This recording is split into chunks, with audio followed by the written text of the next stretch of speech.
Here we go. We're live. Hello everyone. Hope you're having a good Friday. We are back in Act 2 of Hell.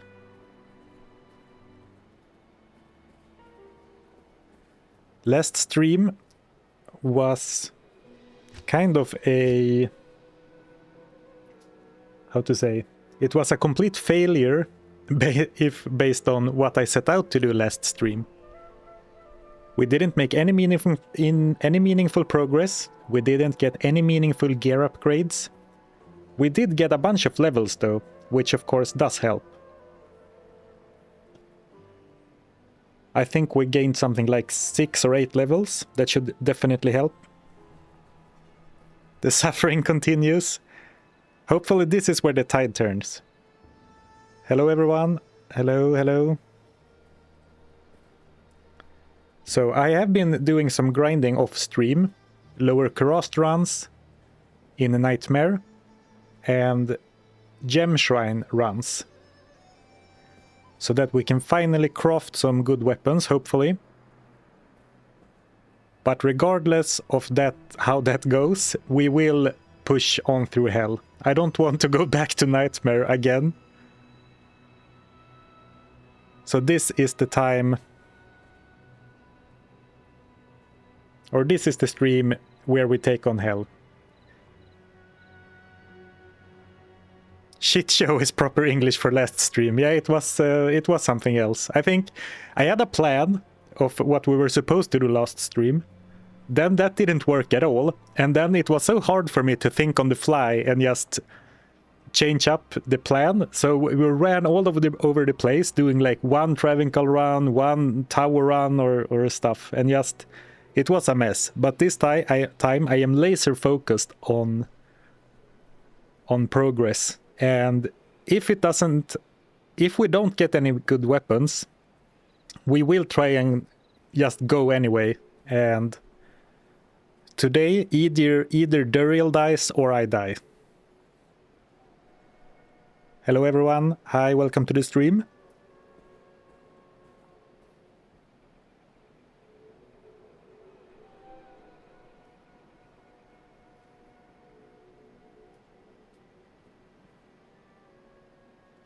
Yeah, we all thought you did way more damage before your break.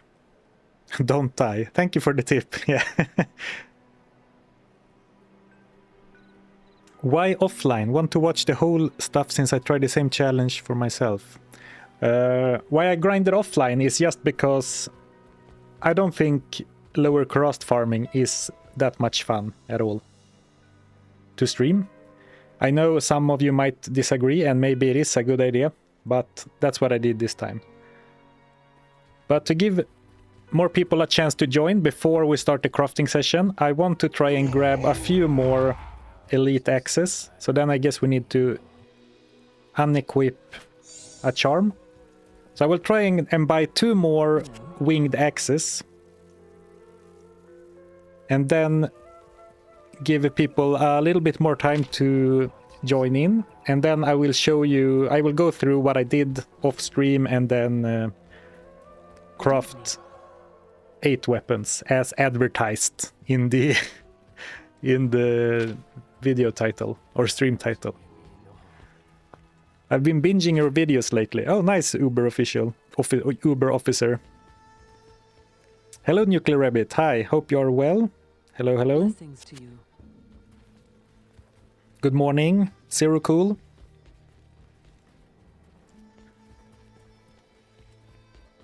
Maybe you give me ideas to farm on my run, Zarfen. Yeah, TTD, I think Lower Kurast is a great place to farm for both jewels and gems. I have been a bit unlucky with jewels throughout the entire challenge, I believe, but when I did maybe 1 hour and 15 minutes or 1.5 hours of Lower Kurast off stream, and got really lucky with jewels, and then I did maybe 45 minutes hunting gem shrines in Act 1 to upgrade all the flawless rubies and also emeralds. Oh, perfect. Didn't have to grind long at all for that one. So 1 more and then we will start some crafting. Been watching the unique only run with the druid. What a grind. Yeah, if you watch the, like, if you mean that you watch the streams, that was extremely grindy, and it's actually part of the reason why I don't want to grind too much in this one, because that one we grinded so much that we ended up with some absolutely crazy gear. Aren't we late? What happened? I'm not sure what you mean, the masturbator. Stream started just like 5 minutes ago. Oh, so now we have all the bases we need. I thought I would wait a little longer, just because for the first hour or so, the viewer number keeps going up. But I guess people that join later can always go back and watch the start if they want to see all the crafting. So anyway, here is what I farmed off stream. We got 6 rubies and 4 flawless emeralds. I got tired of gem shrine hunting, so I only upgraded 2 of them off stream. And 9 jewels in total, so the jewel luck really changed. I didn't get any cool charms. The best charm I got was a poison resist one. And this time I was very selective about what I'm gonna craft, or sorry, what I'm gonna pick up. I only picked up flawless rubies, flawless emeralds, and some runes, I guess. Did we already craft? No, we didn't craft. We didn't craft yet, Error. I started by buying 2 more winged axes, just so to give people a chance to join. So now we are going to craft. So this took maybe... Getting all of this took maybe 2 hours, 2.5. And then, of course, I did also buy a bunch of axes and some javelins off stream. Like I did now, shopping Farah. The problem is that we found 1 Hyperion javelin, which I should be able to use. The problem is that the only elite javelin I can buy is a ghost glaive, and that is very slow. I think it has plus 20 inherent attack speed. Time for some hemslöjd, exactly. Arts and crafts. What stats do you want? I want damage. I like, that's basically all I care about. More damage. So we got mostly I got mostly random crap jewels. 1 14 max damage jewel, which maybe we should use as a socket filler, and also the first attack speed jewel. I'm not sure if I'm gonna socket anything with one of these, but we got the first attack speed jewel anyway. Oh, you have a 1 in 12 chance to get a plus ED prefix, so it's not that bad. Well, those odds are okay, especially considering we already crafted 4 axes. Though, of course, that's not how randomness works, but we can hope. So let's get to crafting, I guess. So we need a Ort rune. I hope I have enough Ort runes. I mean, I have so much trash in all of these stash tabs from saving basically everything for this challenge, so it should be fine. Oh, here we had a bunch, alright. 1, 2, 3... No more here. Oh, so we do have, perfect, we do have 6 Ort runes then. The perfect amount. Switch to classic graphics for better luck. Okay, we can try that once. We tried everything else. So let's just get into it. Alright. That is a really nice craft. Not the damage roll we were hoping for, but the plus max damage per level and the plus attack rating per level, very nice. Very, very nice. Alright, so if this continues, we might not need to craft more axes. Havoc Reaver, cool name, yeah?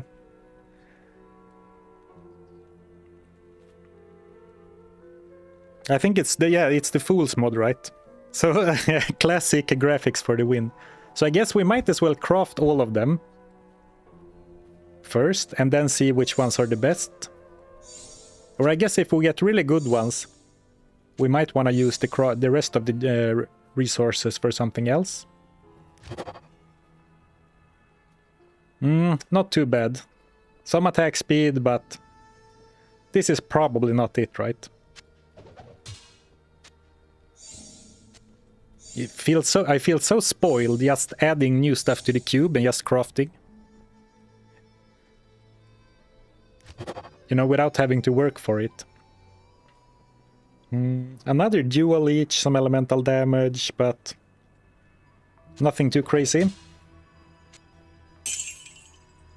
Can we craft the Hyperion Javelin next? Thank you, Joe, for the donation.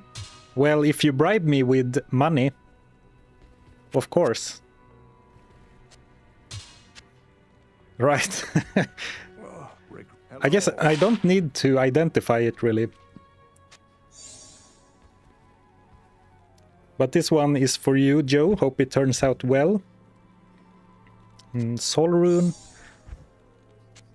I'm starting to learn the crafting recipes for weapons, like on the back of the top of my head, so I guess we have been at this challenge for a long time. Old graphics, alright. True, I forgot about it already. Oh, can you read out the stats? Yeah, absolutely. The best one we got so far was 54 ED, Fool's Mod, which is max damage and attack rating per level. The rest wasn't anything special, but that has 10 to 128 throw damage, which is much higher than what I've gotten so far. And now we're crafting the Hyperion Javelin for Joe. 40 increased attack speed, very nice, but unfortunately no ED roll, since the Javelin recipe doesn't get any guaranteed ED, so crafting javelins is gonna be way harder and more risky. Some max damage, some attack rating, 40 increased attack speed, but those are probably not it. Unless there is some very odd, or not odd, but very cool like mechanic that I don't know about, where if you have like a fast weapon in one hand and a high damage in another hand or something.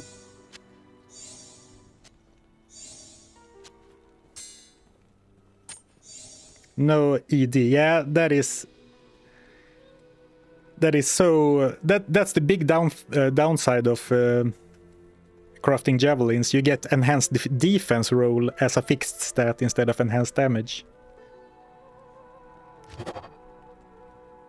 Another one, 52 ED, some min damage. Well, 7 min damage is not nothing, but dual leech again. Let's put this in the maybe pile.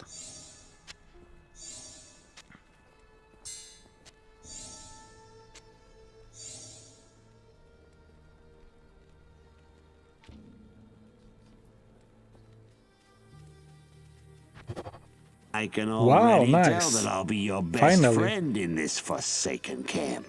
Oh, thank you, Joe, for the gifted membership. Thank you.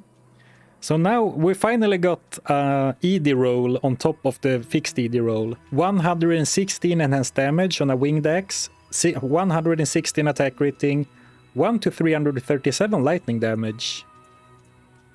Alright, so at least, even if the rest completely, how you say, bricks, we do have 2 axes now with over 120 max damage. Very low min damage, but there's not that much we can do about that.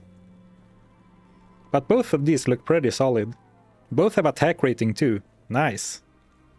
Very nice. And like the Fool's Mod one has 1188 attack rating. That's gonna make a big difference. And the first one will grow with level 2, which is nice. Yeah, totally. Though I'm not sure how many more levels I'm gonna get. But definitely, it scales.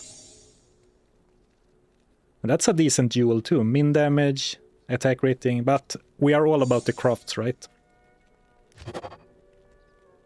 Another one with inherent ED. 97 enhanced damage, 8 to max damage, 210 attack rating. I can already tell that I'll be your best friend in this forsaken camp. Thank you, Luke G, for the gifted YouTube membership. I appreciate it. So another perfectly decent one. Probably not better than either of the other ones. But I'll take it. And keep in mind that both of these axes are gonna look like the damage on the character screen is gonna look a bit, how do you say, inflated. Because of the lightning damage. While in reality, the lightning damage is not at all as good as physical damage. Though I guess, I mean, it's not nothing. And not every enemy has lightning resist, even in hell. Do you get bonus from axe mastery if you throw them? No, unfortunately. Even if you have a throwing axe, axe mastery only applies if you melee. And throwing mastery only applies if you throw them. Alright, so we have one more craft. Maybe, since we got some good axes already, we've crafted 7 weapons. Maybe we should save the last... our last perfect gem. Oh, we have some left over from last time. Maybe we should save the last gem to try and craft another spear for Emilio instead. Oh, lightning damage helps against physical immunes. Yeah, that is true, that is true. Right, I forgot about that. Physical immunes were a big problem last time. Because basically right now I only deal physical damage. Could craft another blood helm. I don't think so, because now I used all of the rubies. Well, thank you, Luke G, for the super chat. Thank you for all your hard work and time creating us content. I'm an old dude now, but this game is forever. Thank you. Oh, thank you. I'm glad you enjoy the content. Thank you, Luke.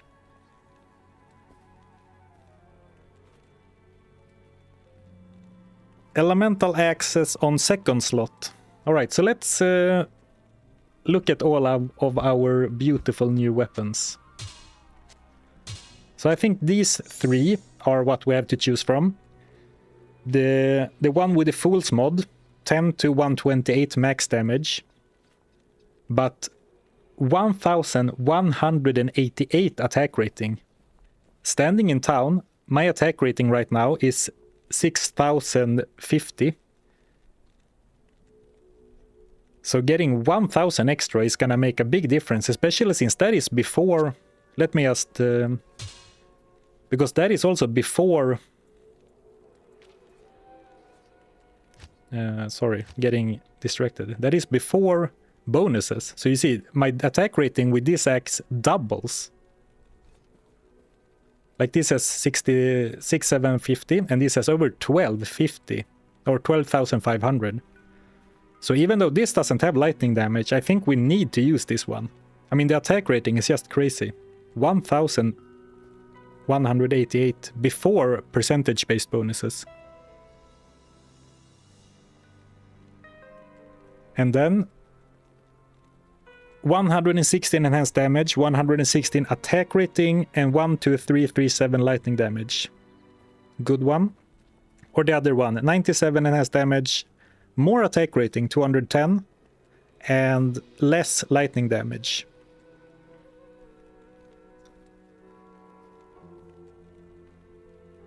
I'm not sure which one is better. Probably this one.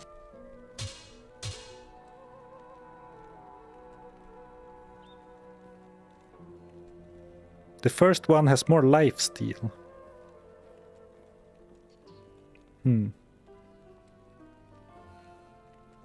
Oh, right, that one, yeah. So I think these are our new axes. So unfortunately, no crazy 450 ED, 450 ED crafts, but both are definitely upgrades. These damage numbers look pretty nice. I think the attack rating on the Fool's mod is just too great to give up. But of course I can save this in the stash, just in case. And then we can keep these on Switch, just for the increase to skills. So we kind of have a battle orders switch, and maybe like run for your life switch with the masteries increasing my resistances. My resistances probably took a big hit, yeah. Barely positive anymore. Or like cold and poison, very, very negative. You'd be a fool to ignore it, yeah. True, true. It's right there in the name. Just making sure I don't sell anything that I want. Maybe I don't need to sell this one, just in case. I mean, this probably deals more damage to demons than this axe does.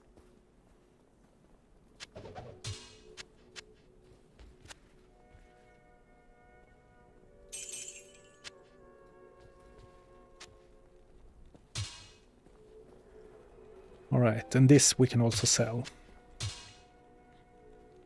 Do I have another soul rune? Yes, I do. So this we will keep in our stash. As soon as we find another elite spear, we'll craft another weapon for Emilio. We did craft one for him last time, but it only got 22 ED.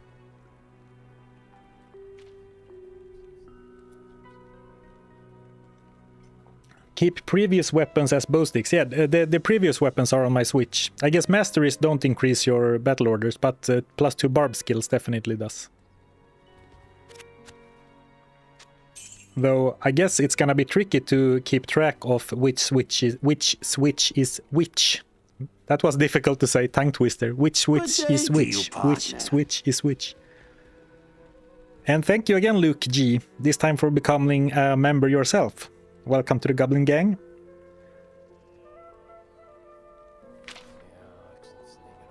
Ruby addicted, yeah.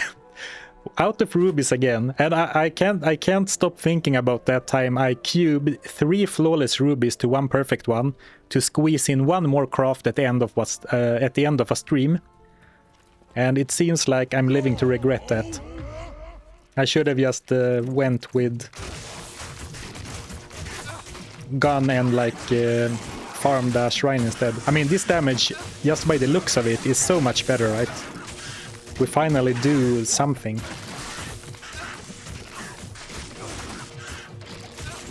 Nice. Nice, nice, nice. Very nice. Not amazing, mind you, of course. We're still barely cracking 1,000 damage. Good day. 1,000 max damage, that is. Just had to repair my axes. What's the chance to hit on scarabs? 87. Wow, very good. I wonder if that is just with the base axe. Sorry, fool's axe. If I do like this real quick. Yeah, 79 like this. And 87 like this. I'm not sure exactly. I guess each axe will have its own chance to hit. But that is certainly a big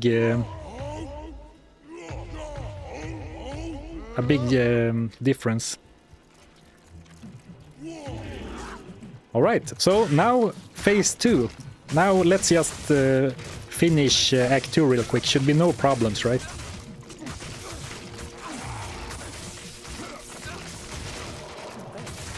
Though I have to remember that I am playing in hardcore. I was playing another Barbarian off-stream before streaming today, like for a challenge I'm recording offline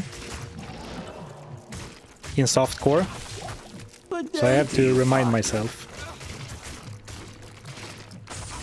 Thank you, Selenium Gaming, for the subscription, and as also Mef6163 for the Prime sub. Thank you guys, I appreciate it. Thanks for all the support already. Just not even half an hour into the stream. Thank you. Man, cold damage sucks. I guess I should be carrying around some thawing potions, perhaps.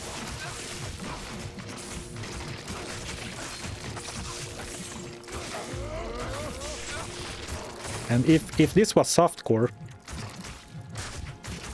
I would right now just run straight for Duriel, or straight for the quests rather. But I'm not sure if I'm brave enough to do that in hardcore. Or rather, I'm not sure if I'm foolish enough to do it.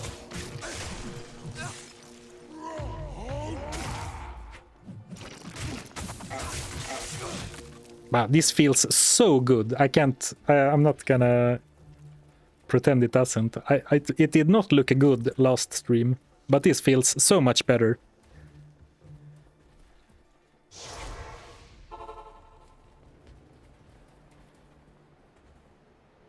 Last time your hit chance was 67 or something. Yeah, I can feel it as well. I'm hit like I could feel like it feels in the gameplay as well that I'm hitting a lot more often.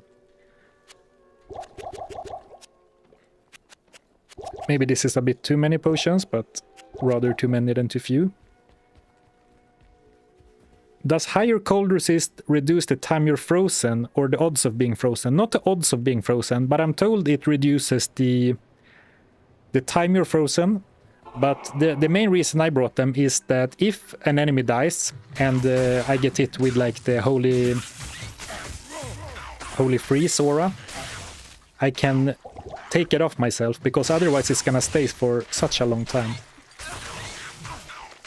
So I'm basically using it as a way to get rid of the cold damage. I should use one right now because I'm finally at a safe distance.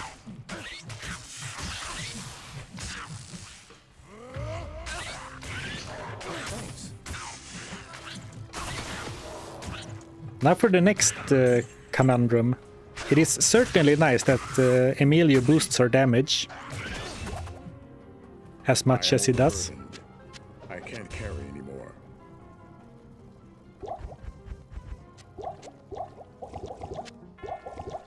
From like, let's see. So with might we do like 1135 and 1481 max damage, and without it it's 900. So it gives us about 200 damage per X max damage. Good evening. Yes. But I can't help to wonder if maybe we should go for a defensive mercenary anyway.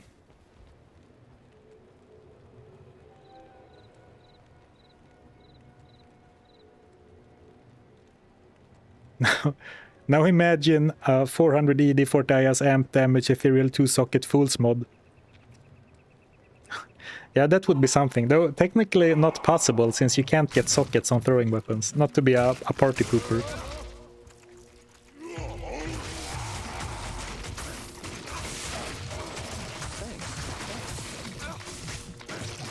Oh, that's one thing we talked about last time as well. Maybe Emilio should have his weapon socketed for an amd rune, but I don't really wanna... Oops, I don't wanna socket a spear without ED, especially if we're trying to... Let's trade.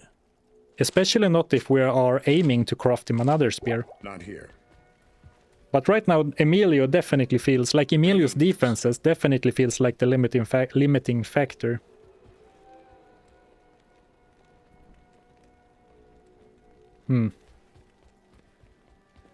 Damn, did I miss the entire crafting part? Yes, unfortunately, Christo. But on YouTube, the live player is very good at like rewinding and going back. So if you go to like 5 minutes into the stream, 5-10 minutes, you should be able to catch all the crafting.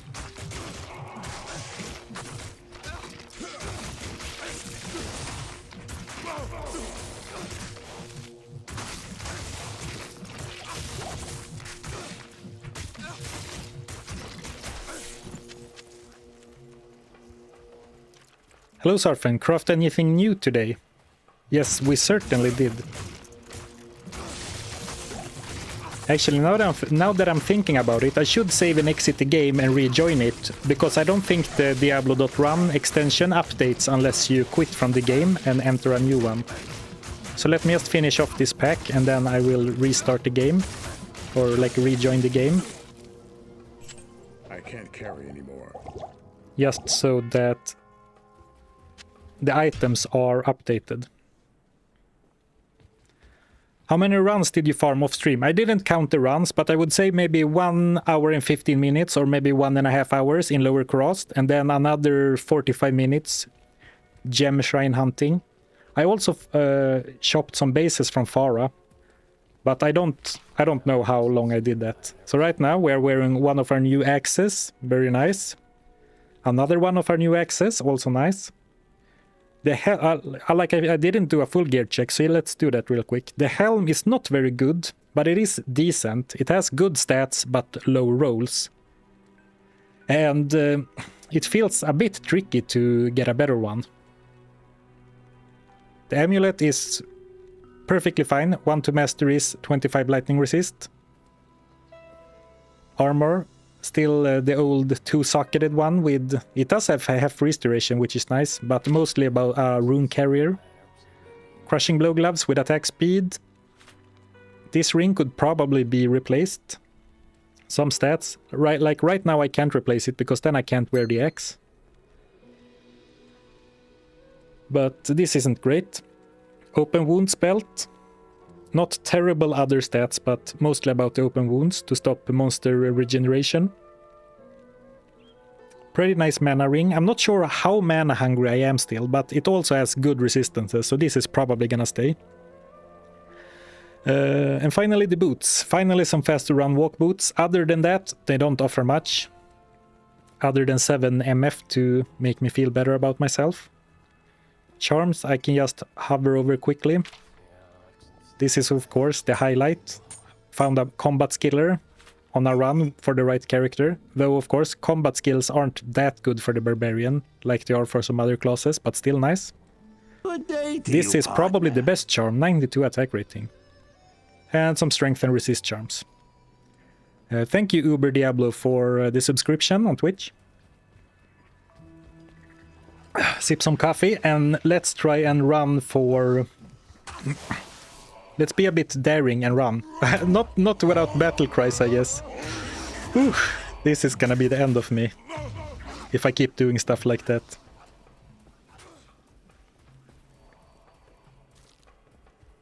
I came across your content, I like it. Oh, thank you Uber Diablo, I appreciate it. Still, you could socket your helm and Emilio chest already. Oh, have I not used any of my socketing quests? Interesting.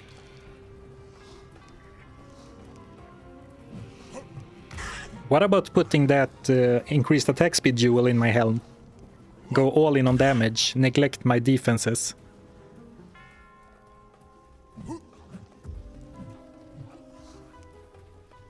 Or is that a bit ambitious? With resistances like these?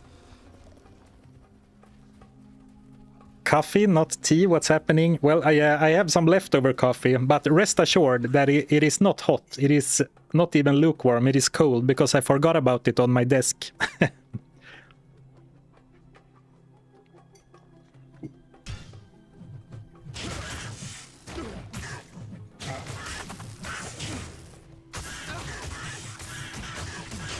Oh, maybe I could get a perfect diamond in my helm for some attack rating. That's also very interesting. I can't carry anymore. I can't carry anymore.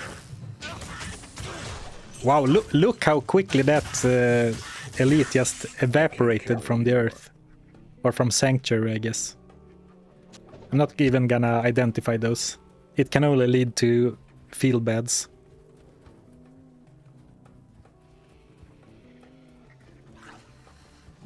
Now I'm not gonna lie, I am reading chat while I'm running, just because I have been so focused on the game so far.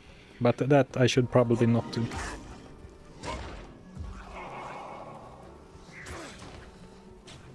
I'll catch up on chat once I am a little bit safer. Good day to you, partner. Well, thank you very much, L Banner, for the Prime sub.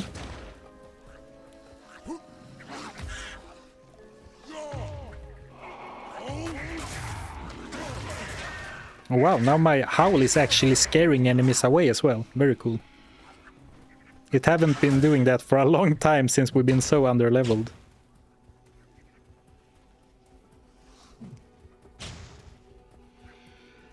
Zarfen, remember you have the waypoint already. Oh, I do. Thank you. I completely forgot about that because I went back to Nightmare to do the lower Korost farming. So I completely forgot that we grabbed the waypoint last time we were in hell. Thank you, Dwinbar. So I guess it was good that I was reading chat even while I was running. Eyes on the road while driving. Yeah, sorry. I had my phone up on my dashboard, like the holder for the GPS, scrolling. You want your resistances a bit higher, but not that much, to be honest. You need it to survive random explosions and stuff. Yeah.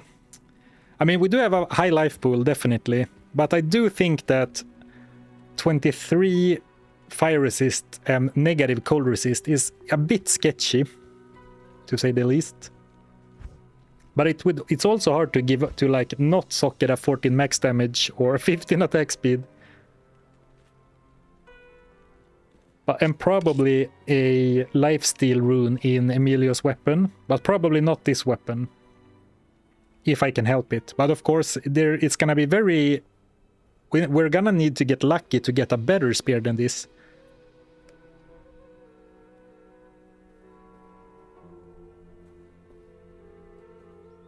Cold resistance is a social construct. There's nothing the right portion can't. Well, then I need to drink more of them. I'm not worried about cold damage in general, but like if I kill something and don't realize that it is cold enchanted, I could take a lot of damage from the explosion. Now the cold explosion doesn't deal as much damage as some other things. That is true. I can't carry anymore. But still, man, I can't believe how much of a difference that made.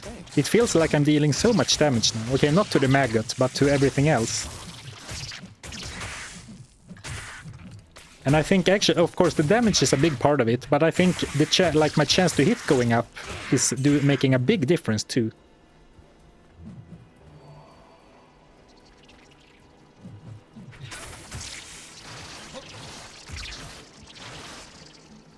So we are looking for the Maggot lair, right? We don't have any... Yeah, we don't have any of the quest items yet. Oh, perfect. And this should be relatively easy, right?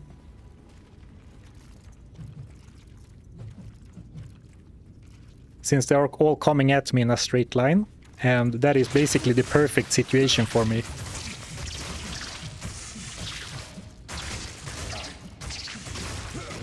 Especially with the passive pierce granted by... What's it called?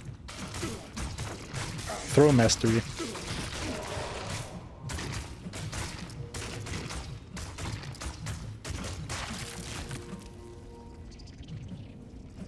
Yeah, I wouldn't mind staying here for a bit at all.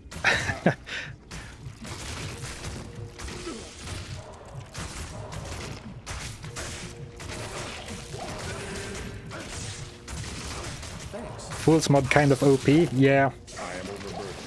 It's basically like big ED number is of course very cool because you see number go up.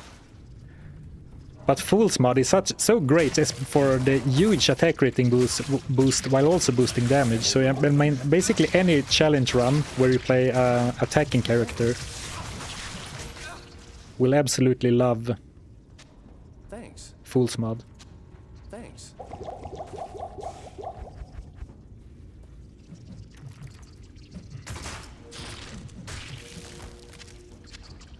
Oh, here's the antidote. Thanks.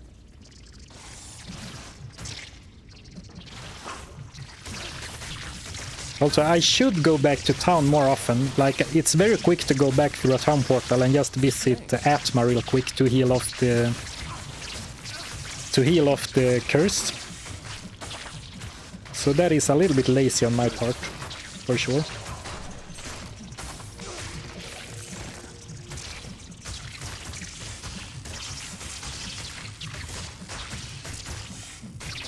But you can't ask for more than this. Just stand and throw axes and actually deal damage, not really being in any real danger, just going at it. And even though I am at like 1600 life, I'm still a bit worried about fire explosions.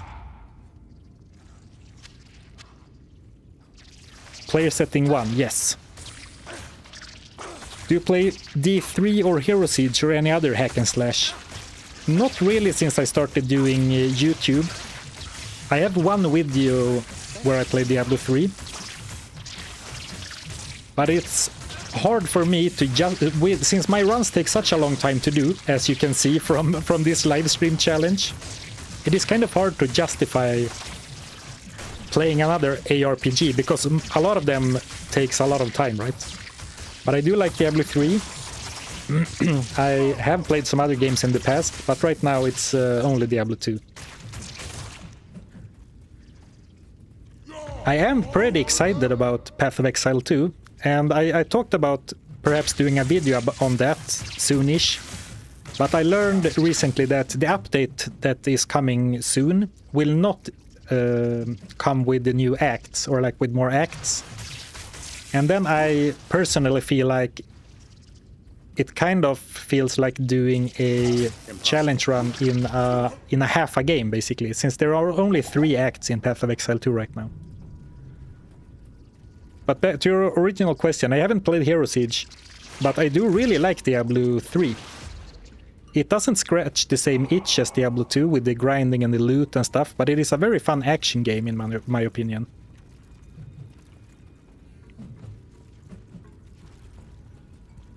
Yeah, it won't, Nuclear Rabbit, it won't get the new acts at this time. Yeah, I was disappointed too. Though, just for transparency, I didn't watch the announcement myself. I only read someone on like Twitter or X that said that there was no mention of new acts. But no mention of new acts could mean that they are just surprise dropping them, but that doesn't seem very likely, right? Grim Dawn, yeah, I hear so much good about Grim Dawn, but I've never tried it. And also, ARPGs are also the kind of game that are kind of hard to just try for a couple of hours, right? Because a lot of the fun comes in the later parts of the game. But especially since I'm looking to make streaming a bigger part of the channel than it has been like during the last year and stuff, then that would be an option to try a few more ARPGs in the future. But I'm not at all tired about sorry, let me restart. I'm not at all tired of the Diablo 2 or anything, so we might keep playing Diablo 2 forever. Who knows? I will share likes for you. Yeah, that's fine, yo. Thank you, I appreciate it. So don't forget to like the stream if you're on YouTube. And also, if you're on YouTube and are watching and are not subscribed, feel free to do so. Helps me out.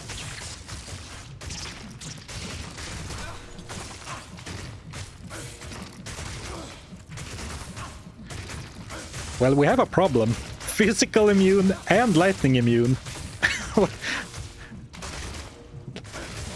That's gonna be a tricky one. Maybe we need to...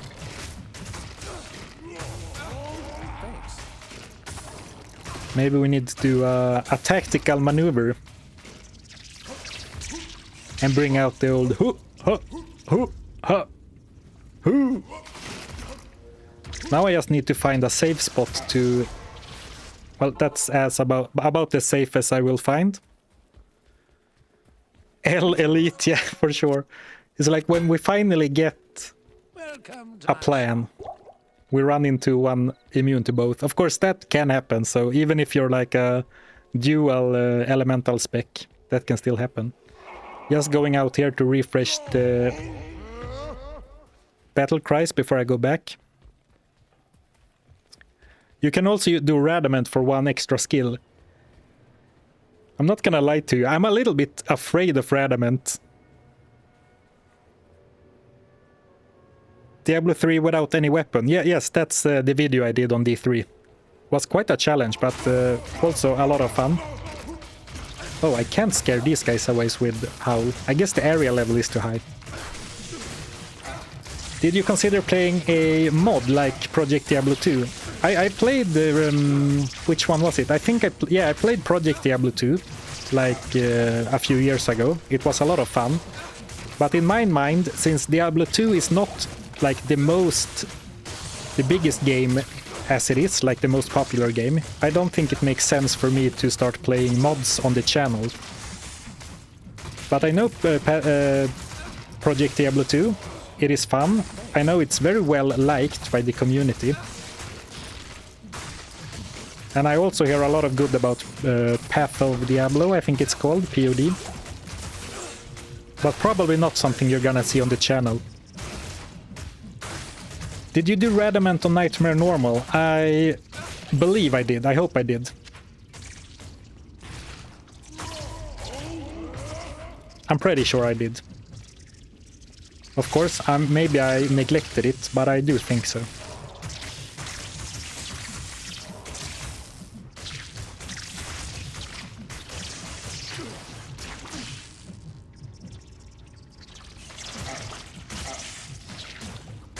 Even the mag, I like it. They are not really damaging me at all, and I out leech them or like out lifesteal them without problem. But it is still a little bit scary to just stand and tank enemies. I guess that is one bonus that the throw barb has over like the Boazon. He is pretty tanky even as a ranged character. Remember that it's hardcore battle orders all the time. Yeah. Thank you for looking out for me, TTD. I appreciate it.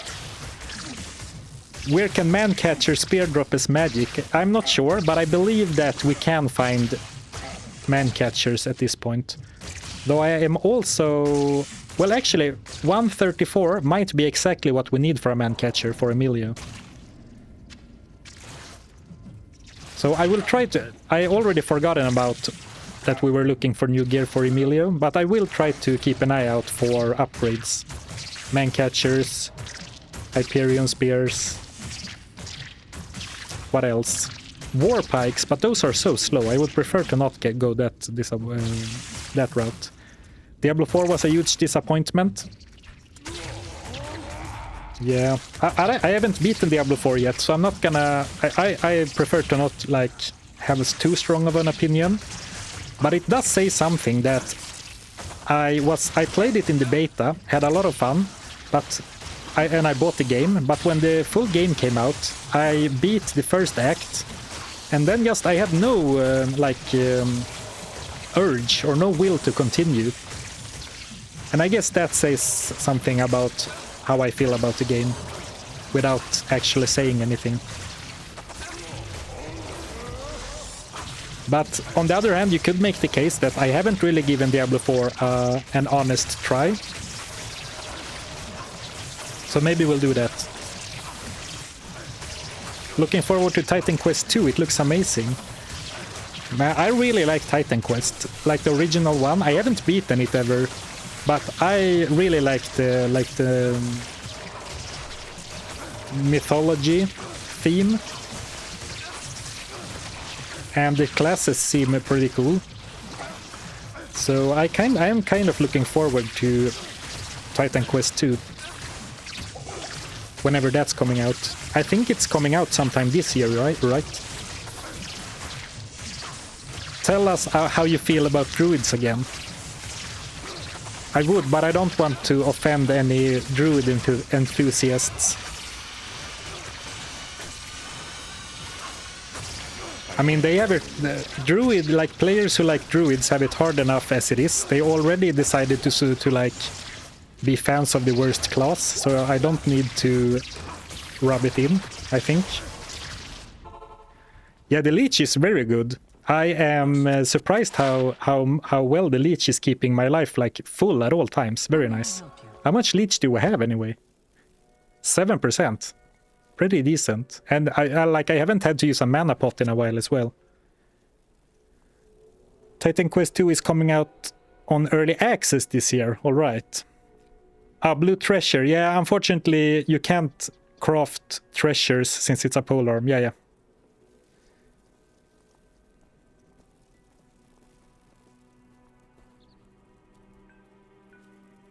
Oh man, Titan Quest 2, my history diploma will finally be useful. The Nuclear Rabbit, when Titan Quest 2 comes out, I expect you to do one of those 2-hour video essays. Like explaining the full lore of Titan Quest. What is the most upgrade requiring item or that you are still currently using? Yeah, I haven't thought about that at all. I've been like riding the high from finally getting some good weapons. But if I could choose weapon for Emilio, a better lifesteal helm for Emilio, but that I will probably not waste quote unquote a ruby on that. I would rather socket a better spear and put an M rune into it. As for my gear, yeah, I don't know. This ring could definitely be upgraded, but on the other hand, it's not gonna be very easy to get a better ring. If you get what I mean. It's not guaranteed, since none of the fixed rolls on rings are that good. Thank you, Quininio88. Sorry if I butchered your name. Thank you for the Twitch sub, the gifted Twitch sub. I think open wounds, I mean this belt is not very good, but open wounds is gonna be important later.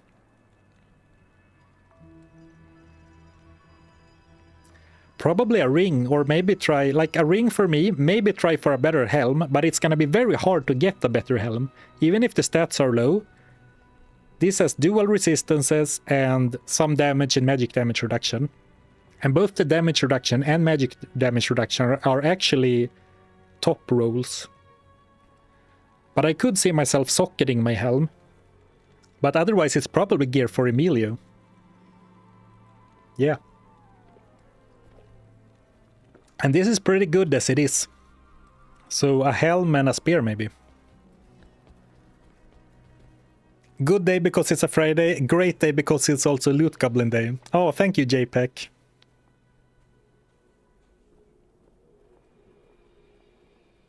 In my opinion, try rerolled a blood ring or a DR ring.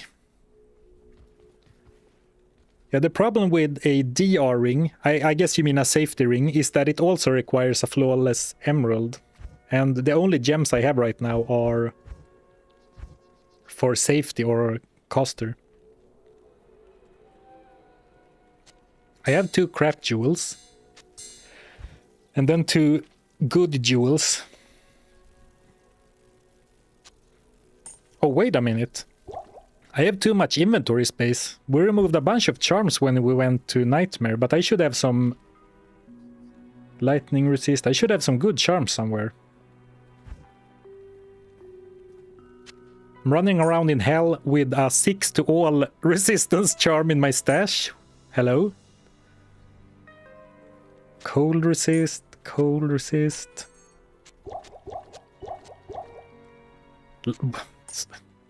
Wow, what are these charms doing in my inventory or my stash? I know what they're doing there. They are there because I was farming Nightmare. But that is unacceptable.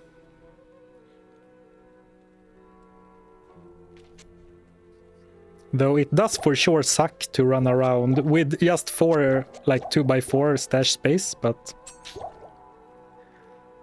sacrifices have to be made. Maybe I don't need to run around with a 23 large charm anymore.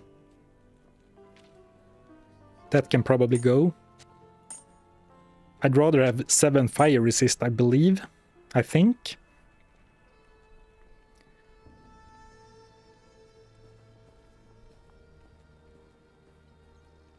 Is there a good resource for crafting gear and runes?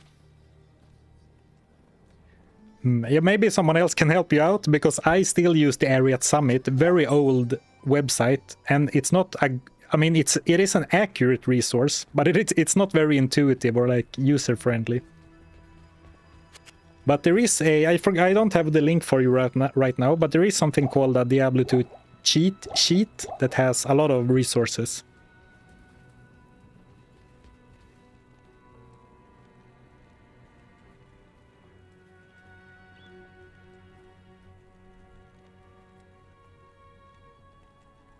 That ring only has 20 mana and nothing else.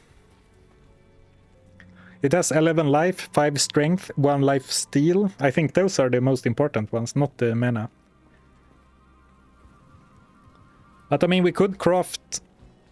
The thing is though, that even as many jewels as I just had, we are down to... I mean, these we might want to hold on to. Maybe not, but maybe. So we had 2 crafts.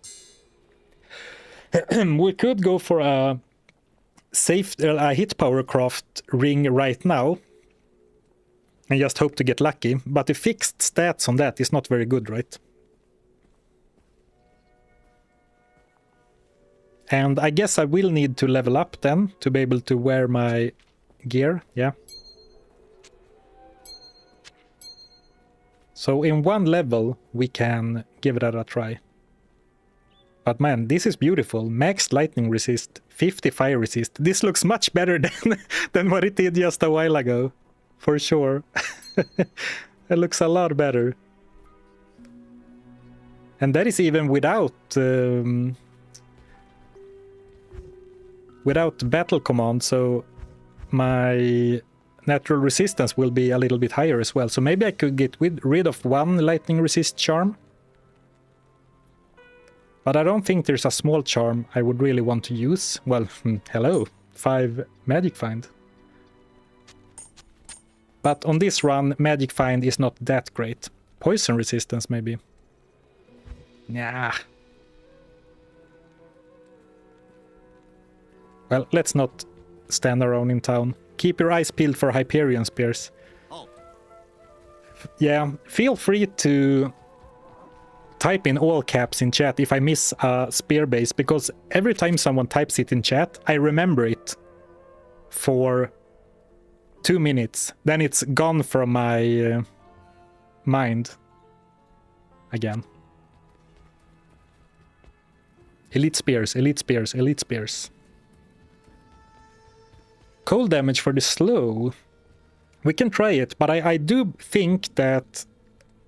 I think that cold damage from a charm, this charm, is gonna last a very, very short time. But we can give it a try. Since we should be maxed on lightning resist anyway, if I go here and use battle command. Yeah, we are at 75 then. So we can try that. Oh wait, this is my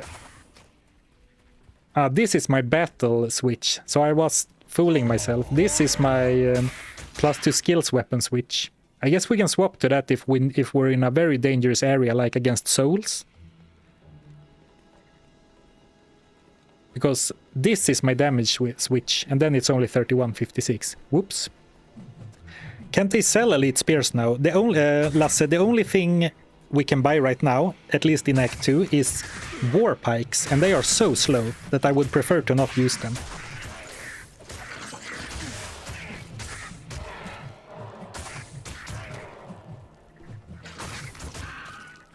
Let me try and attack this one.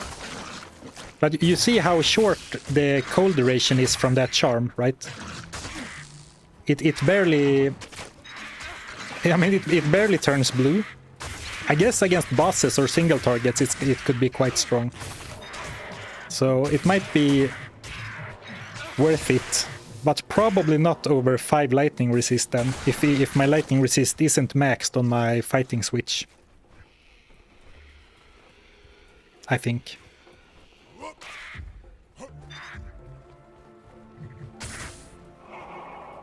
It's short, but you keep attacking. Yeah, that's true. If I keep attacking the same target over and over, it should keep it perma-chilled.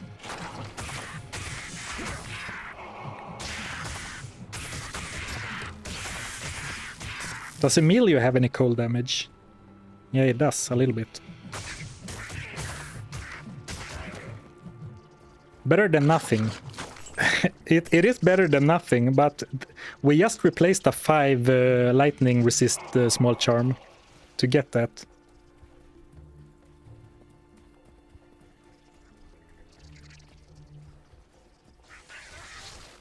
Sorry, you said... yeah, I thought my resistance was maxed. Yeah, I thought so. But I was on my battle order switch. I mean, this looks great.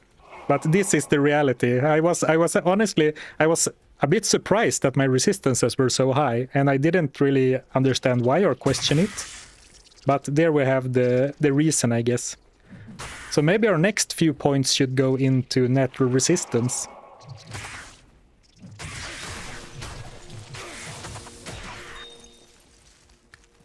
Oh, I heard the gem sound and I got excited.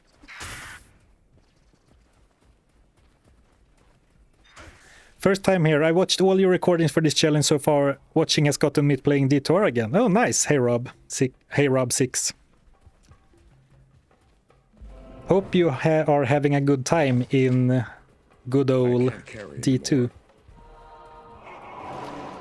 Like, see, with 2 more skill points from the skill shrine, my resistances look a lot better. So I think that the next few points should go into natural resistance instead of...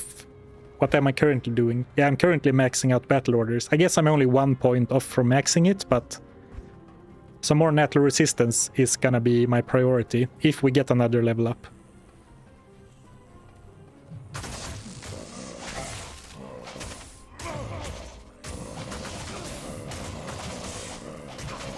Well, those are tanky.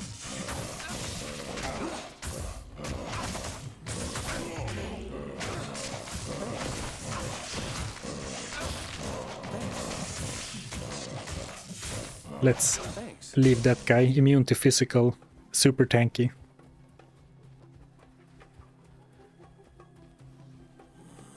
Imagine if resistances for your character would behave like mercenary resists. Yeah, that would be pretty sweet, right? Free resistances every level. But actually, I quite like how resistances work in Diablo 2 with like the big penalty in Hell and Nightmare, because it really feels like, in my opinion, the biggest issue with like modern ARPGs is that the optimum way is to always go for max damage, right? The only thing that matters in Diablo 3 and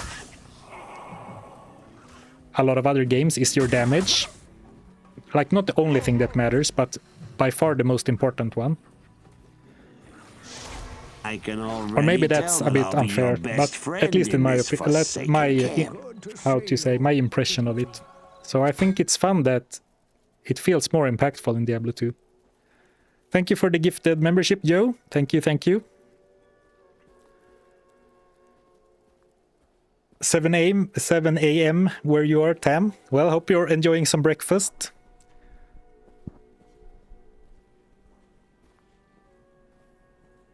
It's true, and it's simply because the games are actually easy. Damage, clear speed. Survivability is not an issue. Yeah, and I think that's why I call Diablo 3 more of a action game. And it's not, there's nothing wrong with that. Greetings. Necessarily. But it really takes away the RPG element, because it's not like... For example, for this character, building this character was a lot of fun, because we had to balance between damage and survivability a lot. Now we are going... This stream we've been going all out damage. But like we've been weighing like defensive stats versus offensive stats, and like filling our inventory with resistances to make up for the fact that we don't have much on our gear. And to me that is a very fun puzzle to solve.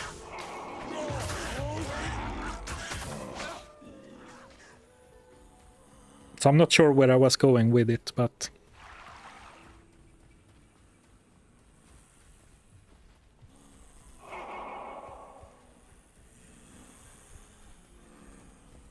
Diablo 2 has a good balance overall, yeah. I think Diablo 2 has a simply amazing loot system. At least when you consider for like going through the game. Of course, there are a lot of useless stats, there are a lot of useless items, there are even a lot of useless uniques, which is not necessarily good game design. I mean, I like the fact that loot is rare, but it feels bad to find like something completely useless unique. That always feels a little bit bad, right? And the fact that, I mean, the game itself is not maybe super well balanced, like different skills and different stats. So I can there's definitely some valid critique against that, but to me it is by far the best ARPG.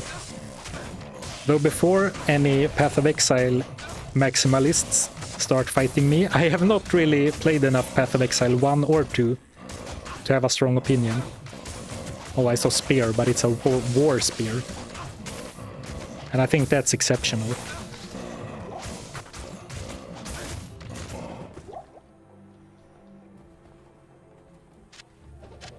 Impossible. Yeah, that's exceptional. Thanks. Thanks. Thanks. Diablo 2 is like easy to start, hard to master. I remember when first time I played Diablo 2, I thought it was very hard to get started in the first place. But yeah, definitely. The fact, like, I think a lot of us here right now, who have played the game for a long time, have learned how to play the game. But I mean, it's not very... It doesn't have a very good new player experience, I would say.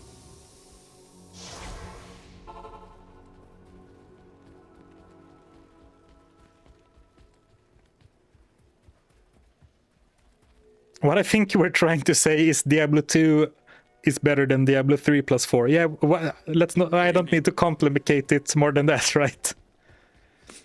Diablo 2 doesn't tell you anything. You have to learn most of it online. Yeah, exactly, Trace98. It's so funny because I was sort of helping someone with a few tips to get started on something Diablo 2 related, and it's so funny because to me it's so natural, like rune words and all that stuff, but not even rune words are really explained in the game. I think that you get Ral, Ort, and Tal from a quest in Act 5, like sort of a hint, but there's no mention of like any of the rune word recipes in the game, and also like the cube recipes as well. Like there is no way to in game to know how to craft any of the crafted items. It's kind of crazy.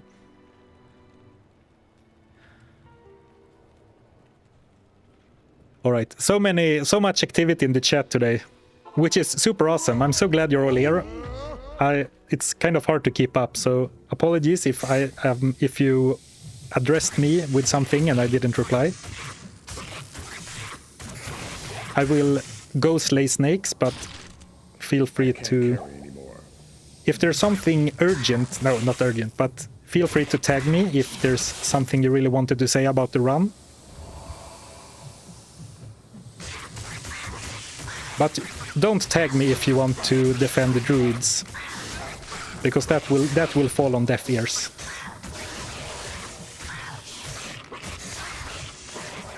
I am very focused now because, I mean, so far this place hasn't been too dangerous, but snakes can really... They can really burst you, right? Oh, especially when cursed.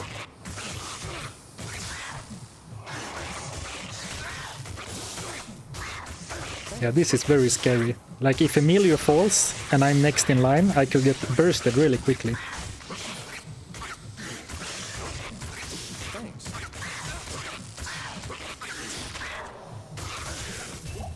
All right. Whew. So let's try and invoke a new habit to go to town and just quickly heal off the cursed whenever.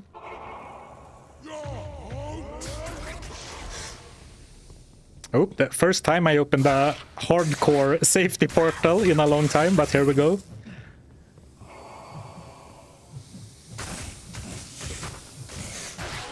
Could you show your attack rating chance to hit?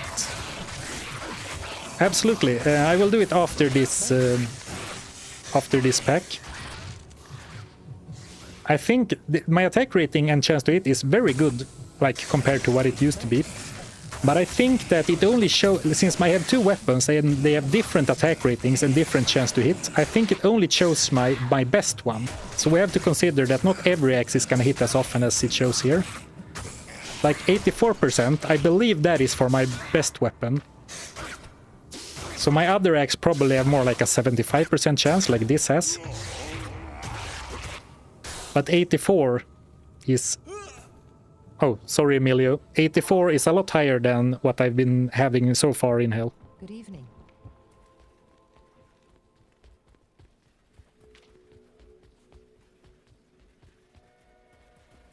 Who goes there? Interesting. TP potions for curse removal. Yeah, exactly.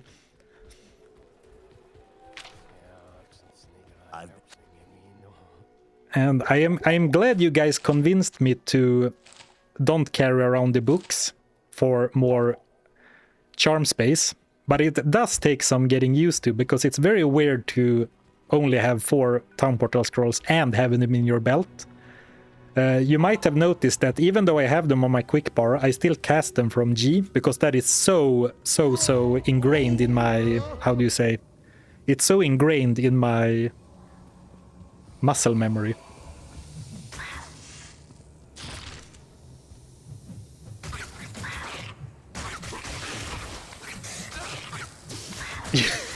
You are playing hardcore. Don't stand around and explain things while monsters are... yeah, I will try. In some ways, getting better weapons is of course a big upgrade for my character, but getting good weapons in Act 2 of Hell might also be the biggest danger to this run, because now I feel so relaxed. I feel like the game is easy. I feel like nothing can touch me.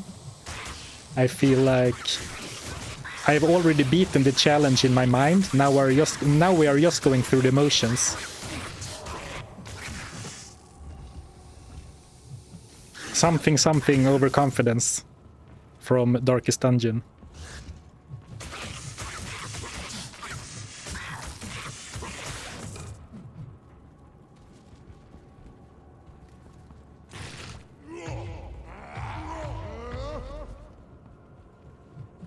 It would be nice to have a summon or something to scout ahead. I guess I can use my axes, kind of.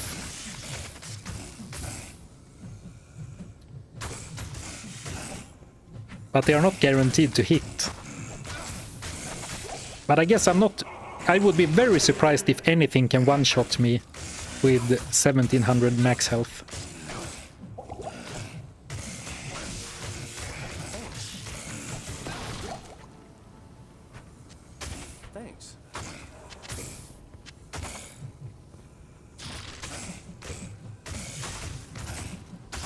Can you describe in detail Diablo 2's worldwide economy while at the same time doing the Ancients in Hell? Thanks.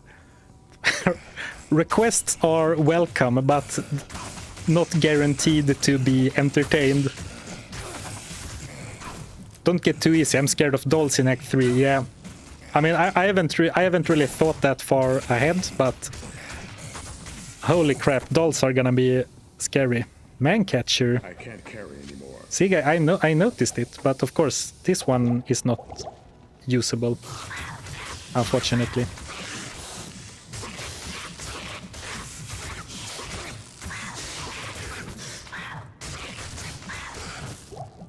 Actually, I just had a really cheeky idea.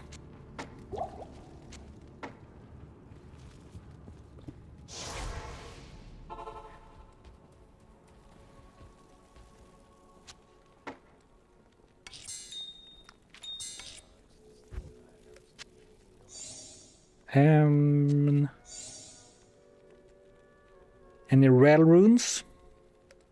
Any rails?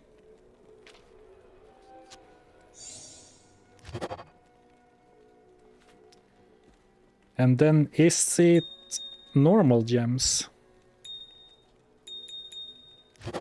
Look, a magic man catcher. Pretty cool, huh?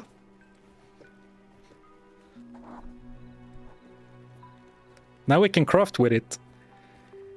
The downside of doing it like this is that this will set the item level of the man catcher down to like 25 or 30, but since it is an elite weapon, the quality level is gonna...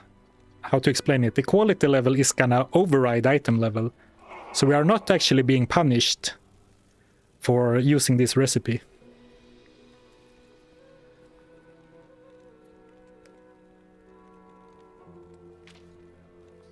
So now we are cooking. I mean, I really imagine if we get something good, it would be so nice. Spear class. Q level sets a floor for the I level, basically. Oh, yeah. Well, then there is no downside to doing it like this. Let's go. 12 ED. Well, 20 attack speed will translate to more damage.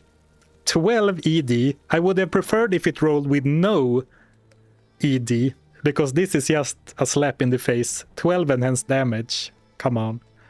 But 20 increased attack speed. I mean, it does still lower damage than this. But it should translate to more damage per second, I think. Maybe not. That's a big penalty. What do you think, guys? Is it Grim Rack or is it Storm Needle? I'll put that to good use. This has normal attack speed. This has very fast. And not only is Mancatcher, does the Mancatcher has 20 IAS, it also has a faster base speed. That's like a level 10 rare in stats. It really is.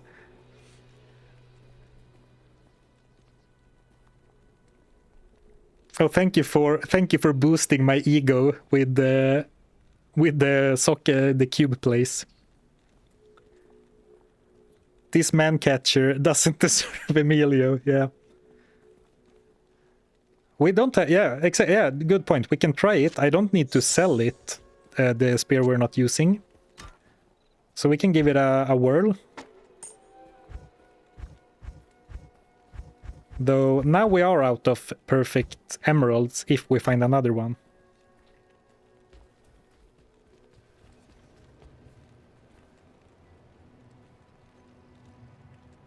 The global defense modifier does a decent amount too. I mean, it does more than it would on another slot, but it's like 7 enhanced defense. It's translating to like 100 defense.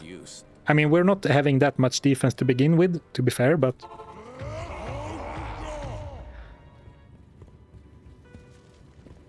Like, if they were gonna put enhanced defense on a weapon, couldn't they at least have made it a big roll so it was actually worth even considering? I think it rolls like 5 to 10, which is like... so inconsequential. Yeah, that is a really fast attack speed. He seems to have a little bit of trouble hitting, but... Oh, it can attack through walls at least, so that's nice, I guess. Didn't even mention the chain lightning stat. But what is it, like a level 3 chain lightning? What's that, like 1 to 60 damage or something?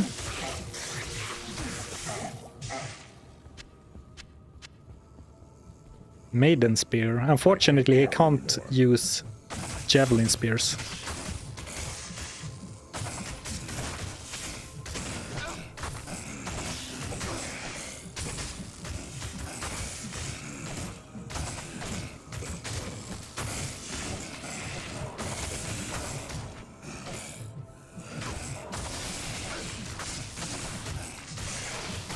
I mean, so far he's staying alive, but I don't think we have really found a super dangerous enemy to try it out on. We can see now maybe he has a chance to chime against this zombie. If we can proc some lightning resists maybe, or sorry, chain lightnings. more speed, more lifesteal for the Merc. True, but since the lifesteal is also percentage based, more damage also means more lifesteal.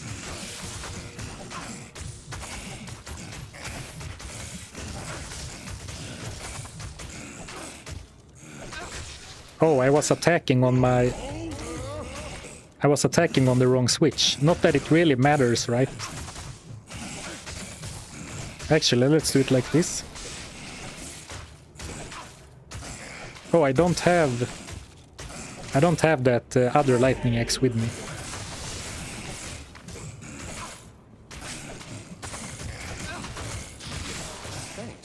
I mean, you could make the case that I can just run past this guy, but now I am like committed.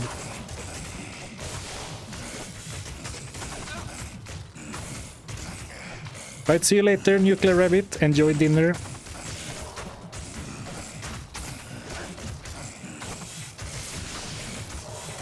Why enhance defense on a weapon? Yeah, your guess is as good as mine. It is a cool idea, but imagine if it was like the fixed stat was like plus 100 to 200% or 300%. Because then you could really abuse that to make a super strong like defensive weapon.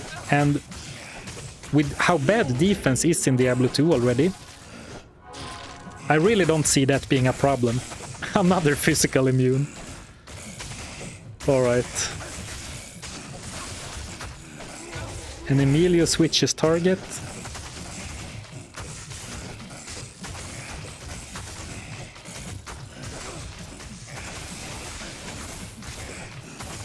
Let's go lightning axe. Yeah, unfortunately I only brought one lightning axe. I have my other lightning axe is in the stash.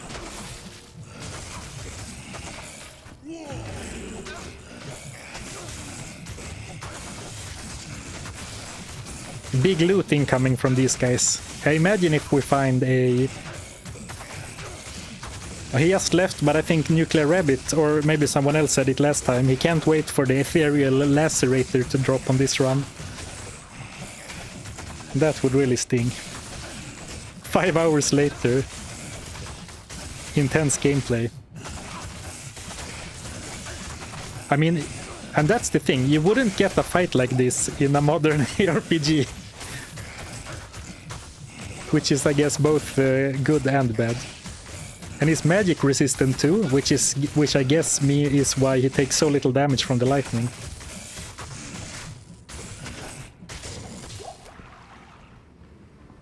Right. Some potions. I am overburdened.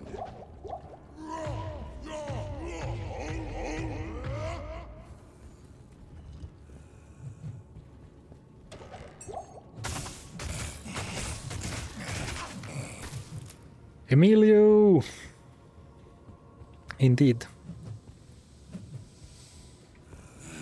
So I wouldn't mind socketing his current weapon. 400 to 700. I could see myself socketing his spear for more lifesteal. But maybe it's better than to use one of the few socketing quests. We could... The next ruby we find, we could try and craft another blood helm for him. Because his blood helm is only 1%. But I do believe we have both our socketing quests saved, and there's no reason to like have all of my socketing quests left over when we beat the game, right? If we beat the game, I should say. So maybe I should use them for something rather than save them for nothing, if that makes sense.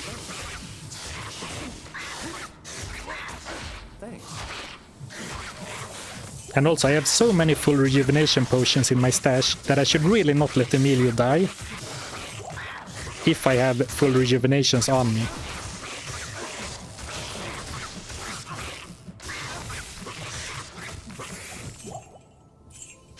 Great videos, Zarfen, thank you. Oh, thank you. I'm glad you enjoy the videos. Thank you for the kind words.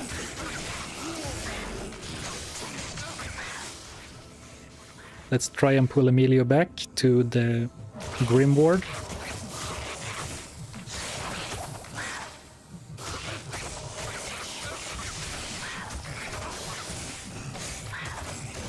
I mean, the gameplay from this stream compared to last one is like day and night. Last stream was like, well, it's just a video game, but it was almost like panic mode. Like, how the hell is this gonna work? And now it's like, it's super fun. It feels so good to play now. With just a small, like 2 small weapon upgrades. Well, very good upgrades, but it's not like we got one of those dream crafts anyway with like 300-400 ED and everything.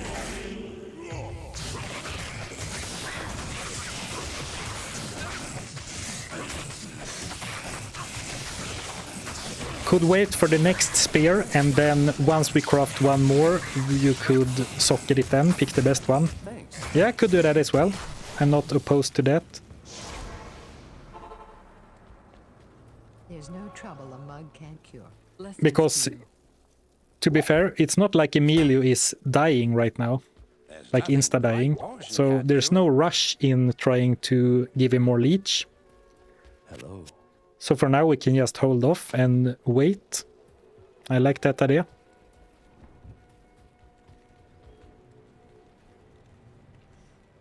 The last stream, your tone of voice the entire time was like you wrecked our car and was trying to apologize the whole 4 hours. I completely understand what you mean, Rock the C-pop, and like not looking for any sympathies or anything, but I could really feel like I don't get too invested in like exactly what I'm doing on stream since it's so grindy, but I really felt last time like bad for putting on a bad show because I said we're going to hell and then we didn't and just did whatever the entire stream. So I really felt that too. So it's funny that you pointed out. I can already tell that I'll be your best friend in this forsaken camp. Oh, thank you, Joe. Thank you so much for another gifted membership on YouTube. I appreciate it. So, Rock the C-pop, if my tone of voice and my mood is so dependent on how well with us, imagine how insufferably positive I would be if I did a unrestricted Hammerdin stream. I would be singing by now.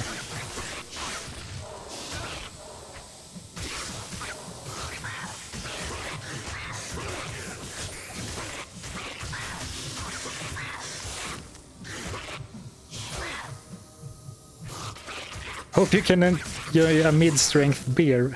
Appreciate it. That is actually my favorite. We call it people's beer in Sweden, folköl.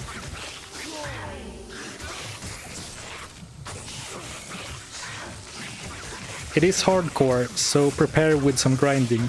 So it's fine to prepare with some grinding. Yeah, I don't mind the grinding. It was just that... Yeah, never mind, we can move on. But it was more like that I didn't know what to do, so we were just wishy-washing around and ended up grinding levels, not even trying for upgrades, when it was probably obvious to all of you that what we really needed to do was to try and get some better items. I was just gonna say, why isn't the cold damage working? But of course those are cold immune. So that is why. Right, and Fang skin is always scary, so I'm going to do a cheeky jump up here. And...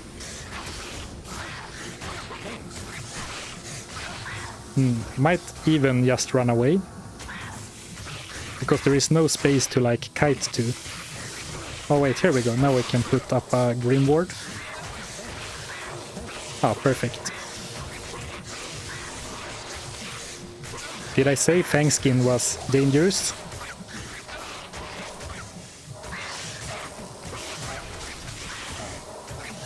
Not enough mana.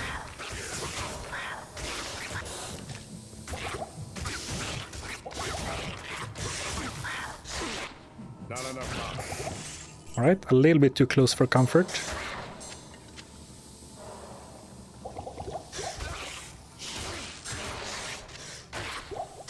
Just for this character, like getting below 50% life is kind of scary, even though that is still a lot of life. We can move on. We don't need to clear out the entire area. Hello. What are some good brands for folköl? I know Eriksberg beer, it's quite good, but maybe on the stronger side. Yeah, I'm not like how do you say, sommelier, or I don't have a very refined taste. I like Eriksberg too, or Mariestad. Those are probably my go-tos for folköl. So now we're going into the Arcane Sanctuary, and that's gonna be interesting because the enemies there are a much bigger pain in the butt, especially with the ghosts being immune to physical. But on the other hand, like the area is easier since there are a lot of choke points. Of course, choke points don't really help against ghosts, right?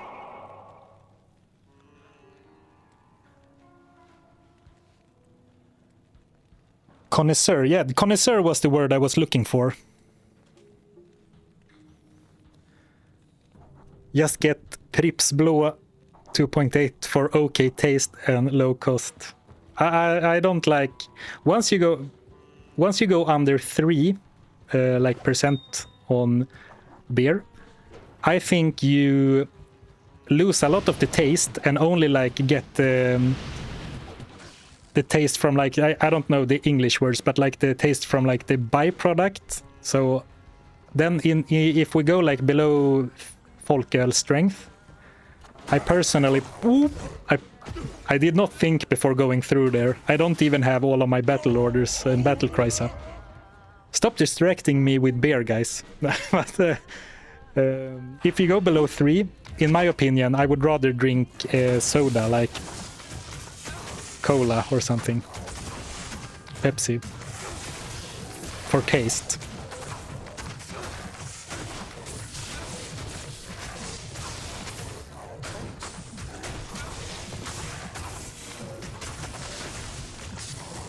Also, I should really focus because there can spawn a lot of archers and mages in the Palace Cellar as well. And the mages are maybe not that scary because I should see their projectiles coming, but archers can be super sketchy. Like archers is definitely like the top 3 contender for killing me. Well, me myself is probably number 1, but if we go only by enemies.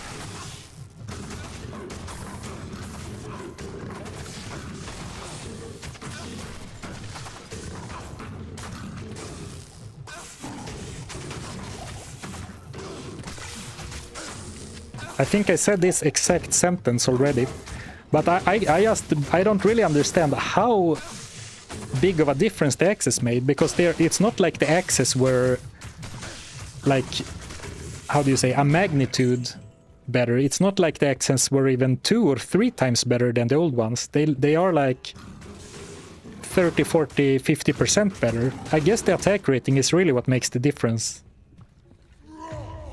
Yeah, I take that back. It's probably the attack rating, but it's still like, it's such a big difference. It's like I can't really like stop thinking about how big of a difference it is compared to last stream.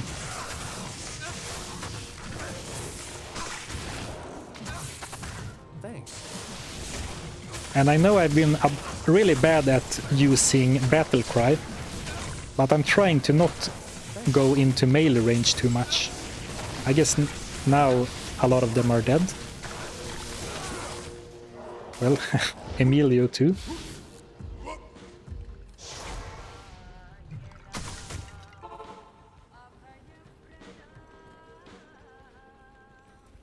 Greetings. Emilio's surviving a lot better. Yeah, it feels like it, doesn't it?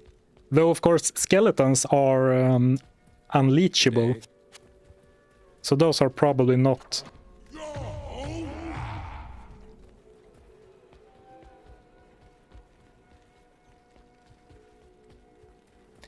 Oh, hit chance from level as well. Yeah, that is true. We did get a lot of levels last stream as well. Or that was the only thing we got last stream, I would say.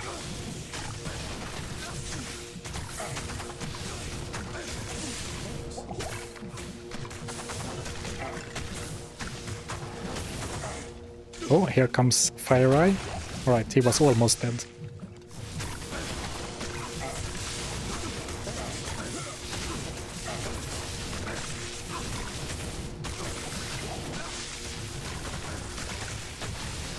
Right.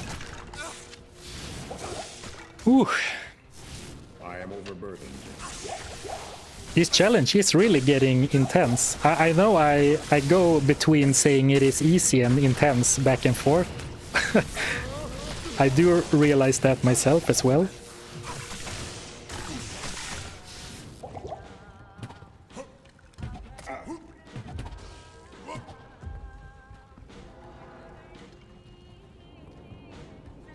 You're doing okay-ish damage.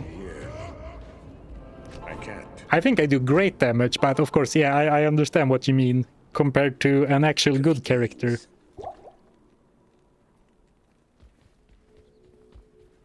Good day. Good day. Level 3 stun, that's unexpected on a wand.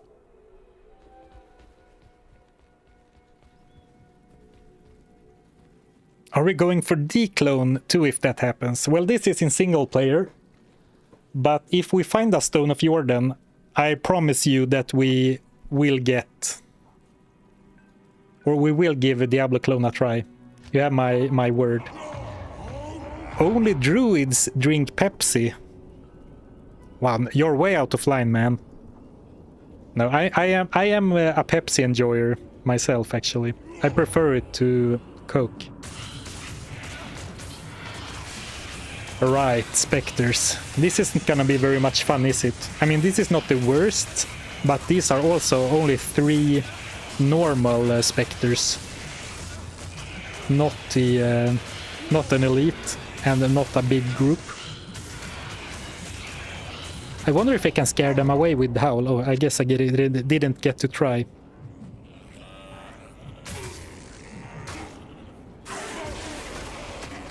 Doesn't seem like it.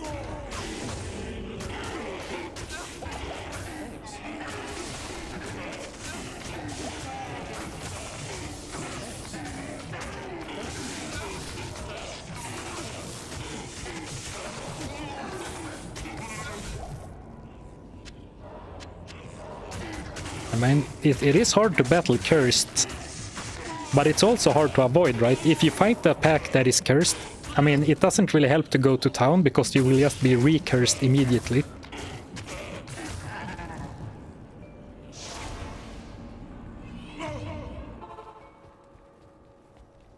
Good day.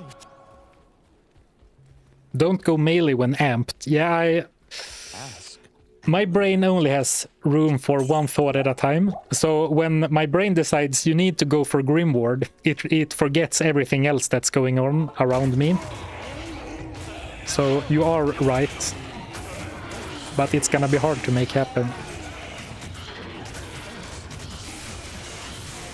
Let's try and drag them so I can scare away the specters. I guess that is nice that Grimward always makes enemies run, whereas Howl, let's see how it works. Howl only works if the Howl skill level plus your character level is higher than the monster level. I believe that is how it works.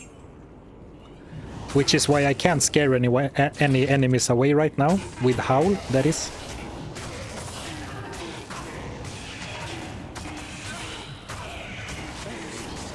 Is that a resistance scroll in your stash? Do I have a scroll in my stash? Oh, right. No, it is actually the Cane Stones. I forgot to save the Arcane, I guess. Which is why he keeps charging me to identify my items. I'm not sure if you took note of that, but whenever I go to identify a Cane, I have to pay him, because I never saved him.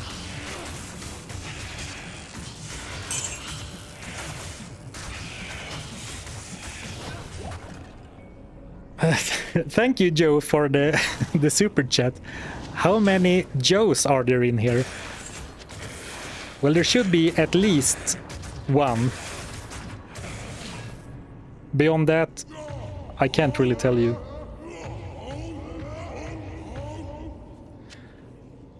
Let's try the other direction instead. I'd rather fight Goatmen.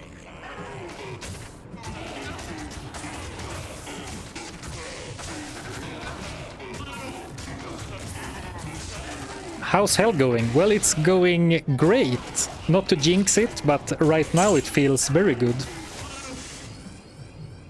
Oh man, wait, did you see there that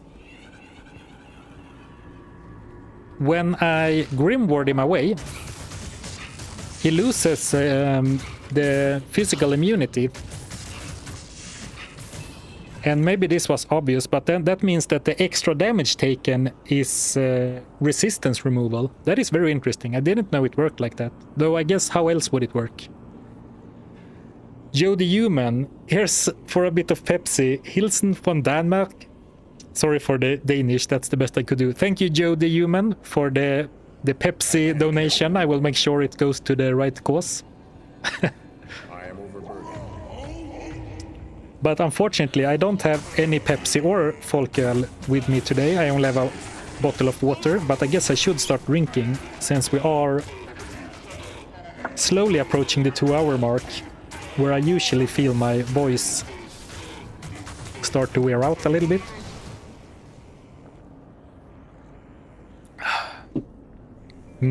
Refreshing.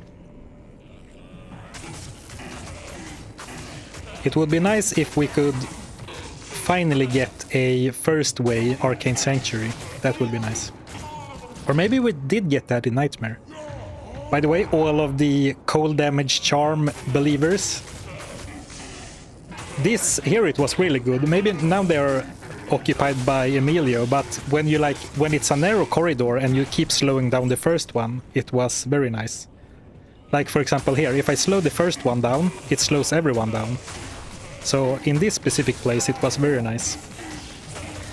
Even though it wears off super quickly.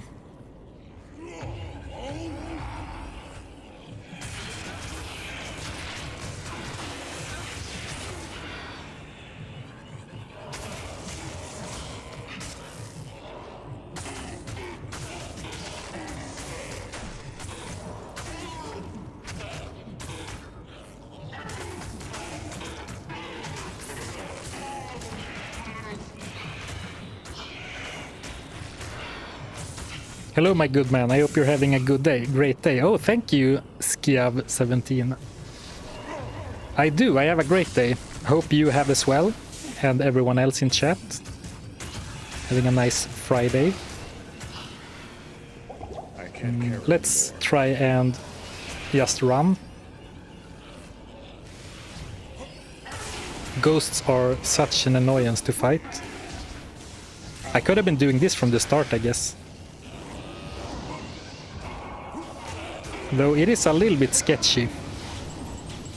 Actually gonna be rather safe than sorry. That I quickly went from let's jump over one pack to let's jump all the way to the end. Well, maybe a bit questionable. Hello. But it worked out.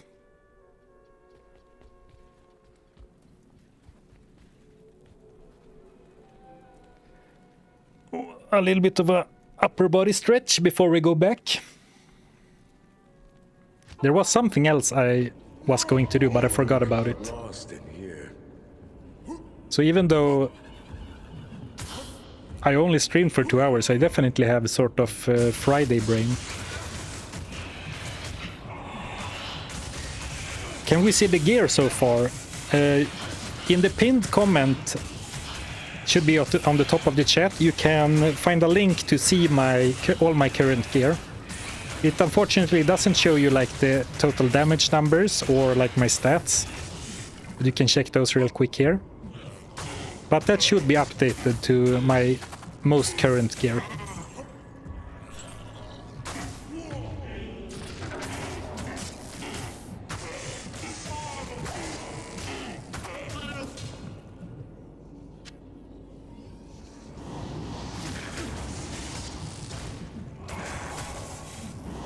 Ooh, Elite Vampire.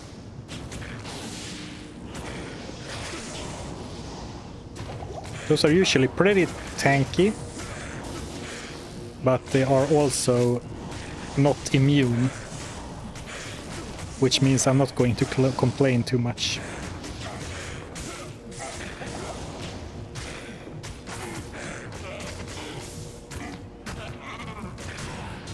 Man, I can just not care and just stand and spam access. I can stand in the fire even. Even with just 31 fire resist.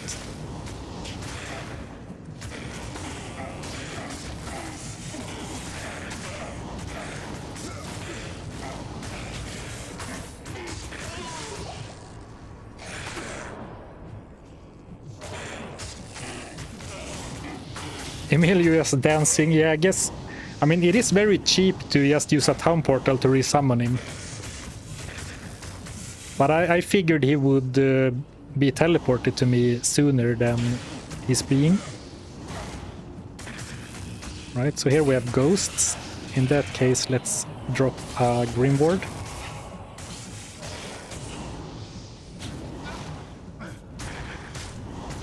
It is a little bit annoying, right, that Grimward removes physical resistance, but it also makes them run away.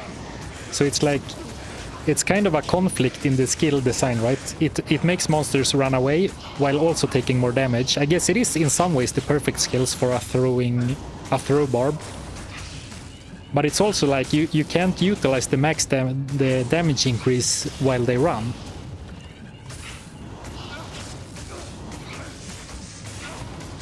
That blue scourge could be your damaged dream roll. Well, I don't want to waste my damaged dream roll on a scourge, right? Because we are out of respecs, so even if we get a super good melee weapon, I would have to use it with like a level 1 double swing or something.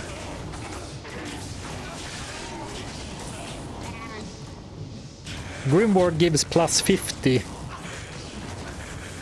damage.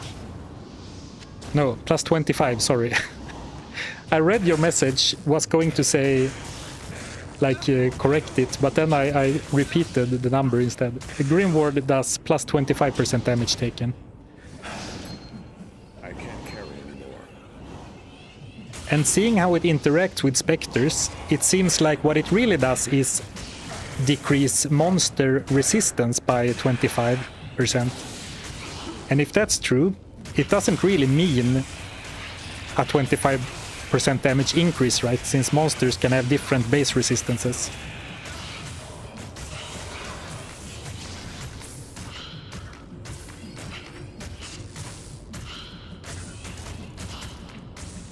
Did anyone else hear that? The Arcane screaming help all the way from Tristram? What kind of monster leaves him in a cage? Yeah, sorry, Deckard.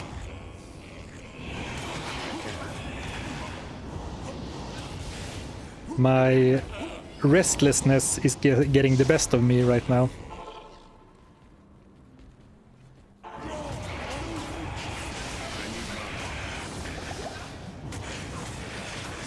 Or impatience, I guess.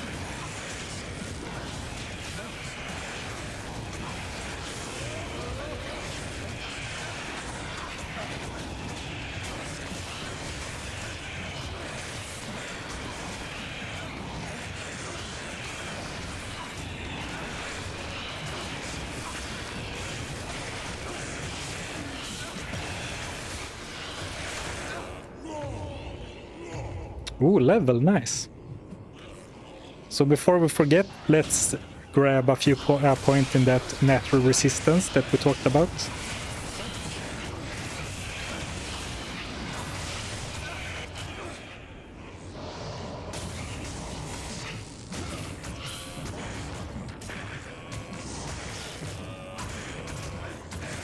Stay alive, Emilio, we can't cover your health insurance.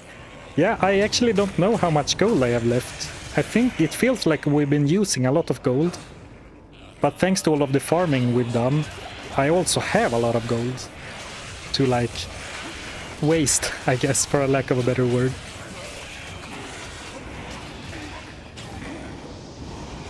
Right, it's not here anyway. I should be looking in the chests back there, but Greetings.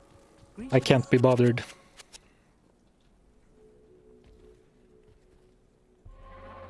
In case you wanted to see the cairnstone.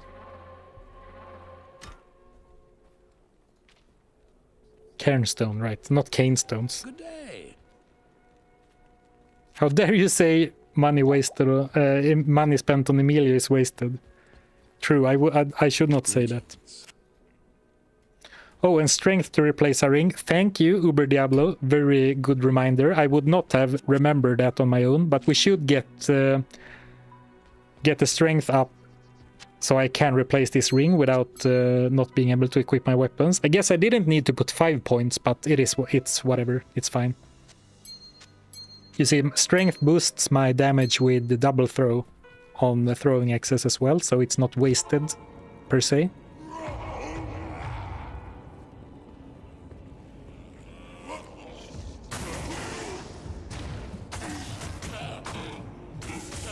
Hit power ring. Could I bother someone to tell me what a hit power ring does? I know it gives attacker takes damage, and I know it gives chance to cast Frost Nova. But what else does it do? Does it do anything good? Or are we just gambling with hoping to get lucky with like the base stats?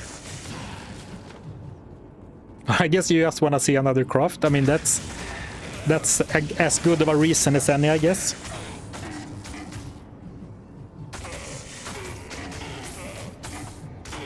Oh, it has dexterity. Well, dexterity is always welcome, right?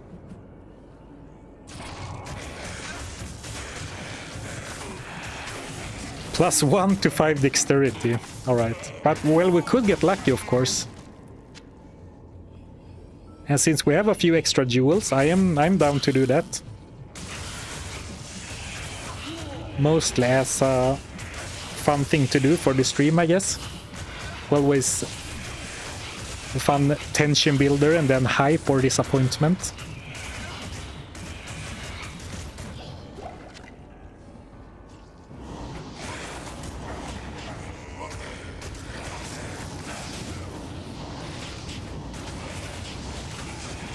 I think I will start carrying the other axe with me, the lightning damage axe, because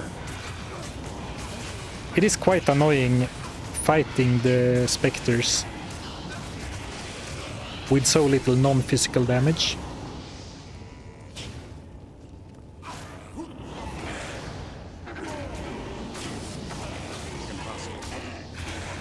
Jumping over like that was definitely a softcore play, if I've ever seen one.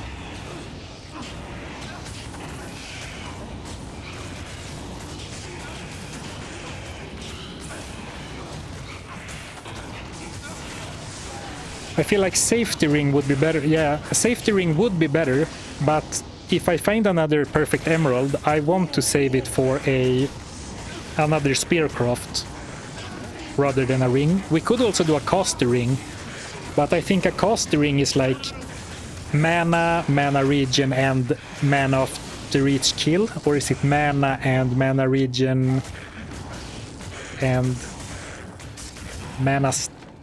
No, it's not mana steel. Energy, ooh. Alright. Man, that is one big pack of specters. Let's see if we can do a little bit of this, a little bit of that, and see if we can scare them away and just move past.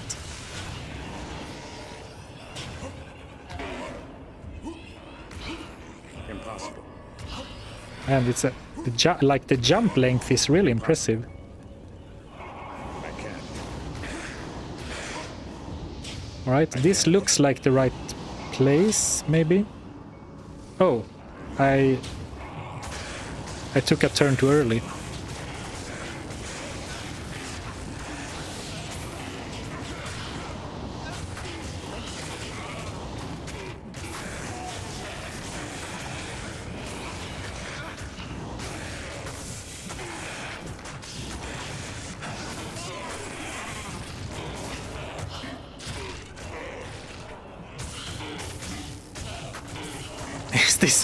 Is this a no math challenge?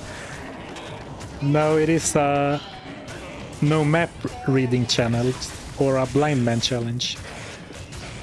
But actually I do that quite a lot. Like if it is a very grindy character that really has to fight through, I often take I turn too early I can. in the Arcane Sanctuary, thinking I am at this place while I'm in reality only halfway.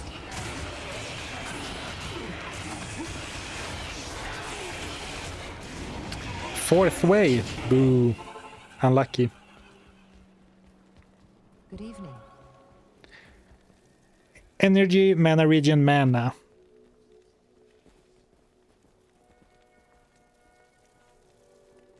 Yeah.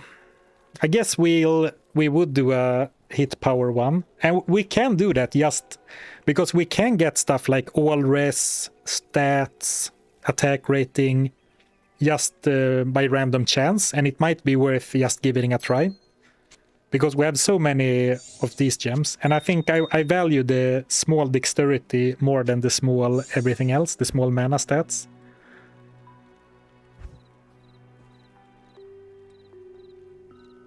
If you had the TTD or someone else, if you had the crafting page open, what rune is it for a hit power ring? Blood ring would be the safest to go. Yeah, blood ring would be the best for this character for sure. But if I get another ruby, I think I will use it for a mercenary helm first. Right now, this is the best ruby. We have some emeralds, I guess, which we can use. Oh, Am. I have tons of Am runes. No, where is... Oh, did I drop the stuff of King somewhere? Oh, phew. It's here. Imagine if I dropped it, like, in an area somewhere. Greetings. I guess I could go into a high-level area and wait for a ring so it gets even higher level.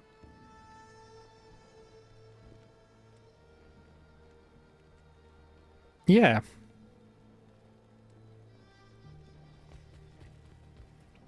Actually, let's do that, since we're level 73. And we are going into... What's it called?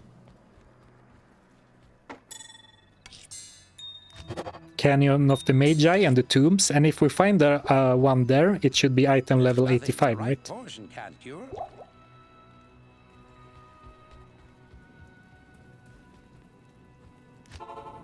And of course, yeah, gambling an amulet will also be like 60k, 63k. Which is a bit wasteful, since that is like almost 2 Emilio rebuys.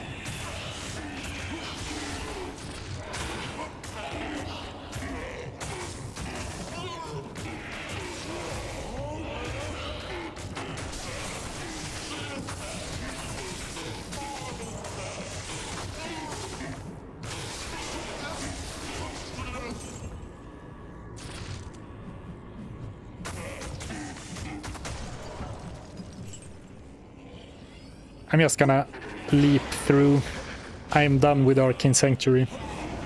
And I am very confident that I will not die doing this. I'm not gonna leap all the way to the summoner, but like past all of this.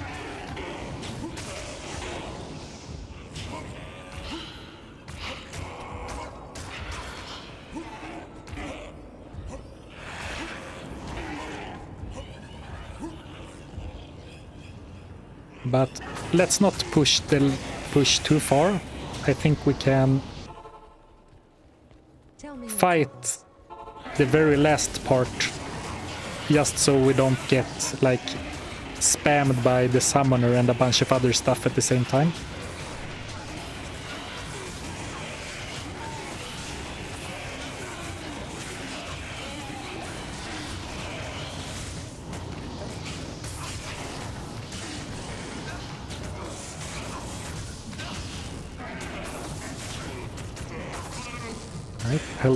Held a close eye on Emilio there, so he didn't die, but I didn't have to use a rejuve. I probably don't need to be as like stingy with my rejuvenation potions, because if we run out, we can just go and farm some easy elites back in Act 1.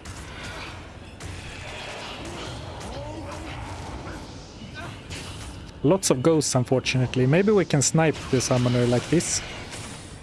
Yeah.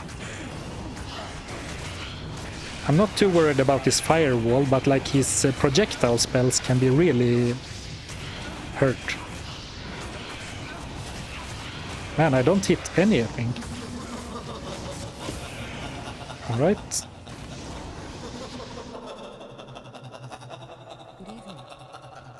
Is this a hardcore run? Yes, it is a rare hardcore run on the Zarfen channel. Do you have Ancient Tunnels waypoint? No, I don't think so. Oh, I did. I do. Oh, thank you for telling me to buy town portals. I did not notice that on my own. Why no frenzy? Because that requires me to go into melee combat every like 7 seconds to refresh it. And not only does it feel scary in hardcore, also it feels a bit too mentally taxing for me while streaming. so it's not like there's no like min-max reasons. It's just because it's easier that way reason.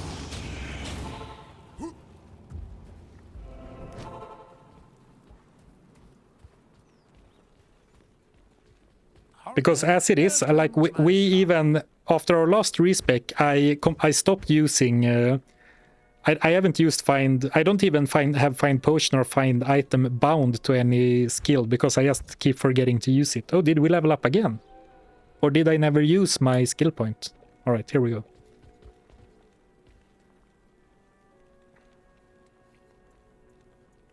But attack speed, lol. Yeah. I mean, that's what I phrased it like I did. You are right from a min-maxing standpoint, but my reasons was what I explained to you.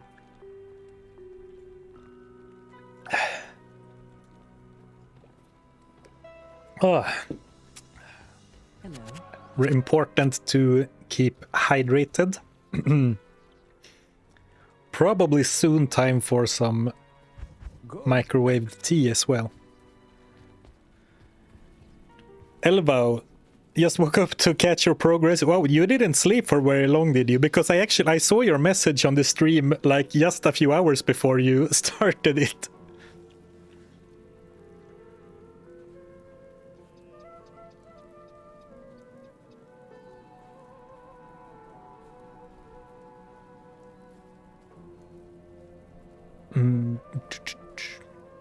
Did he drop any blue spear? No, not what Zarfen saw. No, I don't think so.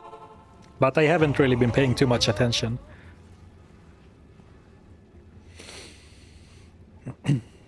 I want to look at the FXs for rings. You have no reason to wait. Plus 71 gives you max chance for number of affixes, and 67 gives you the highest all res you can get. Oh, really?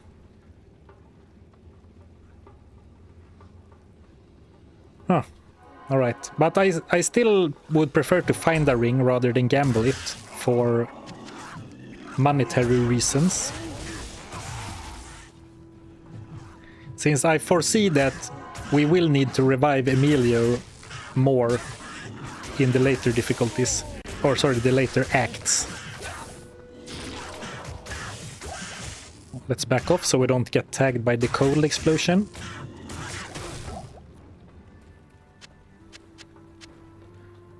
Which tomb do we have? Triangle?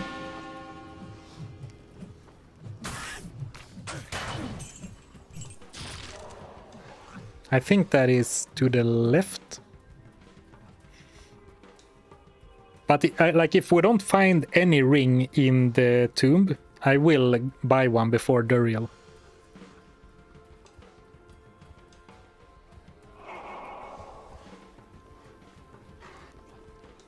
Why does his ammunition for the axes not decrease? Because of the beautiful, wonderful change they did to throwing mastery.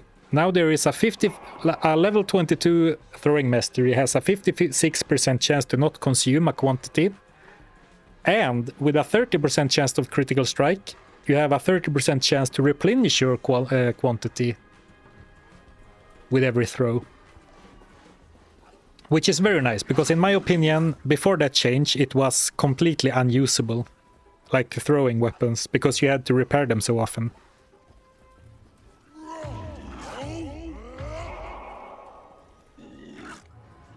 Oh, at the summoner. Yeah, I guess I didn't look too closely what the summoner dropped. It might have been a spear. I don't think so, but I didn't look too closely because I hurried into the portal.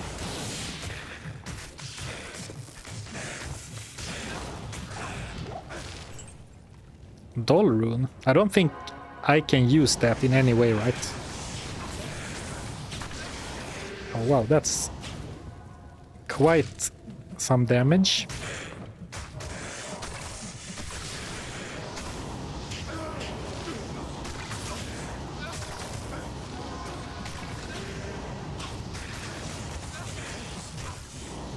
Right, this was one annoying pack. Maybe we can see if I can skip it.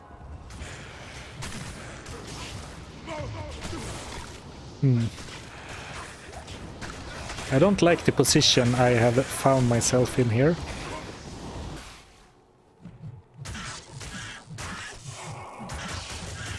There's like champion, what are they called? Champion mummies and elite vampires right inside of the door. So it's hard to get a good angle.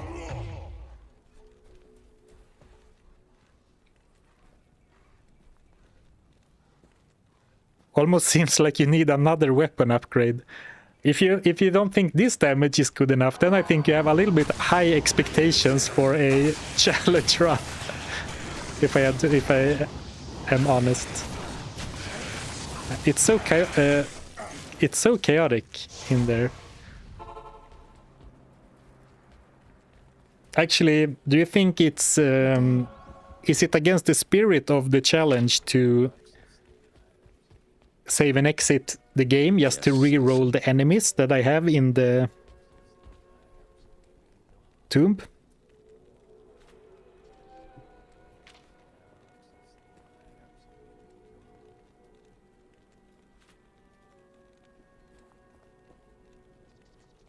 I'll allow it. Re-roll, yes.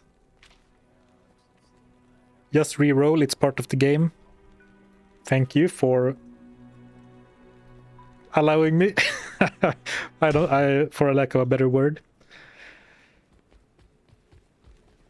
I guess after I brought it up, like as an option, I would feel very stupid if I died. Has Atma always been able to heal you? Yes. As far as I know, anyway.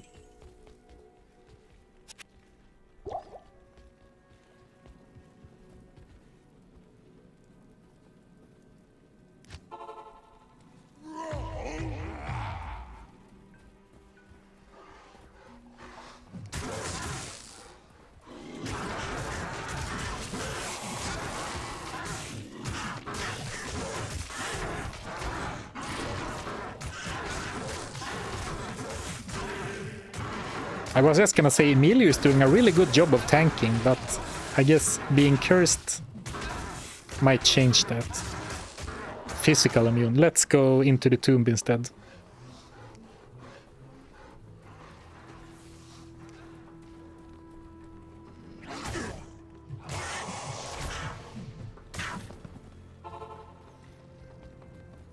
Tell me your troubles.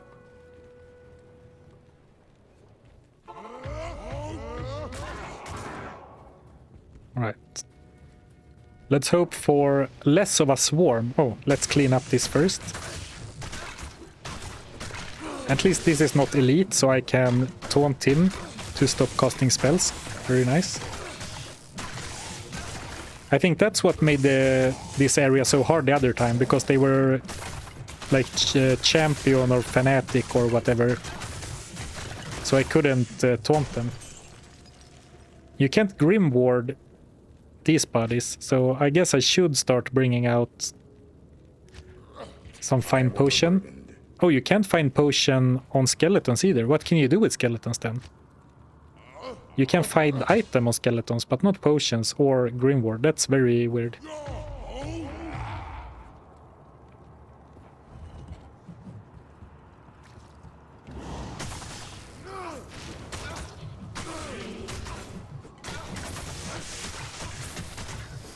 So Emilio will not be able to leech much at all in this place. So depending on how much he gets swarmed, you might be wondering what I am doing. I'm trying to see if I can snipe the Unravelers, which is of course easier said than done. So let me just bind this to... I'm out of hotkeys, but I can bind it to F1. I do have the F1 key still. I don't use it very much. Or I can shatter them with cold damage, I guess.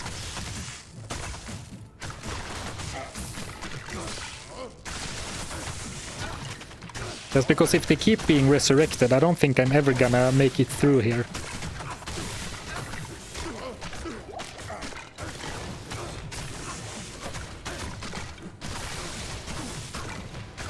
And of course, if you're unfamiliar, if you like destroy a body with a spell like corpse explosion, find item, raise skeleton, they can't be resurrected anymore.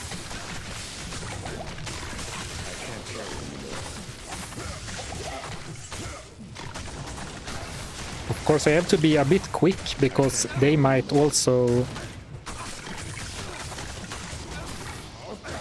erase them before I get to dispose of the corpse if I'm not fast enough.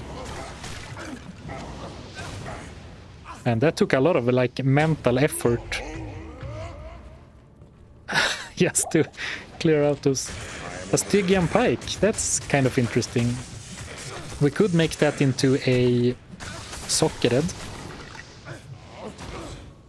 I think he's gonna be able to use it. Maybe the Stygian pike was the one that had super high dex requirement. We can take a peek. Impossible. Yeah, 168. No, that's the strength. I'm stupid. Okay, so we can use this. It is not very fast, but it's worth trying. But I guess we are also missing a perfect emerald.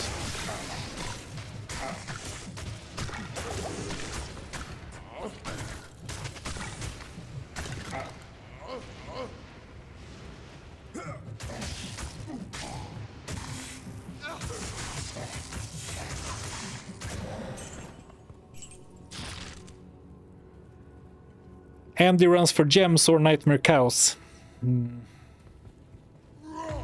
I don't think I can do Andy runs. I mean, we can kill her, but I don't think we can run her. But I think for now I would prefer to just keep going and hope to find it along the way. We've been finding very few gems actually. I don't recall any flawless gems during this stream so far. Maybe I just didn't see it, but...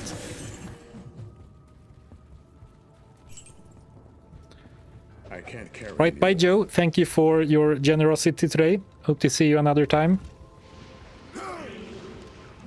So here we have some kind of nasty elite. So maybe we can take a chance and hope that that is not the right direction and go somewhere else first.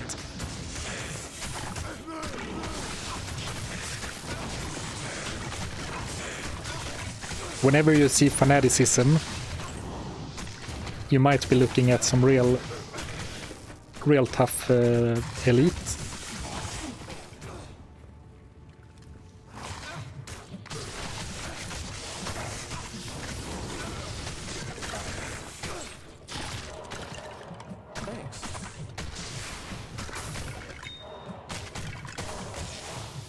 Not a flawless, but we'll still pick it up. I can't.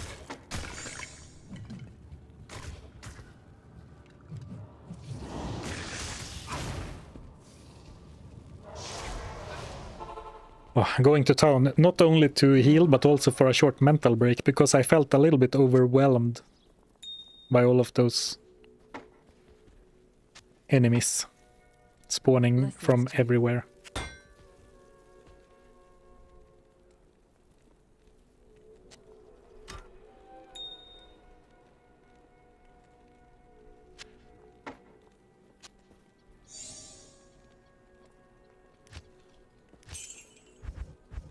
There was something else. I keep forgetting what... I keep having thoughts and then immediately forgetting about them. Zarfen, is this the first attempt? Have you lost any characters? It is the first attempt on stream. It is technically the second attempt. Because before starting the stream, I started this character like off stream just to try it out, and I died in Act 1 jail, I think, of normal. So for like it is the first attempt, but there was technically one short attempt before I even started the stream run. But this is the first character we really got going with, and he's still alive, so knock on wood, hopefully he can go all the way. Do you do some challenges on the PS5? No, I don't even have a PS5, and I don't usually play Diablo on console. I do play it on Switch occasionally, not as much anymore now that I'm like doing videos. But I think it is perfectly fine on the Switch.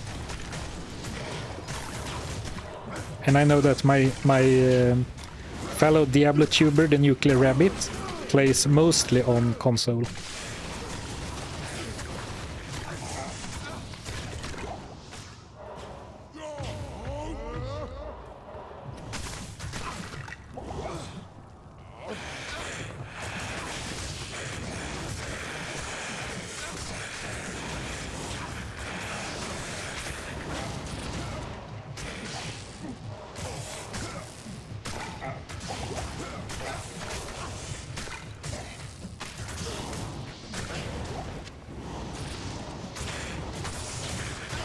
Very focused right now.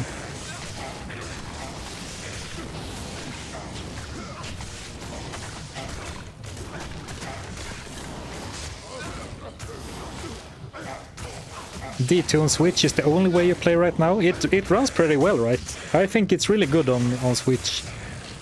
Though I do have to say the load times are quite long, but of course it is a Switch. I guess I play on the Switch Lite as well, which is, I guess, even worse.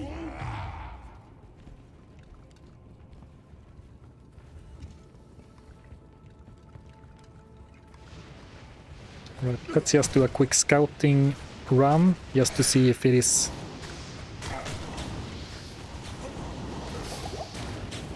Oh, this is much longer than I thought it would be. And one of the reasons why I dare to be so... Like, I'm playing very aggressively right now.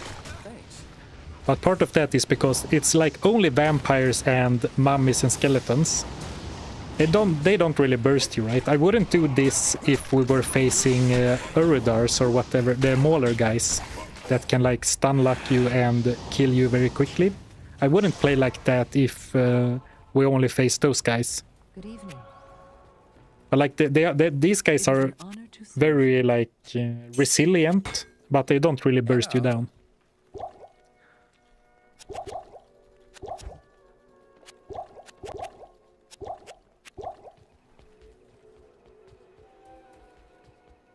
Rip money. Is this players 8? They seem so tanky. Brother, if this was players 8, we would still be in Act 1. Now this is players 1.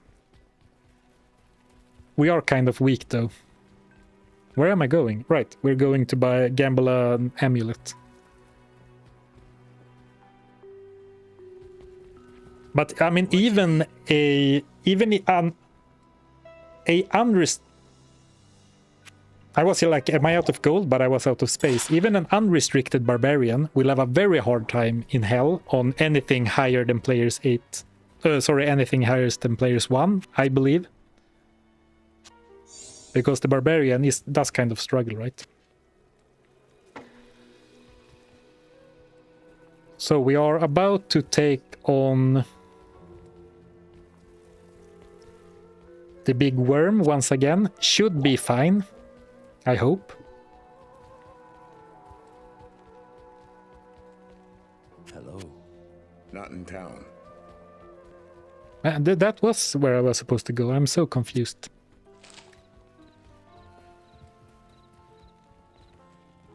Wait, why amulet? Lol ring. Oh my god.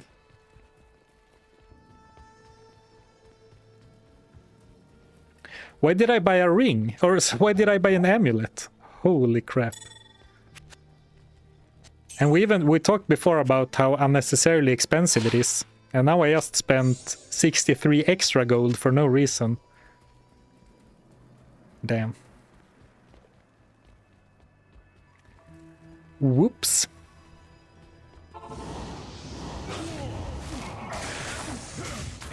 So I think that means it's time for a short break soon. I think I need to grab some tea as well. Feel very... how do you say? Tired in the throat?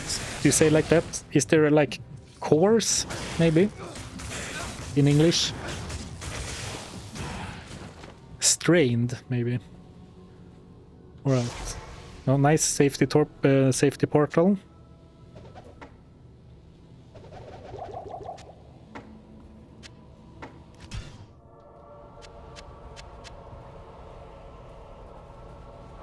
And I guess shouldn't really...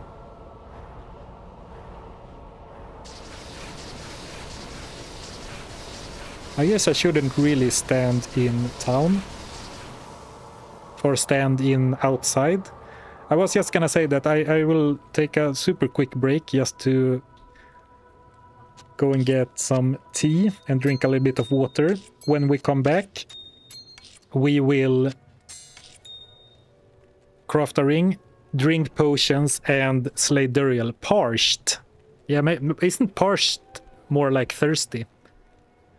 Thawing pots in the belt, bro. I don't think thawing pots are gonna be very good, like, during the fight. It's more for the pre-buff. Because Duriel is gonna keep slowing me anyway. So, yeah, hopefully we'll get a much better ring. And then we will definitely kill Duriel. But I need a quick break. So I will put up my little banner and I'll be right back. Nope. Here we go. Here we go. 8 minutes. Sounds good to me. So I'll see you in a bit.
Good day to you, partner.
Right, tea in hand, bladder emptied.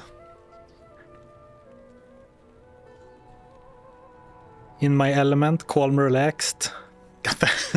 Thank you, Rock the Pop, for the break time donation once again. Peak loot goblin content.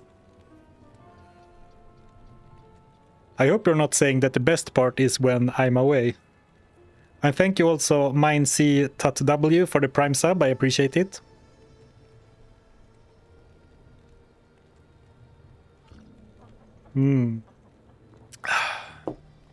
Sweet tea. If you fight Duriel with no armor, I'll sub. Intriguing, Royer Payne. Since it's hardcore, if it was any old regular run, I would take you up in a heartbeat. Do I have to win, or is it enough if I just fight and die? So what are we hoping for? We are hoping for... My dream ring would be like attack rating, some leech, all res.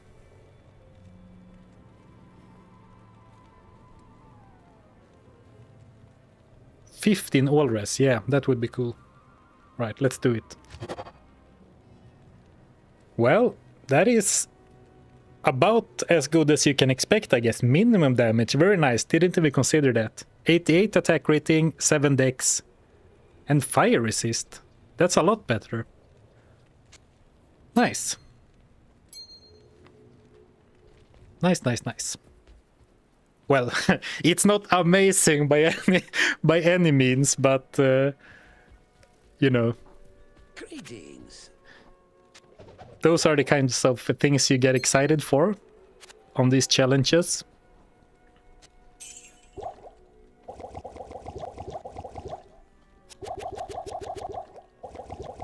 So with only 6% crushing blow,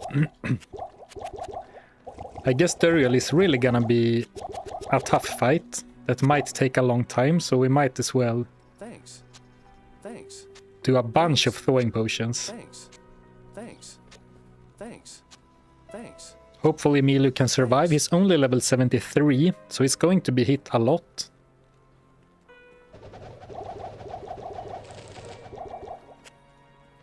But we'll try our best.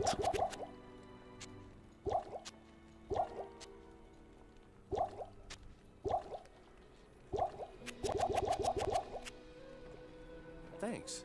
Thanks. Thanks. Thanks.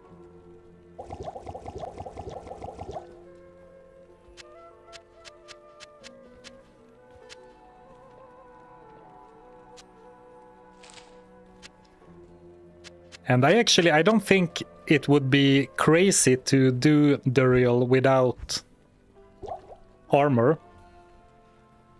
I am actually down to try Duriel without an armor, but thinking about it, I don't really want to go down the path of like trying to milk subs or like memberships for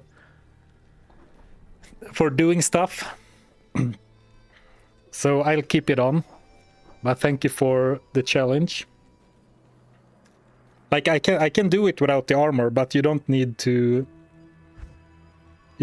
sub for it, because against Duriel, what does the armor really do for us?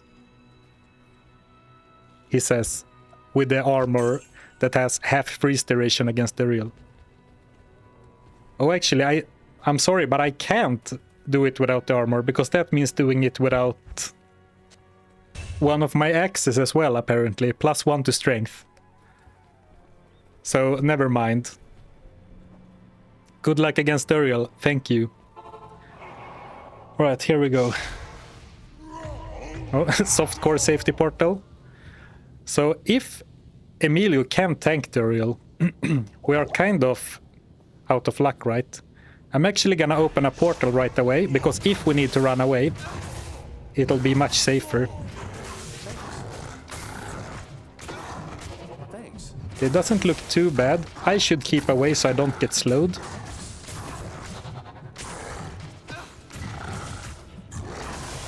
I will need to use some full reuse on Emilio for sure in this fight. I just wish Emilio would stand still.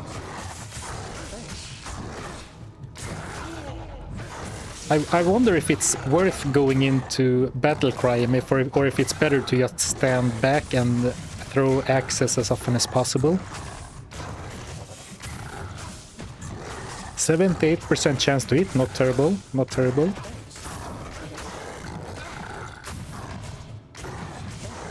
I'm nervous. I was really nervous before we entered like the area.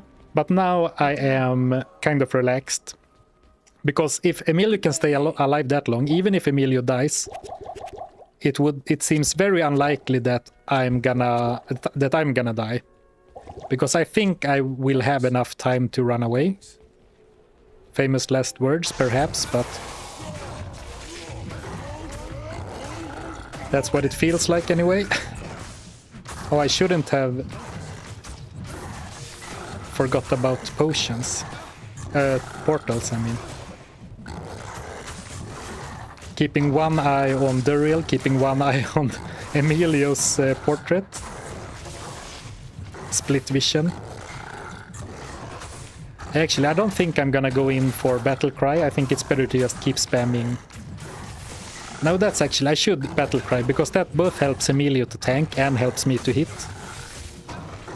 You can't see it, but I'm taking a sip of tea mid-fight as a sign of dominance. To show Duriel that I'm not afraid of him.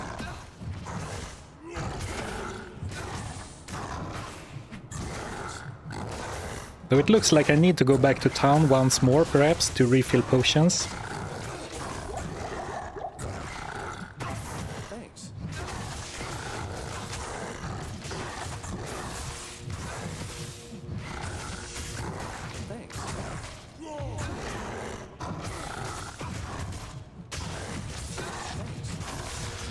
Alright, this looks good.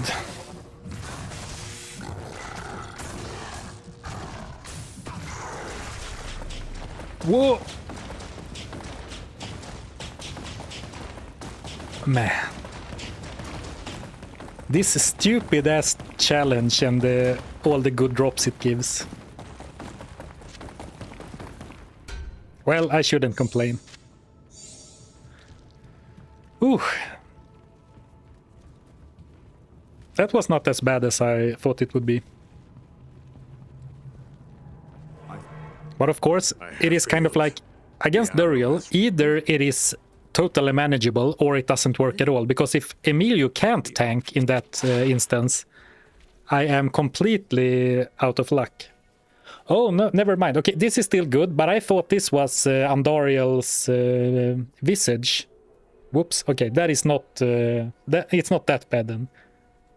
I thought it was Andariel's visage. But Slow's target would still be an amazing Merc Helm.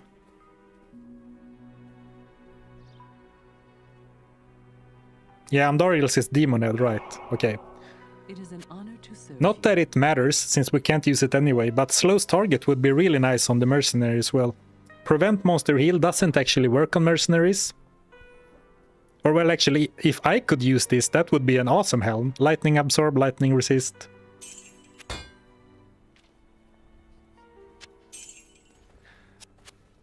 Alright, not bad at all. But what as I was saying, it's like, against Duriel, either the fight goes like it does now, and it looks easy, right? Because he can't kill Emilio, and I can just stand and throw axes, and eventually we win. But what if Emilio can't tank? It's not like the fight is gonna be hard, because then it's gonna be like impossible, because I can't tank Duriel and throw at the same time, right? Oh, thank you. I forgot about the items in the cube.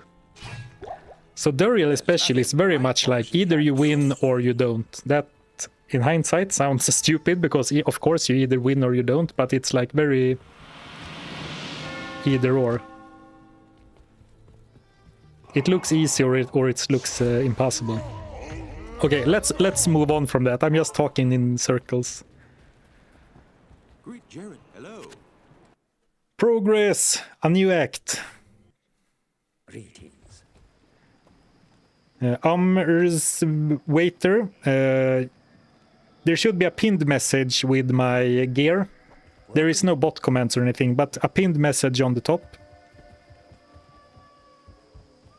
Alright, so now we are at, speaking in terms of acts, we are at the halfway point through Hell. Of course, Act 1 and 2 are easier than 4 and 5, but important to celebrate.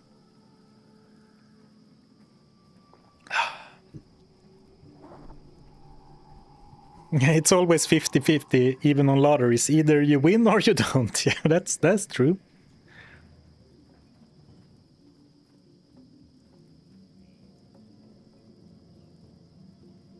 This time, be sure to not get sniped by lightning bolts from off screen. Yeah, I do have a lot more life this time.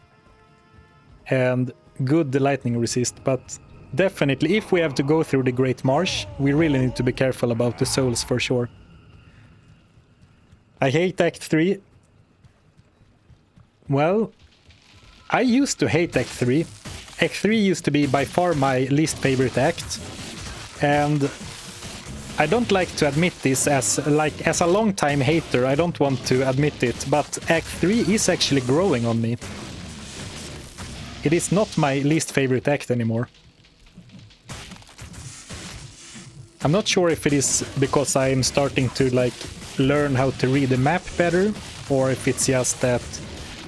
I mean, you get swarmed in Act 3, but the enemies are usually easy to kill, and sometimes that is a very welcome change of pace on challenge runs. But I don't mind the jungle anymore.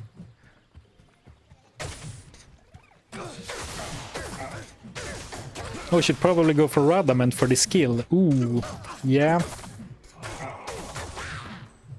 I mean, we should be able to take down Radament, right? If we can take down Duriel, we should be able to take down Radament. And it's not like skill points aren't worth it. Wow, that was a quick death for Emilio.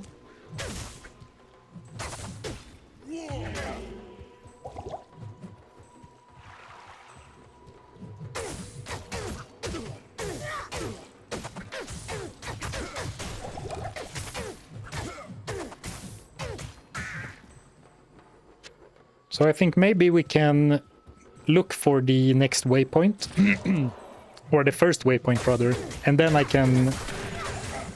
do agree, I think it's a good idea to go and grab the skill book of skill from Radamant. Since all our resistances will gain a boost from that. What a strange little statue. My cold resist is quite high. Oh, I guess I'm still on that thawing potion high.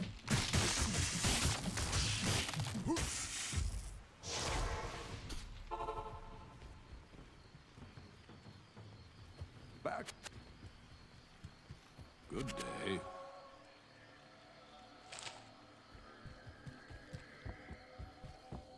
What do you think about dolls in Act 3? Easy to handle or scared with the barb? I am scared. I have kind of ignored it so far. Like, I haven't thought about dolls because it's been like, let's worry about where we stand first. But I do think that this act, if we make it to the Durance, it is gonna be tricky. Because, like, the best strategy, I think, for a Barbarian is to use Howl and just scare them away and run. But with a level 1 Howl, I will not be able to scare away enemies in Durance of Hate. I'm pretty sure, anyway. Of course, I will not be in melee combat, hopefully, when I attack them. So as long as I'm careful and don't get, like, stressed, not stressed, but, like, impatient and try to run for it, dolls shouldn't be a problem for a throw barb.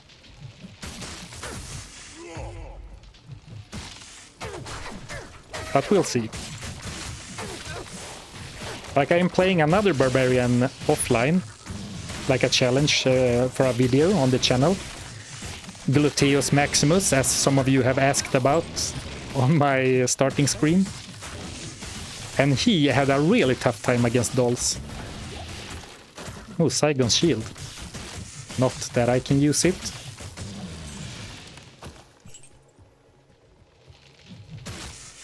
But I guess I can identify that kind of stuff just for the video, or just for the viewers, I guess.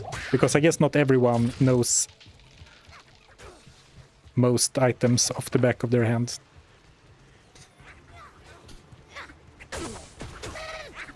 Of the back of their hand, off the top of their head, I think, is what you're supposed to say.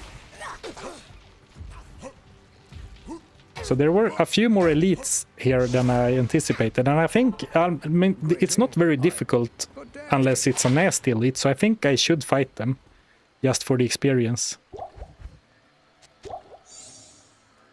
And here we have Saigon's shield. Yes. Quite nice one, +1 to all skills. Better block chance. But of course, not a crafted. You can have level 4 Howl on offhand. Interesting. What can I do for you? Yeah.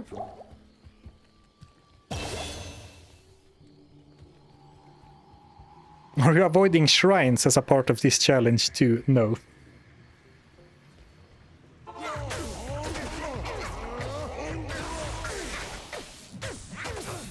Do you mean the combat shrine that was over here? It's just because I was in run mode.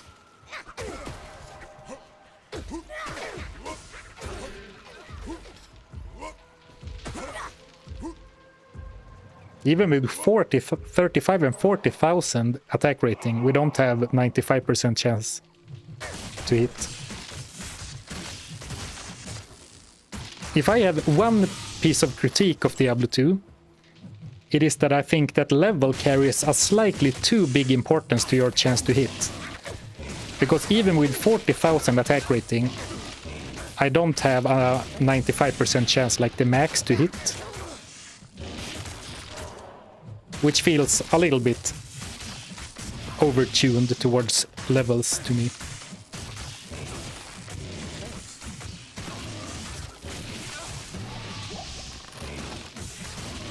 But I guess from a like YouTuber perspective who does challenge runs, it is another thing that always becomes a challenge for any attacking character, which is, you know, good for me, I guess, in some ways. Since we were starting to get a little bit low on gold, I guess I should be more careful about picking up stuff that is valuable to sell. I've been a bit lazy about that, especially in Hell.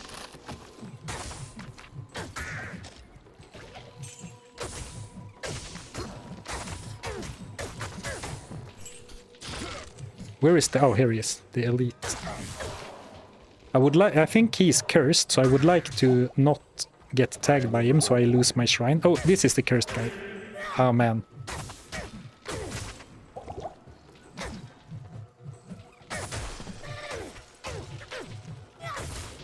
Kind of hard to see some of the elite flayers.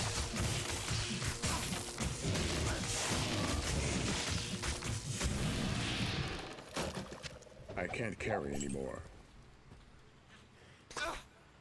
Jewel, always nice.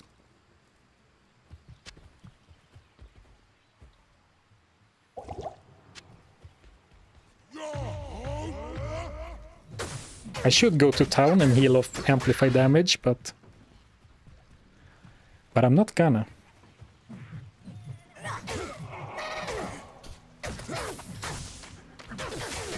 Making levels less important also makes attack rating more important. Because at high levels you barely need attack rating. Interesting, yeah. I was only thinking from like a playthrough perspective, but I guess that is right. The way it is now allows your like really high level characters to not really have to worry that much about attack rating. Which is kind of nice, I guess. This is from the Cathan's set. It's not very good at all. I'm not even gonna pick it up. It has no interesting stats at all.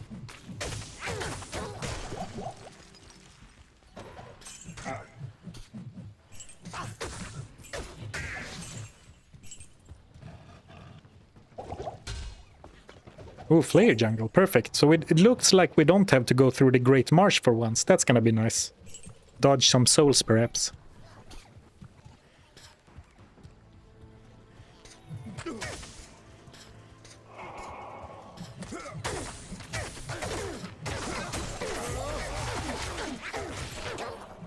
It's so nice to be fairly tanky, because I don't really have to worry about getting sniped by like 4 or 5 fetishes even.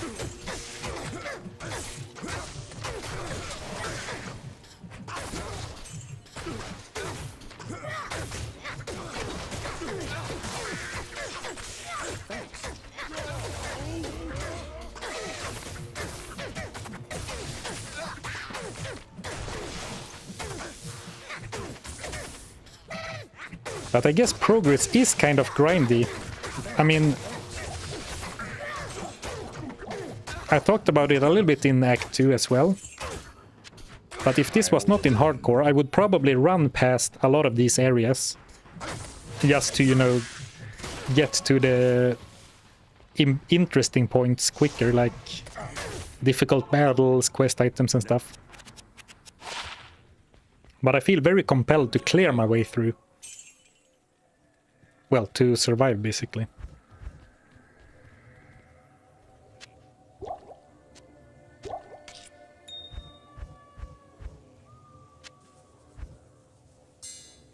Let's put all the jewels on the same tab.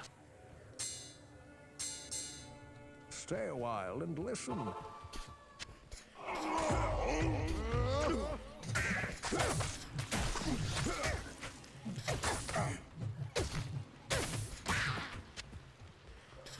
I can't carry anymore.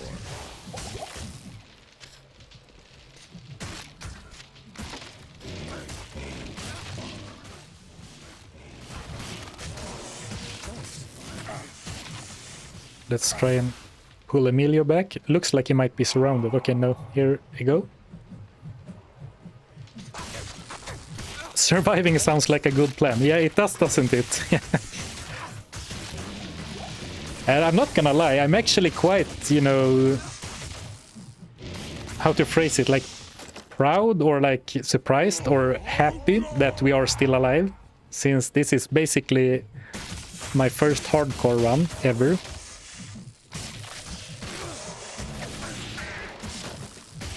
Since Lord of Destruction, anyway.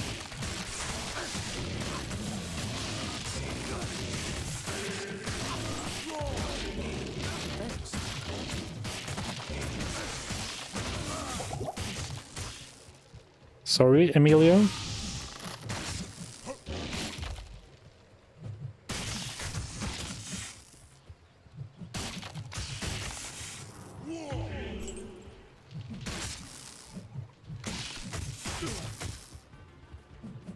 I mean, this is a very tanky enemy and an elite, so I'm not gonna judge too much, but the damage is maybe starting to fall off a little bit.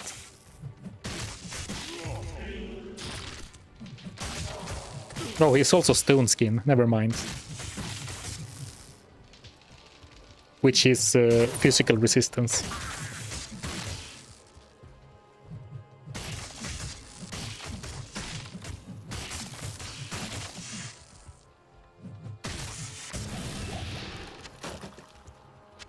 I can't carry anymore.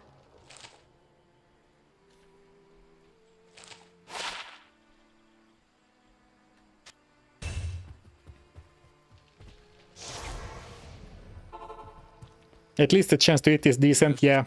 That is probably a very big factor why we're doing so well also, not just the added damage.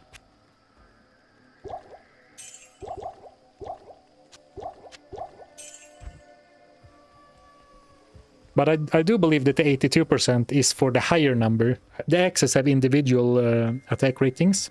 Hello?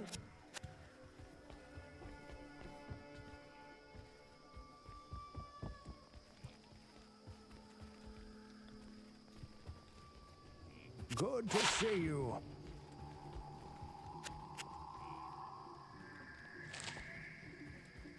By TP, thank you. Right, just gonna sip a little bit of tea before I go back in.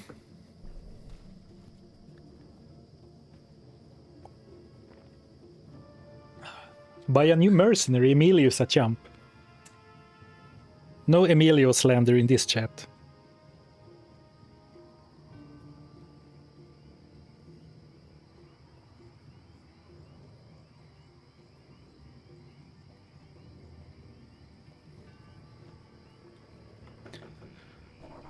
Cold tea, it's still lukewarm. So where can the waypoint and spider cavern be? Here, maybe? Imagine if it's one of those super funky maps where I still need to go through the Great Marsh just to find sort of a back pocket, or how to say, for the spider cavern. Because sometimes the jungle areas are completely, like, there can be like points of interest that are completely disconnected from the rest of the same area. Not explaining this very well. But for example, it could be a map where I have to go into the Great Marsh this way, and then over here there is a pocket that is still the spider jungle, spider forest. It's very weird.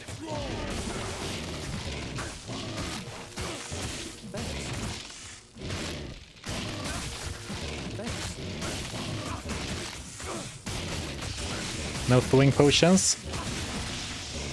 Oh, I wasn't attacking as either, I guess.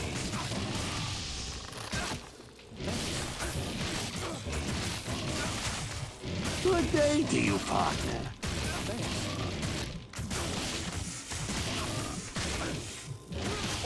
Oh, I hit the wrong button. I spammed the rejuve, but I was pressing 5, I think, instead of 4. Whoops. Thank you, Jeff Fusano, for the Prime sub on Twitch. So gold is soon becoming a problem. Unfortunately. Well, that's like 70k. Almost doubling my bank. But if I keep letting Emilio die, we're probably gonna need to farm gold before we even make it to Mephisto. Oh, I did have a little bit of spare change in the wrong stash tab, so not as bad as I thought.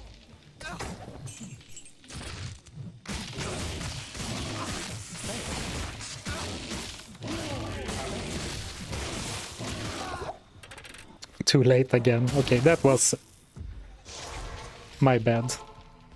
Greetings. Yes?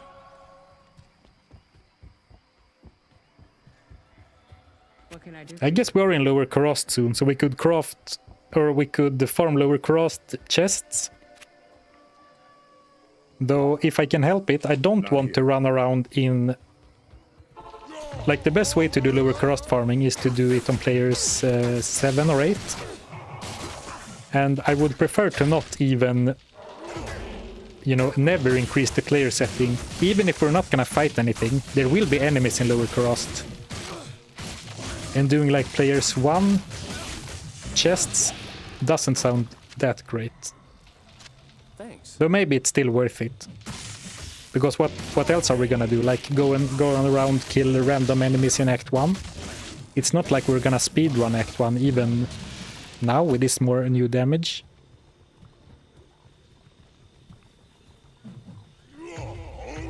By the end of this, Zarfen will hate Act 3 again. Maybe, yeah. Just after speaking highly of this act.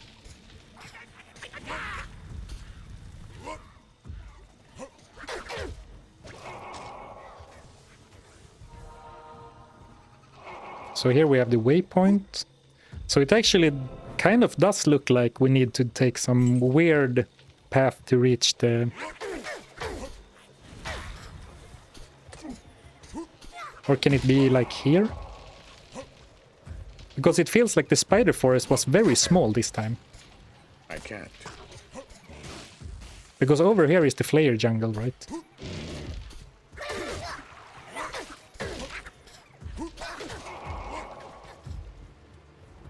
Maybe up here? Oh, I was just gonna go through a portal to resummon Emilio, but looks like I didn't have to. Oh, I keep trying to attack on the wrong weapon switch. Maybe that's why my character stops all the time. Whoops. It's kind of annoying when your like shout switch looks the same like on the character as your main switch. What's the reason for choosing player 7 rather than 8? Because drops actually don't get increased between 7 and 8, and you get harder monsters. So there's no downside of going players 8 for the loot, but you do get slightly harder monsters.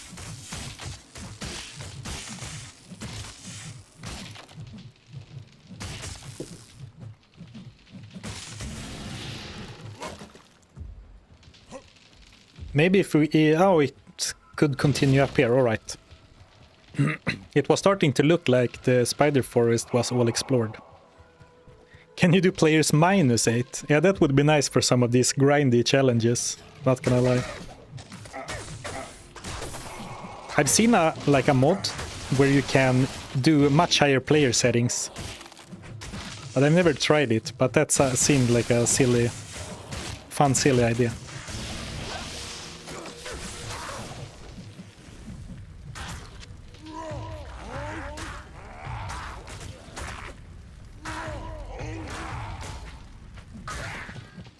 I keep attacking with my battle order switch and then casting battle orders with my weapon switch.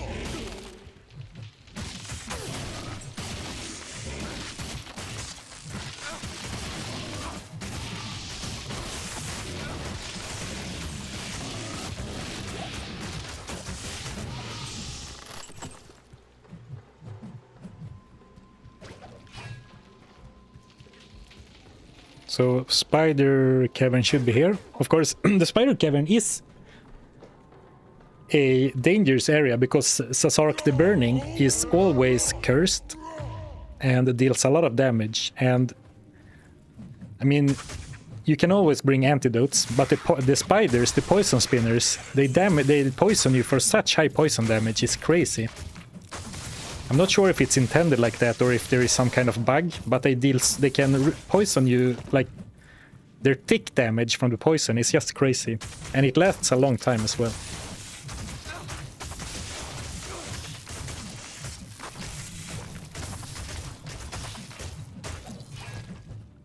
Oh, it is some kind of bug, alright. Well, then I feel better about all the times I've died in this place. Not this time though, knock on wood. No jinx.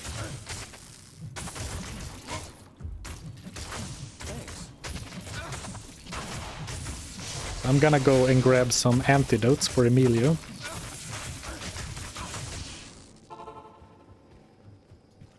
Hello.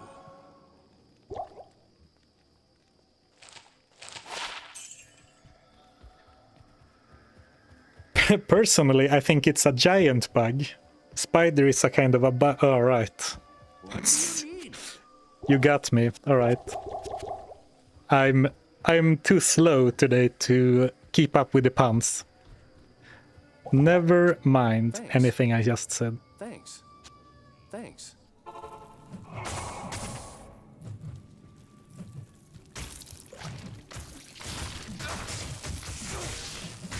How do you heal the mercenary without clicking on the potions? If you hold shift and press 1, in my case, it will give him a potion without having to drag it.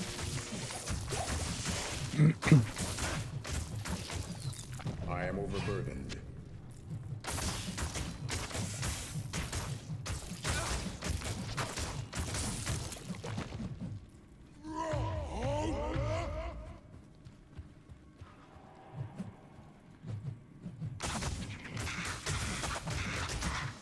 Oh, his fanaticism enchanted as well.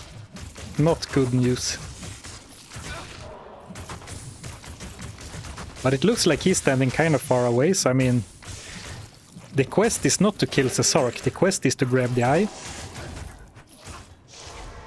As far as I'm concerned. Panic now, yeah, amplify damage and fanaticism.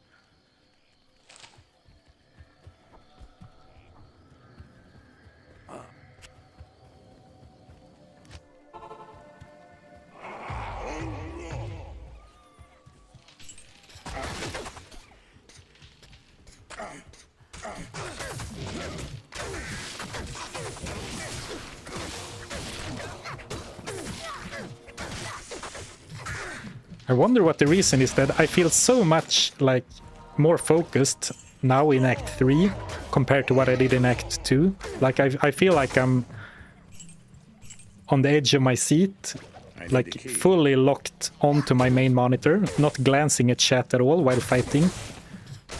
Whereas in Act 2 I was playing very loose. Maybe it was because we stayed in Act 2 for so long, like several streams.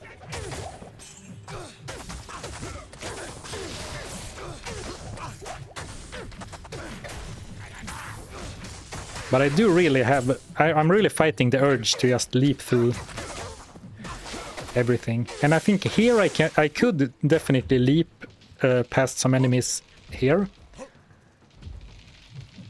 But enemies can hit you while you are in the air. So leaping in the Flayer jungle is gonna be really sketchy.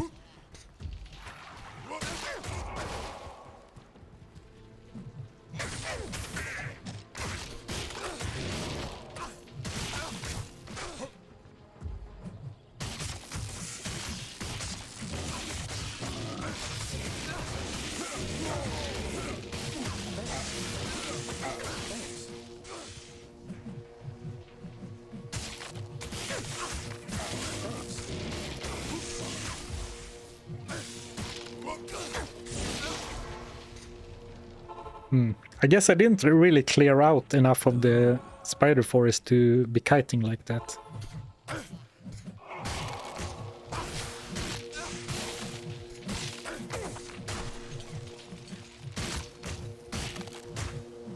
All right. Where did he go? Come.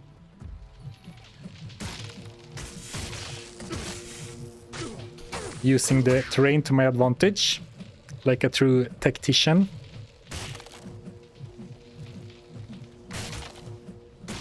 Impossible. I can't. Impossible. I can't. Impossible. Impossible. Impossible. Can't jump back? Alright, here we go.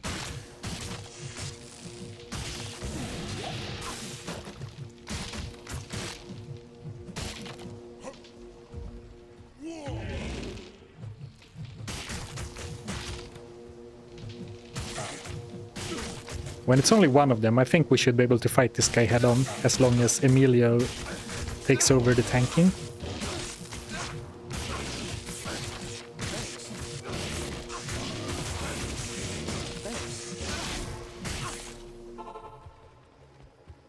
And actually, someone said this before, and I mean, a Scroll of Town portal is probably a better...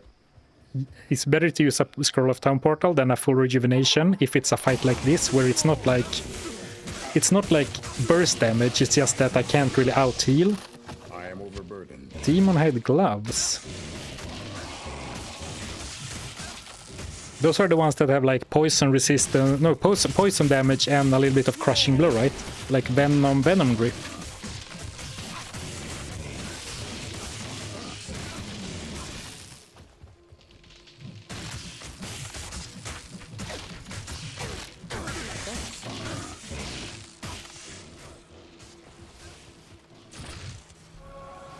Thanks. Oh, I thought the health shrine would heal Emilio too. Expensive experiment.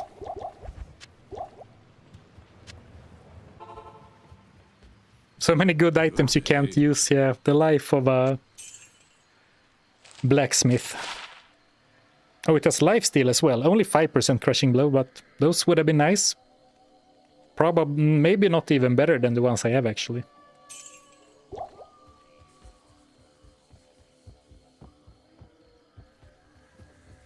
Greetings. Guess we have a green, perma-green Emilio now.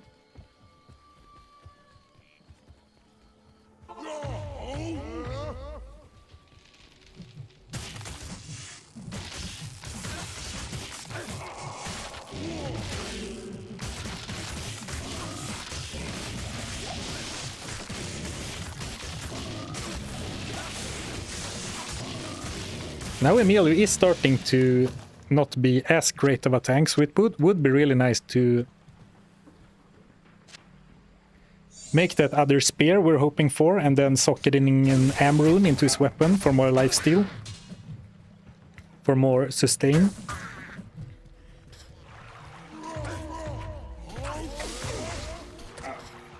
I can't. I can't.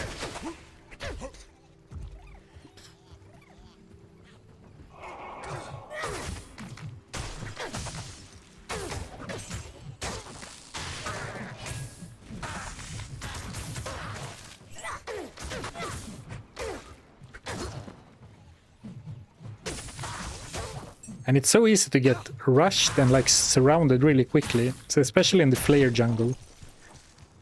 But I do have leap, so I don't think I should really get in too much danger.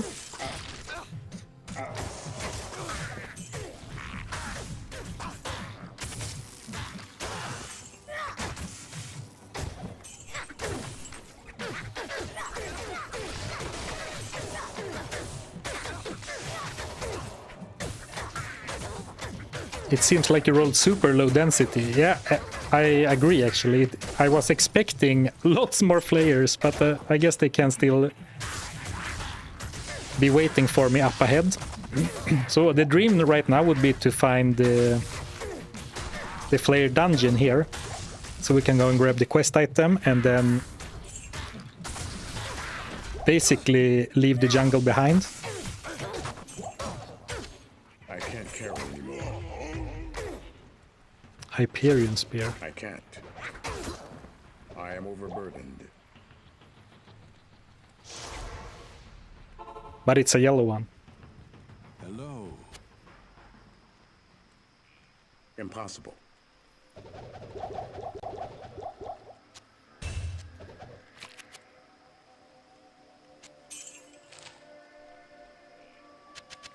It's so difficult to play with just 2x4 I can't carry anymore. inventory spaces.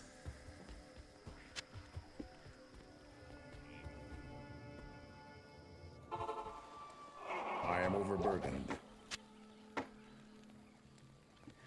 If Spider Forest waypoint was first, then the FJ waypoint will also be first. Oh, really? I didn't know it worked like that. Can you buy a spear here? Oh, I don't know. You mean an elite spear? No idea, actually. I identified this because if this was a rare with a socket, I think we could have re-rolled it to a magic one with socket using the same recipe we used for the man catcher. But unfortunately not. Well, your theory seems to hold up. That's interesting. I had no idea it was that was a thing, that like they are synchronized in that way.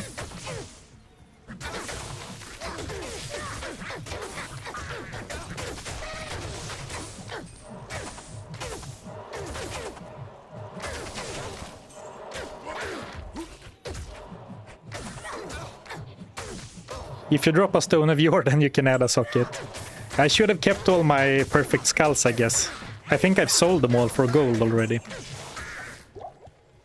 Or all my flawless, rather. That would be really funny to do, though. Like for the video.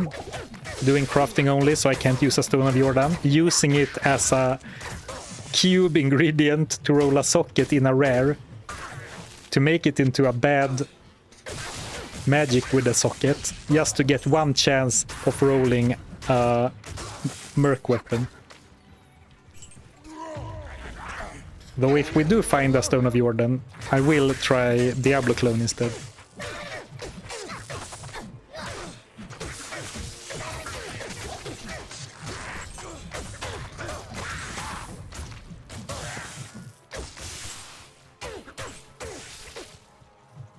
You need to finish hell to summon Diablo clone. I don't think so, but I'm not sure.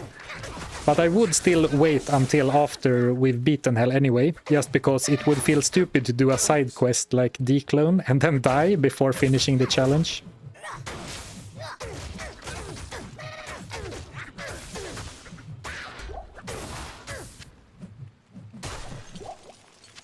I can't carry anymore. Oh man, finally I use for all those stones of Jordan I keep getting on my crafted only runs, yeah. Probably not a problem we have to find a solution to. I have still not found a single Stone of Jordan in Resurrected. I think I found one or maybe two in the old game, but 0 so far in Resurrected. Though of course I've mostly been doing challenge runs lately, right? So no, I haven't given myself the most chances to get one, but on the other hand, it can drop kind of early.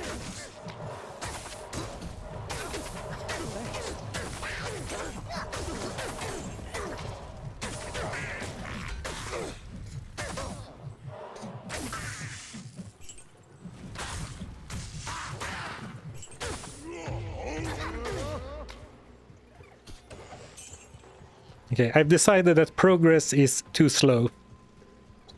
So now we're running for it.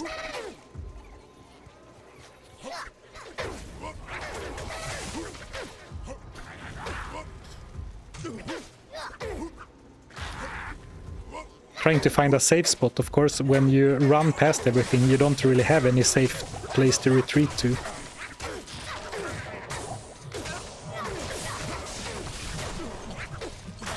We find a Stone of Jordan in Act 5 in normal. That's crazy. Like not a terror zone, just normal Act 5. That has to be super rare.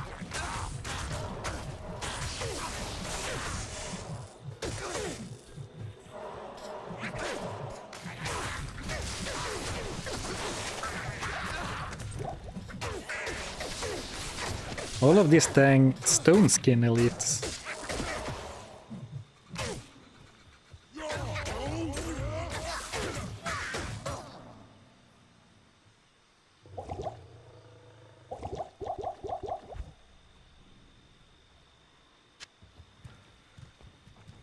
Ooh.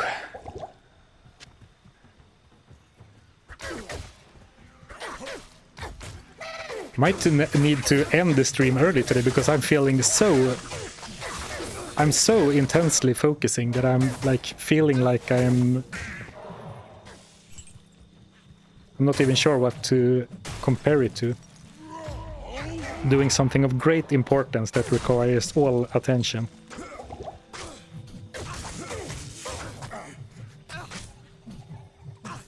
But nah, it's not that bad. I thought there were another elite, and here is Devil Slime.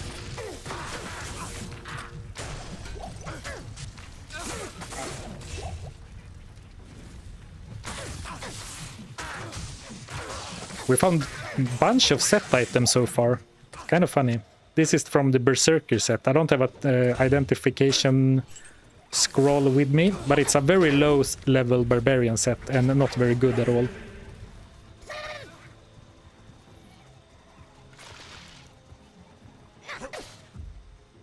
Nice. Actually, we don't even need to grab the Gid bin because what are we gonna do with the ring from Ormus? Yes.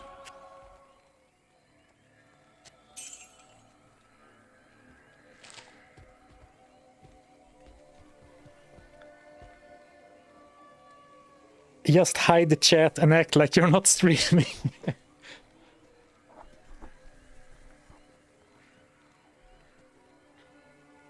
Sell it back? Yeah, I could do that, but...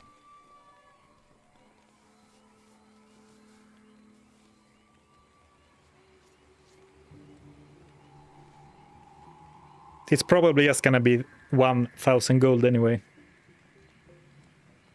I can also... I'm stretching my... You can't see me, but I'm stretching my arms a little bit because not only am I like mentally focused, I can really feel myself playing like I'm playing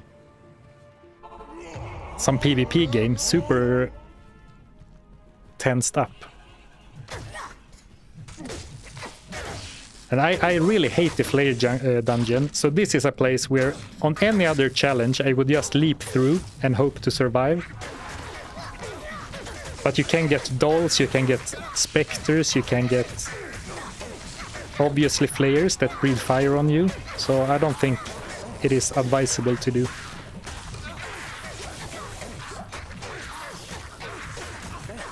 Or advisable, it's obviously not, but you know what I mean.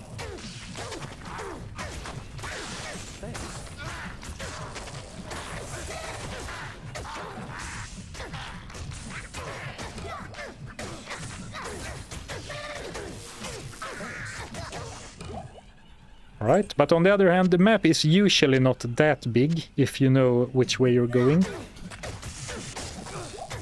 And I do believe that the Flare dungeon is always a quick left.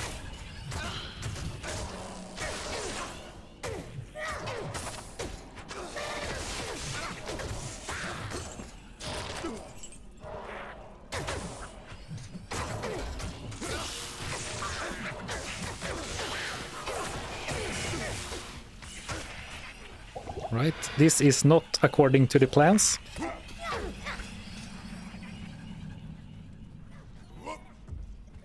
But if you do something stupid and it works, it's not stupid, right? Good morning. There's just so many enemies.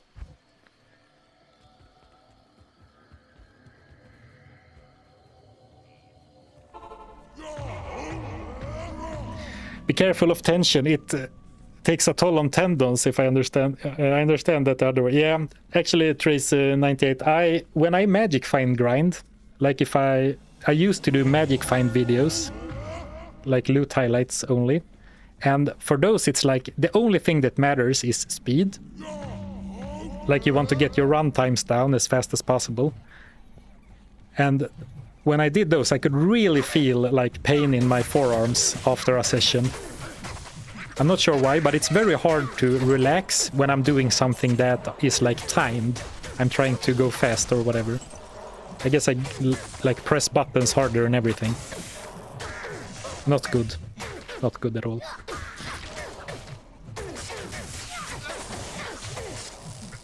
What's the actual damage on the weapons? Oh, right. Yeah, that's one downside of that link. It doesn't show the weapons.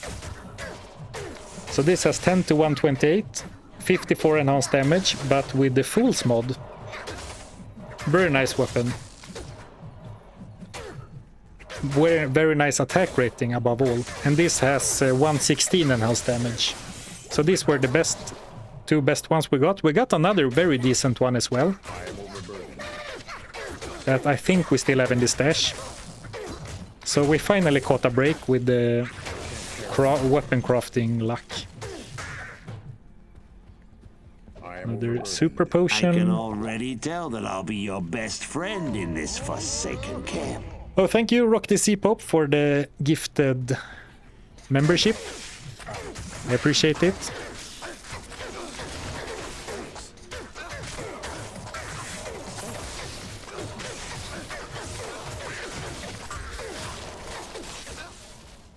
Let's try and retreat Emilio. So he's not as surrounded all the time. And they are just standing here waiting to be tomahawked. Oh, nice. Flawless ruby. Now, if we could only find a gem shrine.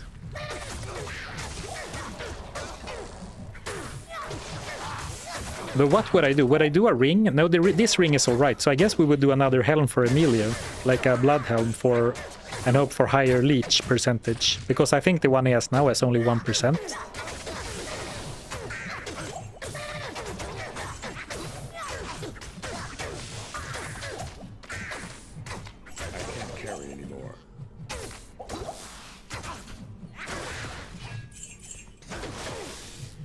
Right, so far, not bad at all for the Flayer dungeon.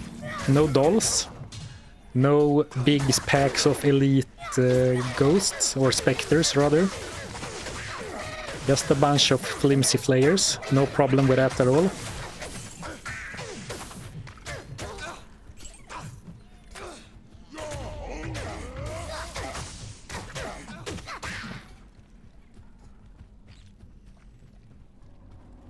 Alright, not bad, not bad. Now we just gotta make it through the maze that is level 3.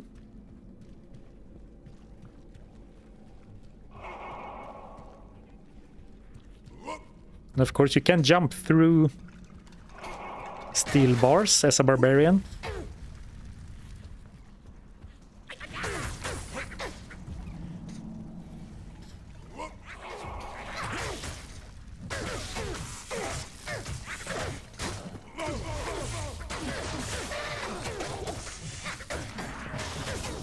I'm still being haunted because 2 streams ago I swapped my Grimward hotkey from E to X just so I can have a shout for Emilio, and I still mispress every once in a while, trying to use Grimward but pulling out shout instead. So I guess it is over here.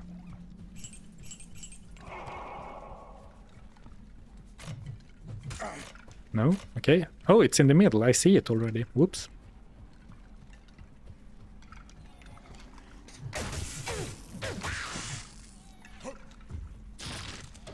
I can't carry anymore. Joink.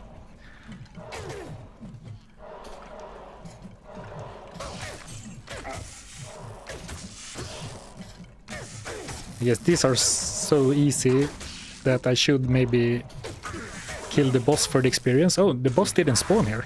I thought the boss, like the elite, I forget his name, but there's an always spawning elite. I thought he always spawned by the super chest, or the glit golden, the sparkling chest, but I guess not.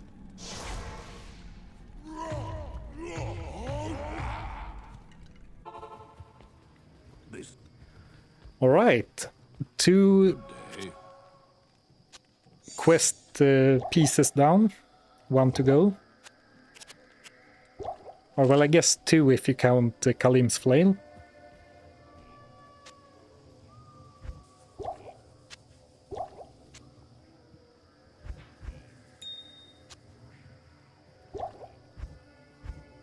Yeah, no more rubies. I guess we have 2 chipped rubies, but probably need a gem shrine for that. Though it's not that pressing. Yeah, Endugu, right. The elite shaman is called Endugu. Witch Doctor Endugu. Close to a level up as well, yeah.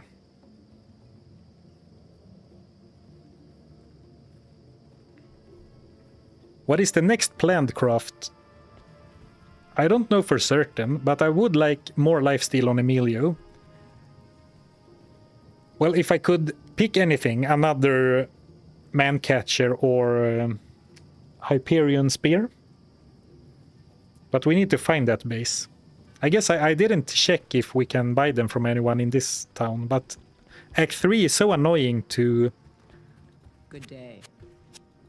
shop in. Because it's such a long way to exit town from both weapon merchants.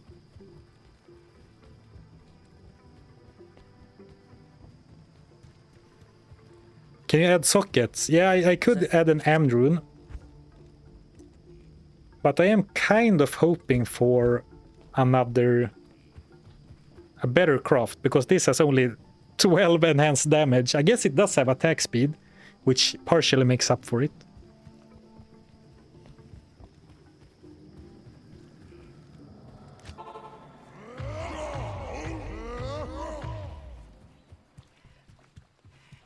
So now our goal is lower crossed. And I'm gonna try and run. Make sure to remember that I have town portal scrolls on the belt, so I don't need to cast the scroll.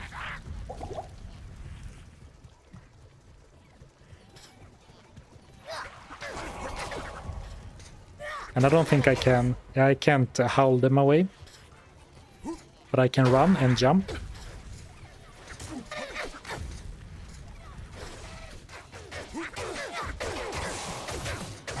So I guess being so close to the next level, maybe I should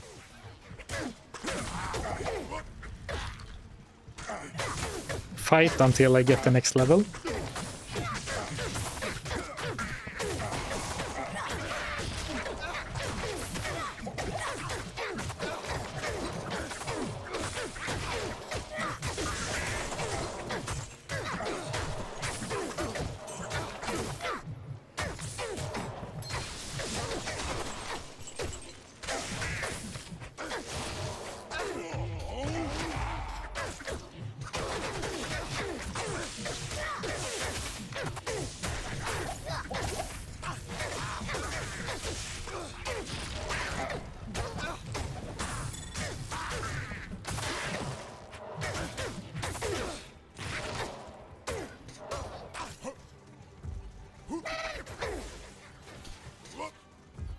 Ooh.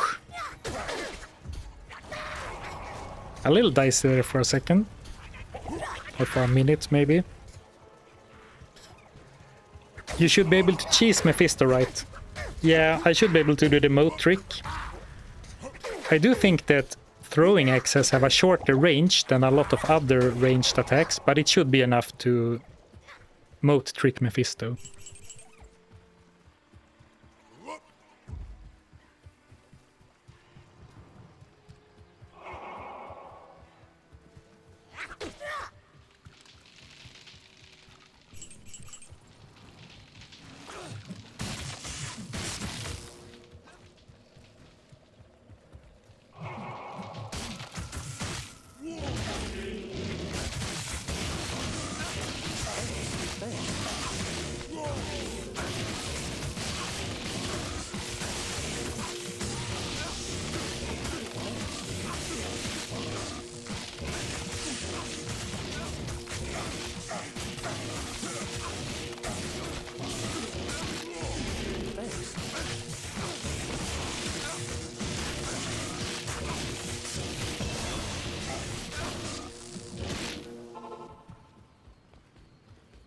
Greetings.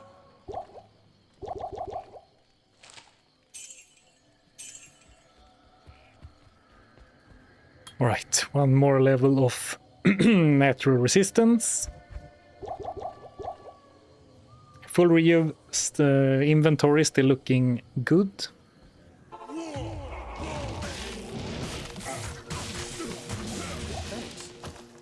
Nice.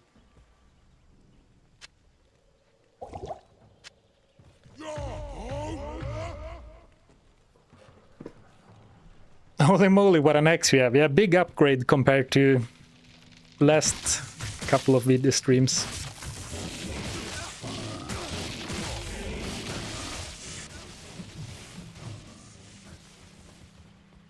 Thanks. I wonder why I can't Grim Ward the Threshers.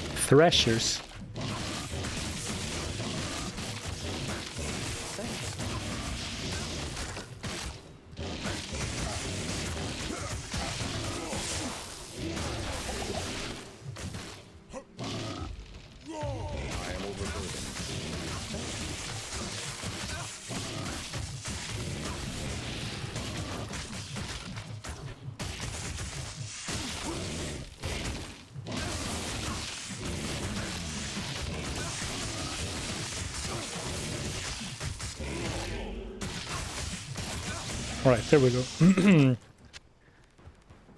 Thanks.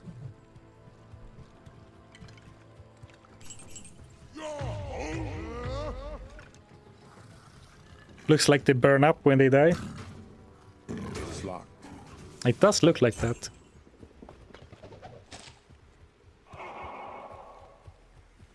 Well, good to know for the future.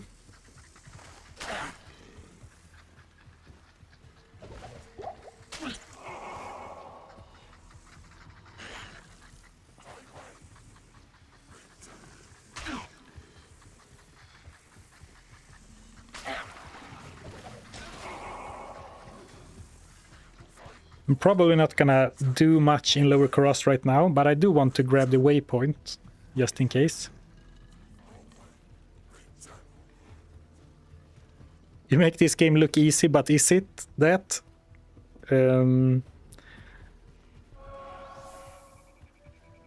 Well, I think Diablo 2, once you learn how to play it and like what works and not, it's not that difficult. Of course, doing challenges like this increases the difficulty. But in general, I don't think it's super hard. But it's definitely not the kind of game where everything is viable. I mean, you can make a build that is just very hard to progress with.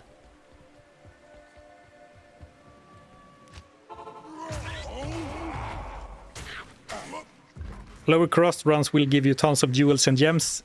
Yes, but I don't... If we're gonna do that, I'm gonna go back to Nightmare. Because I think it's too risky to do player 7 runs. Because even if you're in the mood that you are not gonna fight, you're just gonna run past everything, you can get sort of ambushed inside of the super chest huts, right? So it can still be dangerous.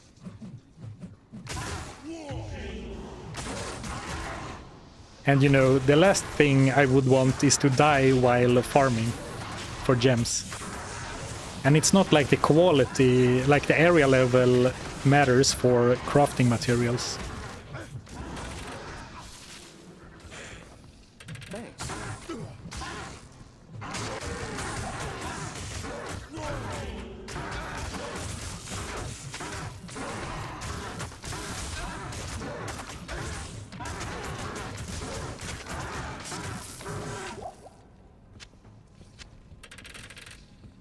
In general, well, the voice is disappearing. In general, I think D2 is very easy. You are, however, playing the weakest class with very rough restrictions. Yeah, that is true.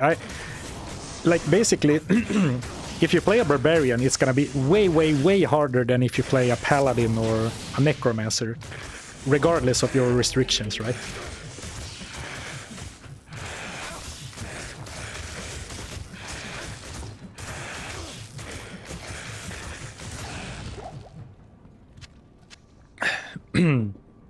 You mean like crafting only challenged throwing barbarian? Yeah, exactly. This is not an example of what you should do, I guess.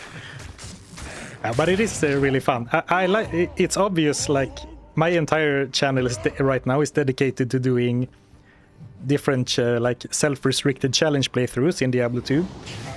So I mean, there is tons to do. It's very like customizable. There's what I like about it is that there is often different ways to, like if a character is struggling, there is often a few different ways you can go about. Wow, he died.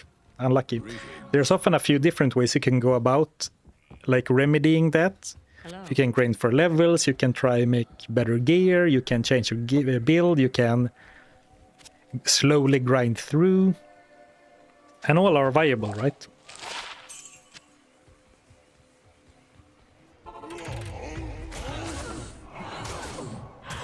Looks like we have invisible Emilio now.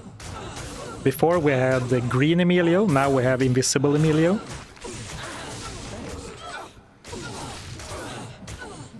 A floating spear.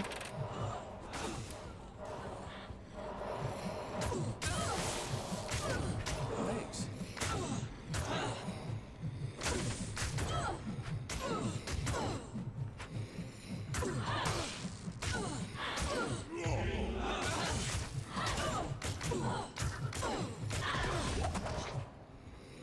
I guess that should help him with survivability, because it should be hard for enemies to attack him if they can't see him, right?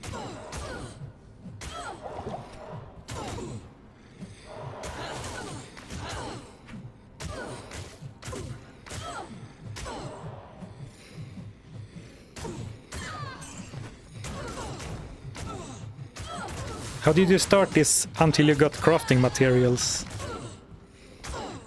Oh yeah, I saw someone answered already. Yeah, it was the entire first stream, like 4+ hours, I think, was only completing Act 1 of normal. Very strange, but I also enjoyed it a lot. It was very fun, especially since what surprised me the most was that there was like people really enjoyed running around in the stony field looking for like charms with elemental damage or anything to help us with Act 1. It was a fun start. Or fun in quotation marks. It was a funny start, maybe a funny start. Notes to self, next time bring some thawing potions from town.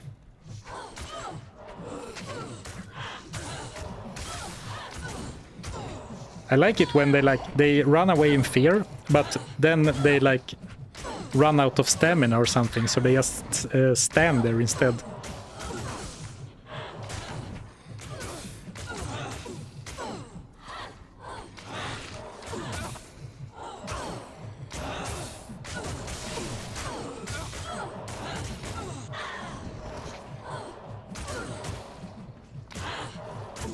Maybe I don't need to clean up every enemy in here, but I do kind of want to keep killing the elites that I can for experience. Level 74, that is a good level, don't get me wrong. Some characters in some challenges don't even reach 74 by the time they like finish.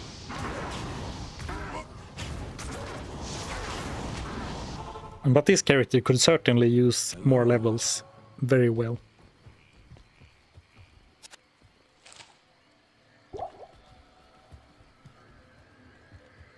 What happened to the mercenary? Why is he invisible? I have no idea. There is some graphical bug. Like sometimes, I think it is like if he takes some kind of damage, like on the frame he dies or something. Because sometimes he's like green all the time, even if he's not poisoned, and sometimes he's blue all the time, even if you heal him in town. And apparently sometimes he's just completely invisible. But it's very funny that the weapon is still showing, but he's completely invisible. I mean, I can see where he is thanks to all the auras and battle orders and stuff, but very strange. And very rare. I kind of often see him turn perma-blue or perma-green, but it's very rare that he turns completely invisible. It is not the first time it has happened to me, but it is very rare from my experience. try to switch to old graphics to see if it's still invisible. I'll do that once it gets summoned to me. Oh, he's there on the old graphics. Interesting. But when I switch back, he's gone again.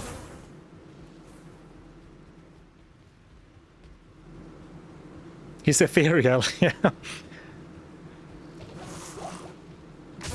He's 50% tankier this life, but after he dies, he's gone forever.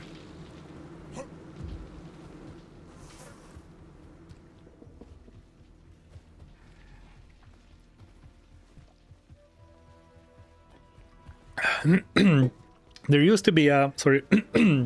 I believe there used to be a bug in Lord of Destruction that if your mercenary got eaten by one of those corpse spitters in Act 4, you wouldn't be able to resurrect him. So if you got any gear on him, it would be lost forever. I'm not sure how old that bug is, but I do have a fading memory of that.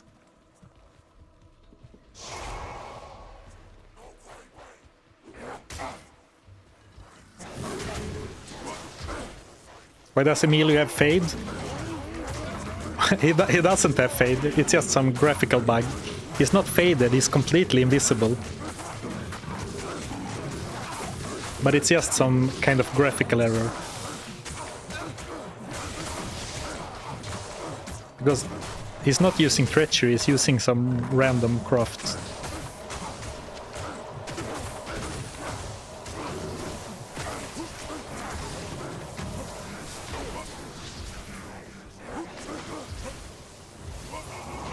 Hardcore Mercenary Challenge, new merc every time one dies. Yeah, I thought about that since I very much enjoyed playing Hardcore. And I am also planning to get back to the, you know, like the hero mercenary runs, where I only support and the mercenary does all the damage. And it would be kind of funny to do that in quote-unquote merc Hardcore, right? Hello. But of course, maybe that is unnecessarily difficult. Unnecessarily difficult.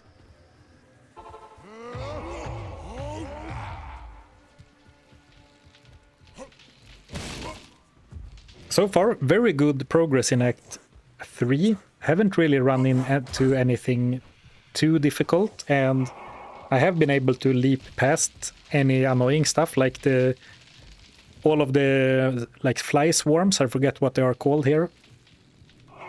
But they are of course physical immune. So now I am sitting up straight in my chair again, because here we can run into dolls.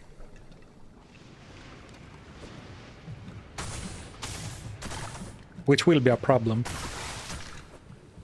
Actually, I should assign my my stat points. I'm not sure what I'm going with. I'm going to add 1 into strength.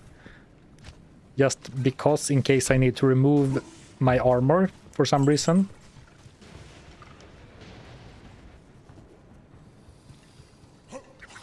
Oh, here we have dolls. Some degenerate urge in me wants to try and tank a doll just to see how much damage it does. Impossible. I am 99.9% certain that they can't one-shot me. But of course, it is a very stupid thing to do in Hardcore. Do a test like that.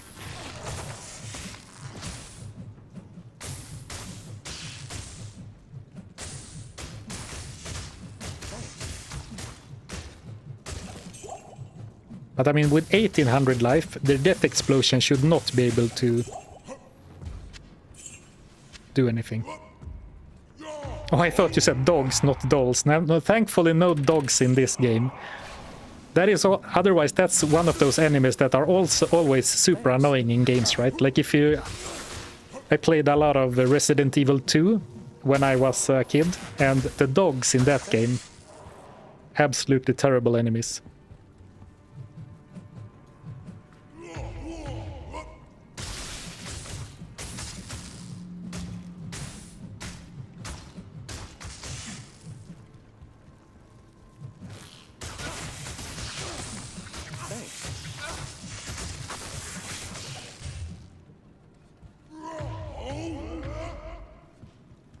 Just started watching from the beginning. Awesome new weapons. Oh, nice. Yeah, very, very good upgrades.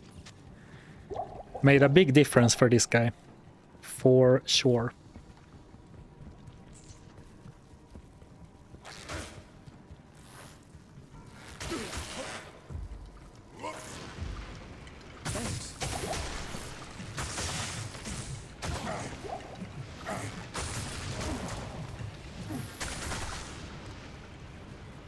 Do you have an antidote? Yes, I do.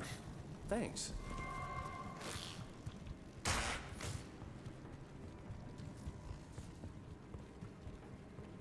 Trying to keep one eye on the minimap and one eye on the screen, just so I don't run into like an elite pack of dolls or something.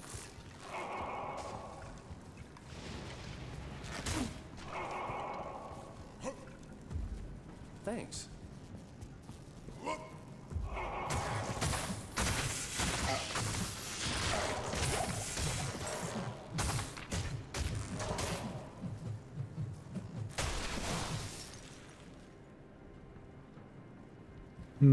I wonder where...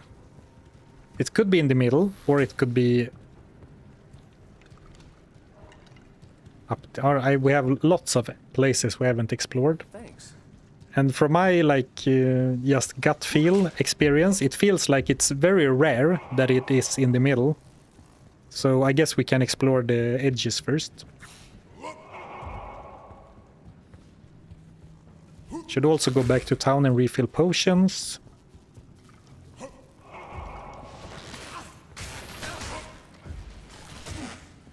I can't use that. Thanks.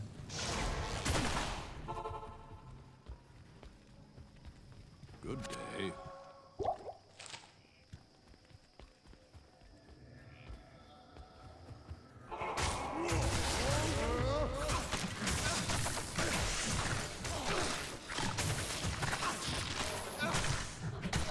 Right, let's clear these guys out.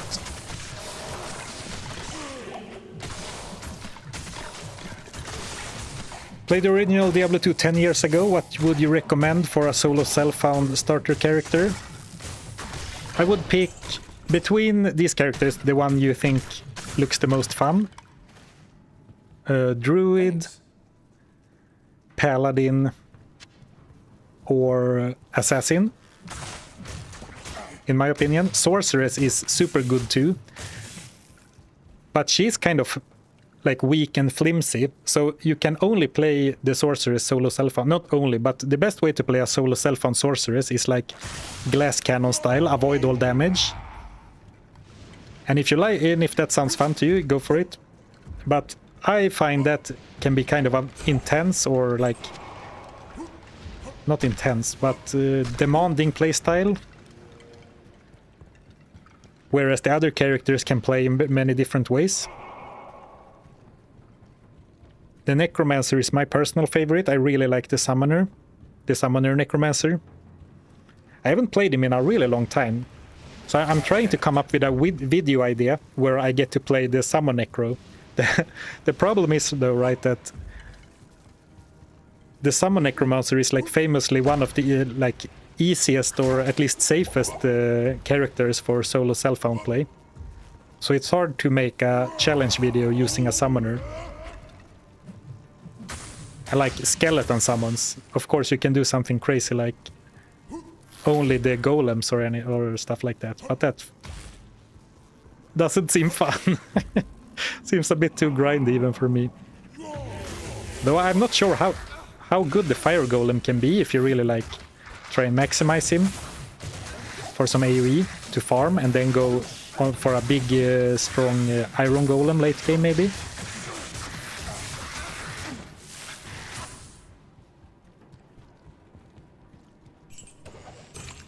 Three skeletons only summoner. I started a one skeleton only run like a year ago. I gave up in Act 2 once I encountered Mummy's Good day. skeleton mage only. You. And we talked about that a few streams ago, and apparently there was someone else, like another Diablo 2 creator, I forgot who have done that challenge. Sounds absolutely awful, because the skeleton mages are so weak. Once monsters start getting resistances, that is.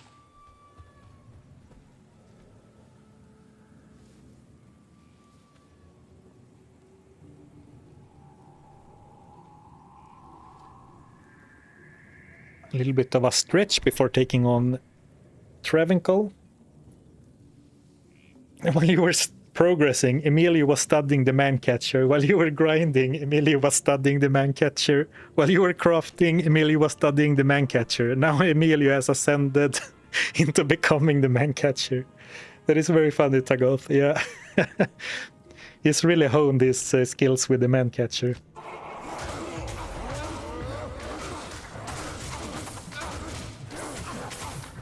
Poison Dagger Necro. I've actually done a video with the Poison Dagger Necro. That was fun until somewhere in Nightmare. Then it turned into an absolute slog of a grind.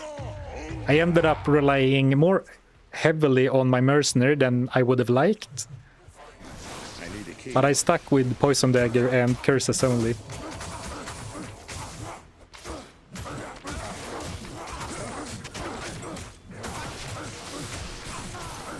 I got some tips in the comments on that video. Apparently I should really have gotten a Treachery, because that does some funky things with the Poison Dagger damage, so I would have dealt a lot more damage that way.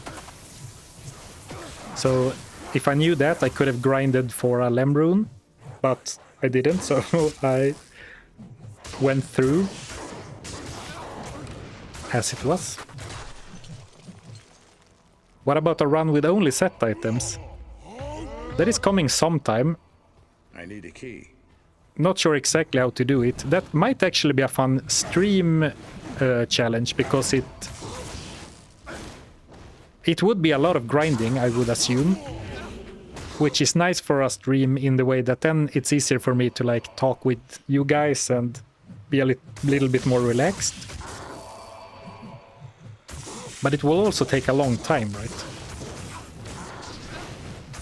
So we'll see, but it makes sense, right? The unique only video I did was quite popular as streams, and also quite a very successful video. And it's like a very simple challenge, like the rules are simple. It is not easy to grind for set items, and set items in general are a lot worse than uniques, right? More time equals more content. You're not wrong, but there's so many runs I want to do. But every run takes like a month to do or more.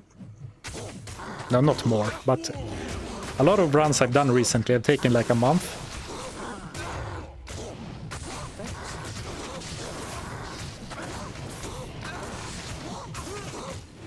Oh wow, I was not prepared for him to die. That was...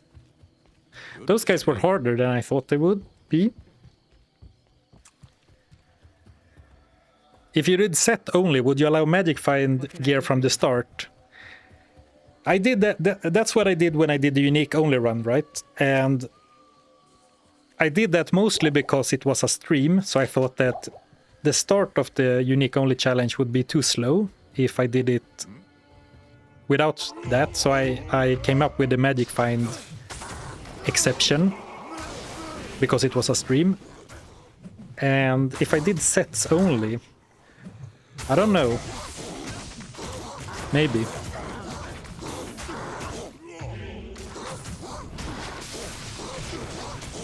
Why did you choose the Barbarian for this challenge?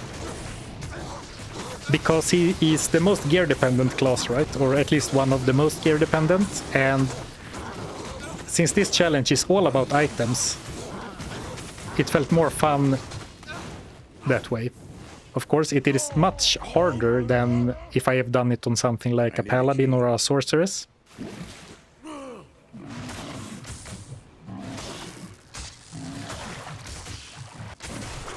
But every craft has had like the potential to have such a big impact.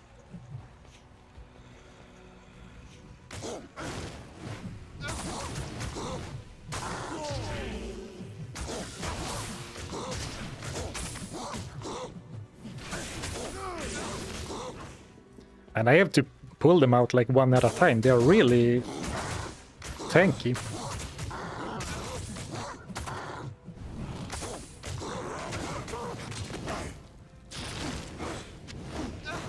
Speaking of set items,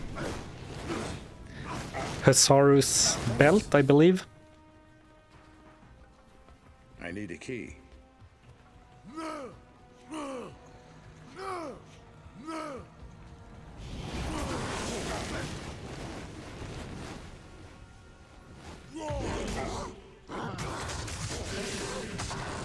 Oh no, not cursed.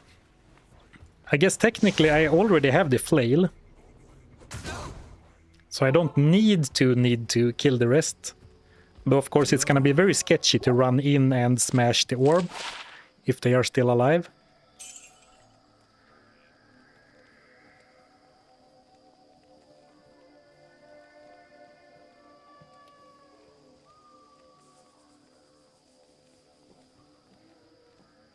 You have to... Well, you gotta allow MF gear in set only, otherwise it takes like 10 times longer. Yeah, the thing is that set items are more common than uniques, so I don't think it's... On one hand, it's not as needed for a set run as a unique run, right? But at the same time, it is kind of deceptive, because set items... Like, an item has a higher chance to roll as a set as compared to a unique. But there are also way fewer set items, so a lot of items that you find will not be able to be a set item. Like, it doesn't exist a set item for that base item. So it kind of evens out in a weird way. Which is maybe a good case for allowing Magic Find gear. But a set only is not like the next thing I will stream or do, I believe. So I have some time to think about that.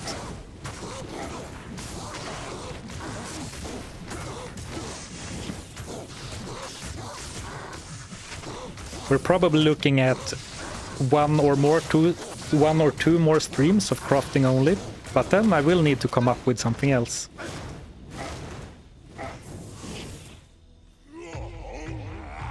And yes, I am counting on not dying and beating Bale. You have to stay positive. It is a foregone conclusion. Curse only Necro. Good evening. Curse only and Emilio, maybe. Curses only, no way. It's like... That is too much, even for me.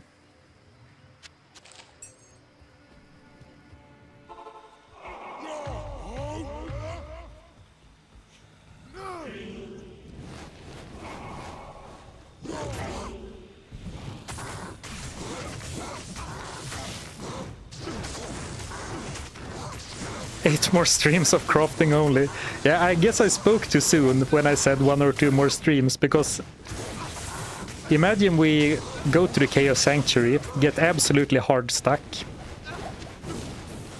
and have to spend 3 more streams farming lower Crossed or something.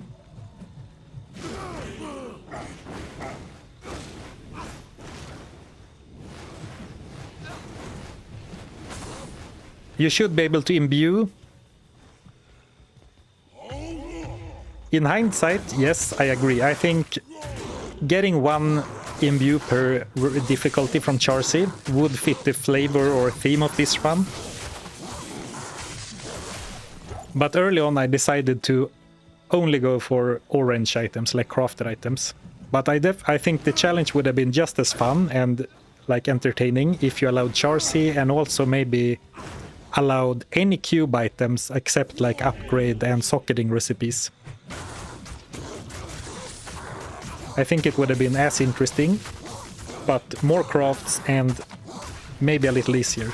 So in hindsight, maybe I should have allowed more stuff, but after I made like set the rules to be only orange items, I didn't want to change it after the fact. Powers here will no longer poison the land.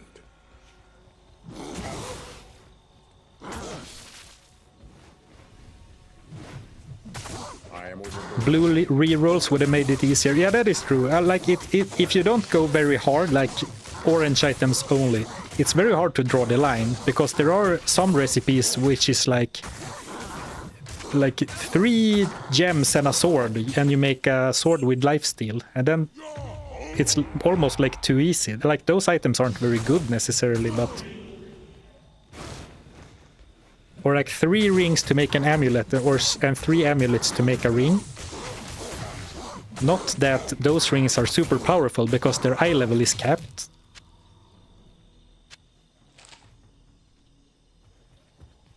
But this way, it has definitely been a lot more like feeling of desperation, which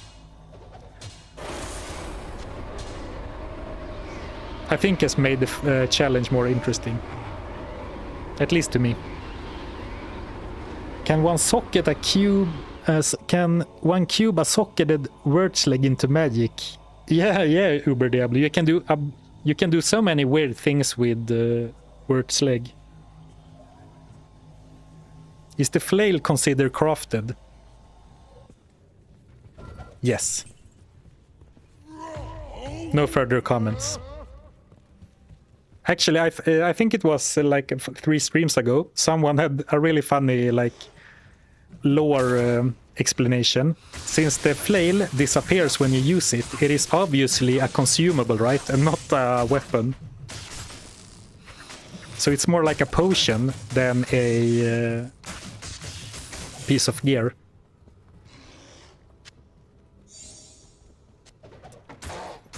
One to blaze probably doesn't sell for the max.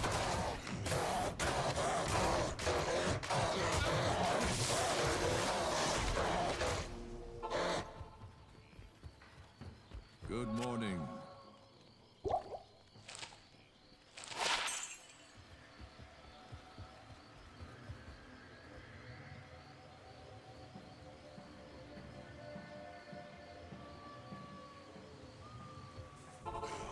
What about Hellforge Hammer? It is the same, right? It goes away when you use it. Another consumable. Thanks.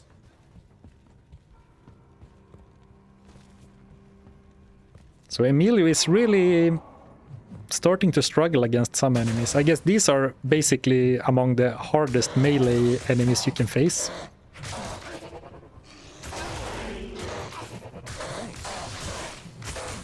Thanks. So I guess I shouldn't be too hard on Emilio for not tanking elite maulers.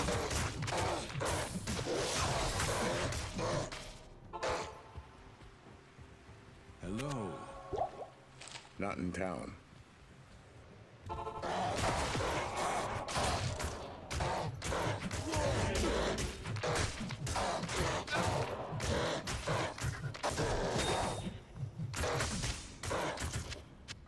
The thing with the like challenges, like challenge design or what you want to call it, because I get a fair amount of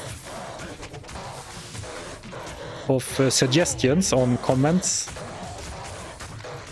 and I think some challenges are difficult without necessarily being that interesting for like a video or a stream. Because if a challenge is only difficult for the sake of difficulty, or how to explain, like if there aren't any like fun ways to solve the struggles, to me it's not a super interesting challenge. But whereas like something where you can only use crafted items, there's so many different ways to do, you get so much randomness with the crafts, and you get tons of opportunity to get small incremental upgrades. For me, that is a really fun challenge. So I've done this twice, but I've beaten the game without gear 2 times. But that is basically only a skill challenge. And I used gear on the mercenary in that run, and made the rules that only I couldn't wear gear. So there were still some like strategy in how to gear my mercenary. And what skills to pick, of course, your build. But then it's mostly like execution. Like that is a better way to phrase it. I think that like problem-solving challenges are more interesting than like skill-intense challenges. That's how I would phrase it. So to me, doing something where you have to like Yes. wrestle with the problem, like struggle, then finally overcome it with maybe something unexpected, is more interesting to me, both as like the guy who makes the videos, but also when I watch videos. That is my philosophy anyway.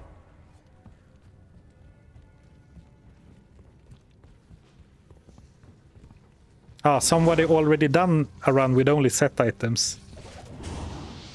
Yeah, well, for me that is no problem at all. And that is kind of the beauty with Diablo 2, right? Even if 10 people do a set-only run, all the runs will be different because you will get different drops. Which will heavily influence what the run looks like.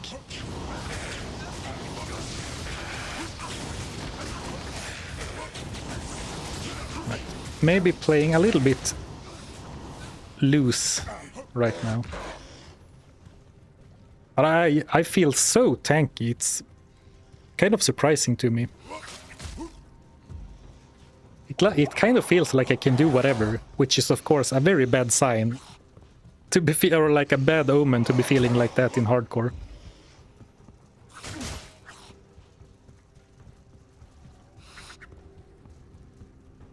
It's just kind of whatever, just run through.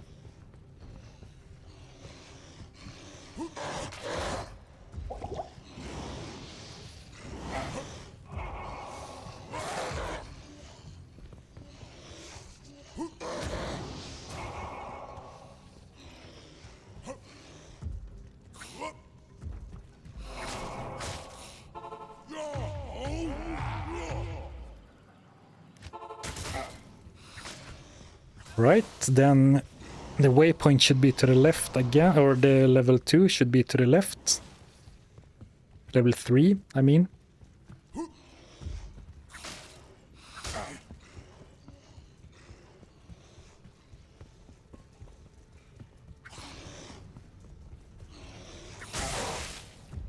Alright, that was a lot of damage, like a third in a couple of seconds or a couple of hits.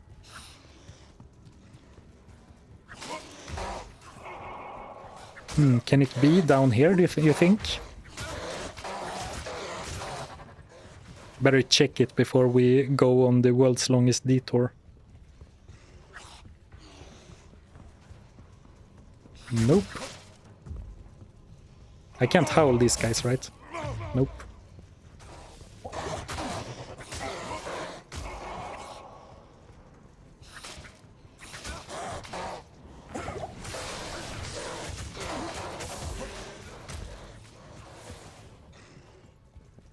Right, I am running quite low on potions.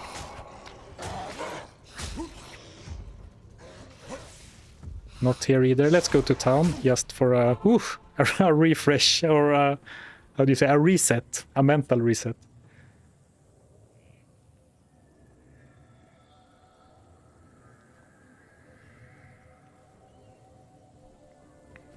Good day. I would enjoy a chill loot stream of you finding set items. Perfect to watch while I play. Yeah, I assume a lot of viewers watch both my streams and videos, like on their second monitor, while they either quote-unquote work or play on their own. So I think maybe I sometimes overestimate the amount of action needed. Because it's basically like background TV, I think, in a lot of cases.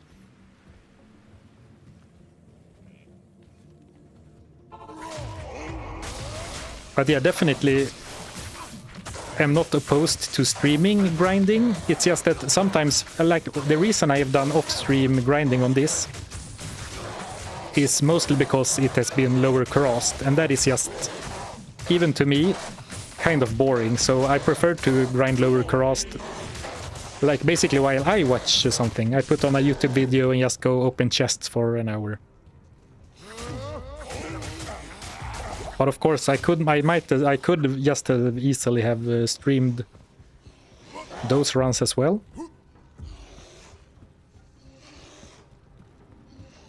I've done a lot of quote-unquote work today. Good job. I mean, it is Friday after all, so...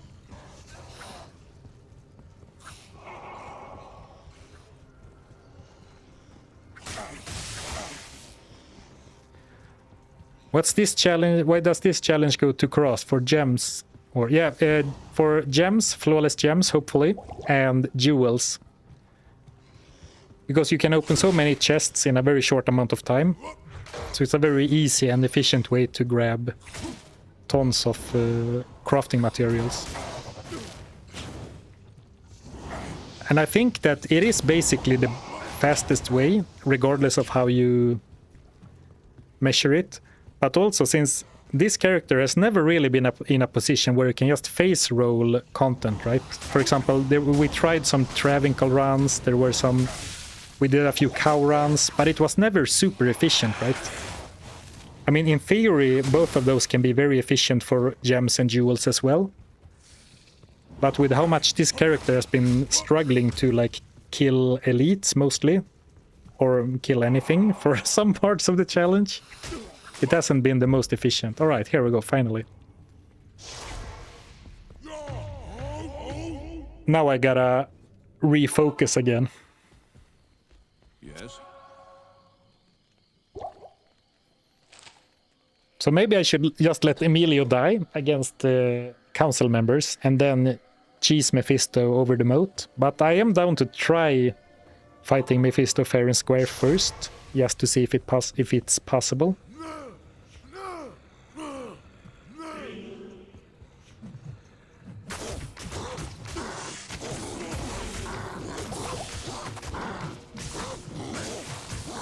No cheese challenge. Well, that's impossible for me.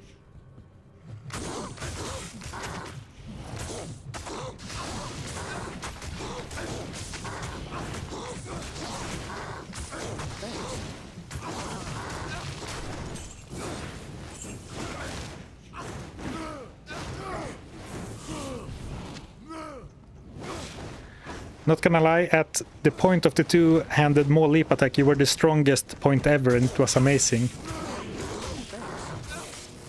I don't think leap attack would have held up at all this far, and I am fairly certain I would have died at some point if I continued with leap attack. But it was very nice for a while, or for a long time, for sure.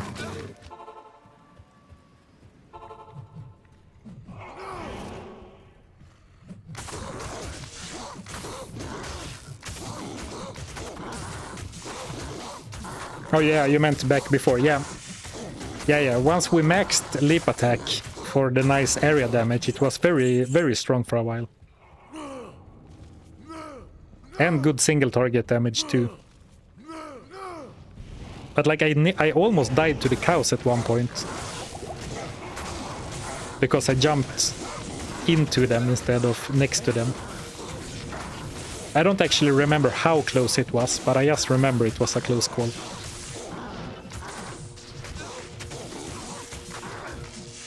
Emilio's tanking the lightning enchanted much better than I expected.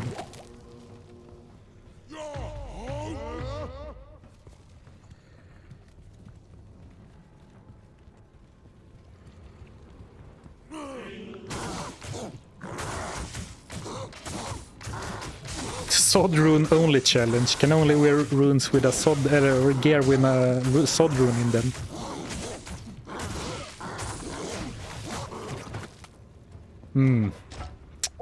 Sounds like a gearless run. Oh no, not physical immune. Let's try the other side, I guess.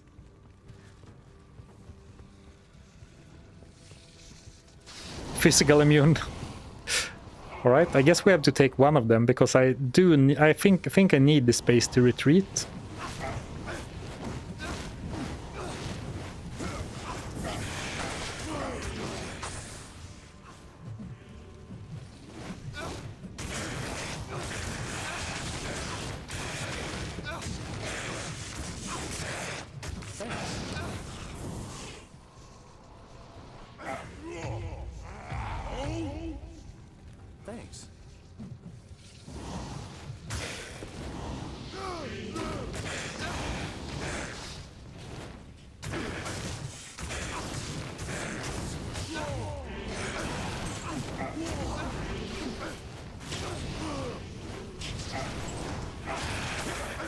So much fire.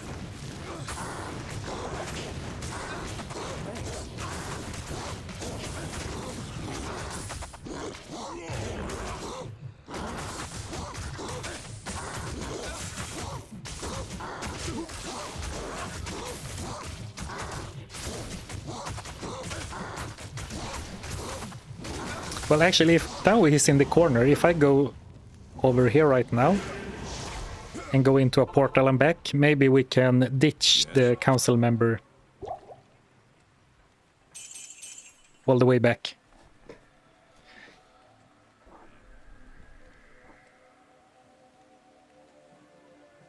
First time being in the stream, been loving the YouTube challenge runs. Good luck. Thank you, Thralf. Glad you like the YouTube stuff.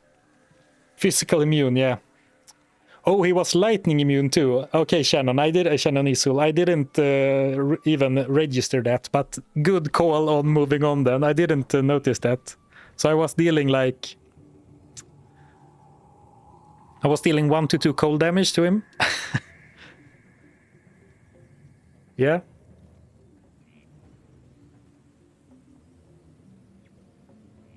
Not very impressive. Oh, there was an elite pack here.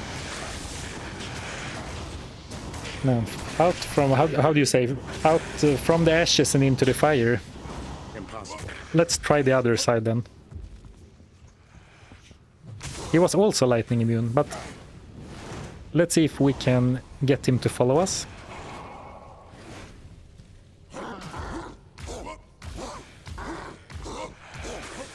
Push him away and then run.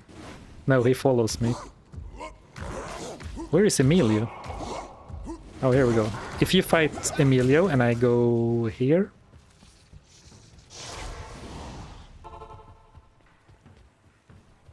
Greetings.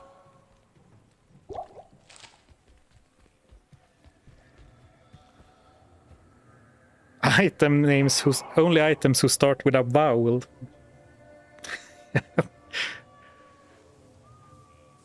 We'll see. At one point I might I might run out of challenges, so I might have to start doing a bunch of weird runs like that.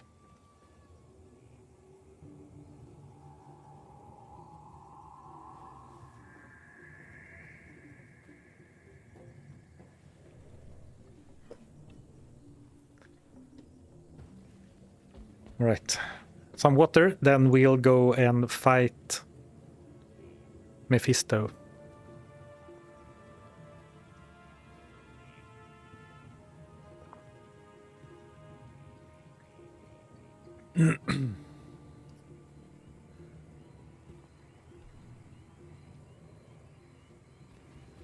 Right, let's go.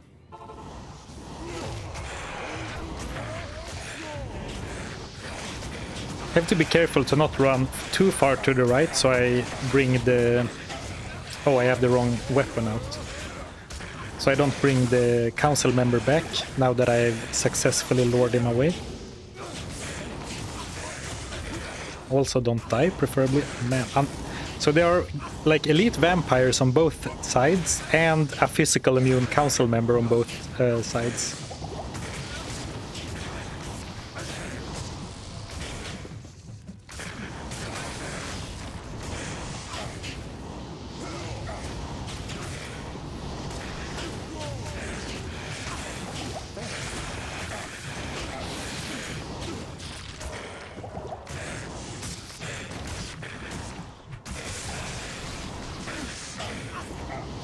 Right, intense, but seems like we caught a bit of a break. They stopped running around all the time. Only some of the time.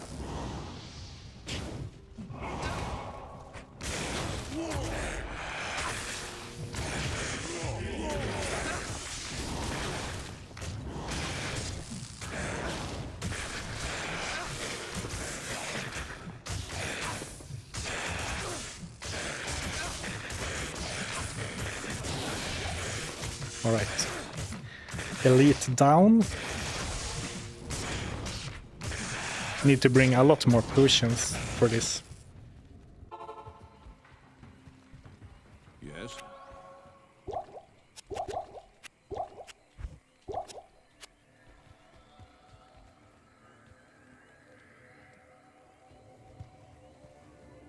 Is res potion stacking allowed? Yes. I've done it a few times already. I guess I should be doing that for Mephisto. But I think there is one vampire left, so let's take care of him and then we can stack some throwing potions. Actually, that is probably 35k gold, so I should probably sell it.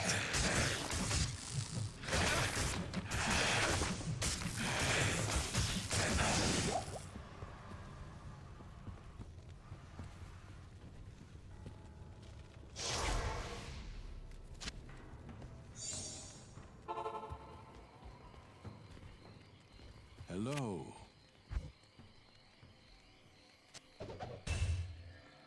Great Hauberk plus gems. Oh yeah, I could craft with this, but I don't think I want to have that on Emilio, and I don't think I will replace my armor. Maybe ever.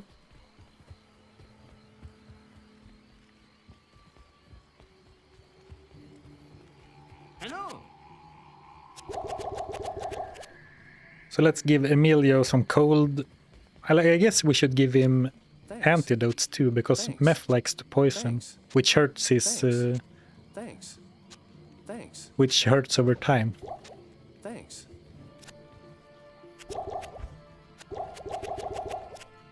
I don't need them for me, because if Emilio can't tank, Thanks. I will Thanks. probably just moat Thanks. trick him. Thanks.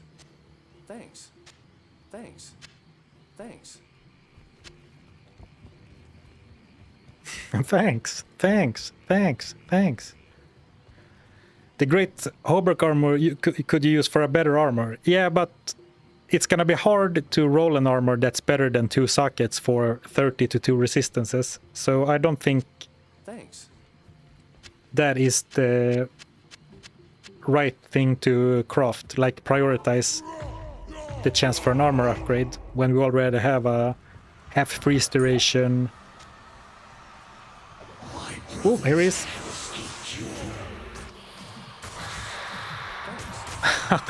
I'll come back to that later.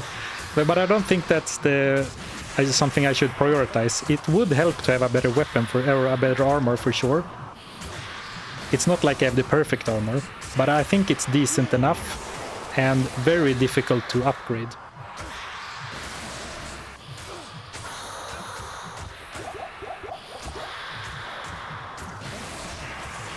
Right, Emilio tanking better than I expected, I was just about to say. Oh, I had not cleared out all the enemies here. And I don't want to move further to the right, because then I might wake up the council member.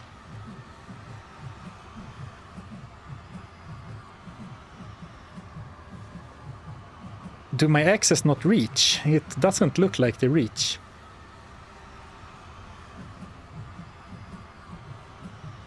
It really feels like they should reach now. Doesn't it? Like if I throw here, when does it disappear? Oh, it is right. It's shorter than than I thought it was. So I guess... Oh! Okay, it can reach, but... maybe only in that corner. Can I move slightly forward? Alright, looks like it. What about an ethereal items only run? That gets suggested pretty frequently. And it would be a challenge for sure. But I mean, ethereal items are so rare. And I assume you would want to do it with a gear dependent character. Hype gameplay incoming. Subscribe for more thrilling Diablo 2 action.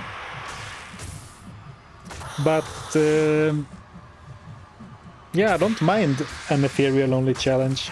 Just have to find a good balance, because I don't doing an ethereal only challenge with a barbarian would just be suicide, I think. Like, not maybe that the character dies, but you might die of boredom. Yeah, the damage is actually very decent, especially considering I don't have Might Aura right now. And I mean, I can't really see the top of his head, where usually the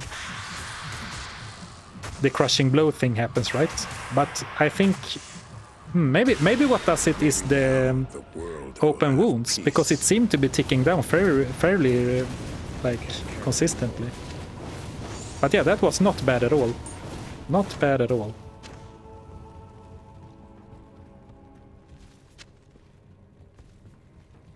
Peak loot goblin content. Rock the C-pop. What do you think is the best? When I stand still and attack Mephisto for and nothing else happens, or when I leave the computer and put up the 8 minutes timer?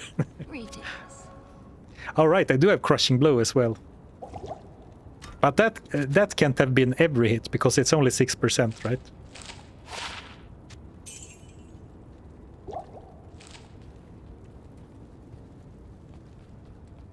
Hello.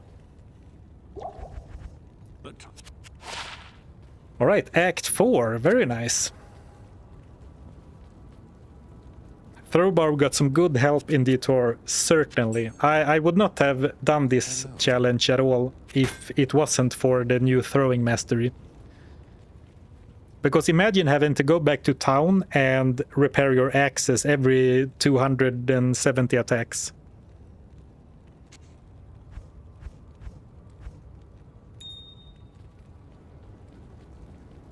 An 8-minute timer is better, obviously. Oh.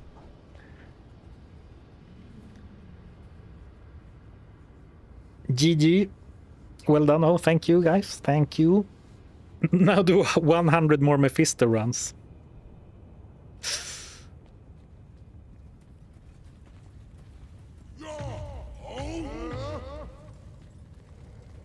What's the drop rate for flawless rubies from a Mephisto? Probably not good enough. Otherwise, I would totally do it. Alright, so now in Act 4 we do have some very difficult enemies. But it is also kind of short. The act, I mean. Let's get Emilio out of the surround.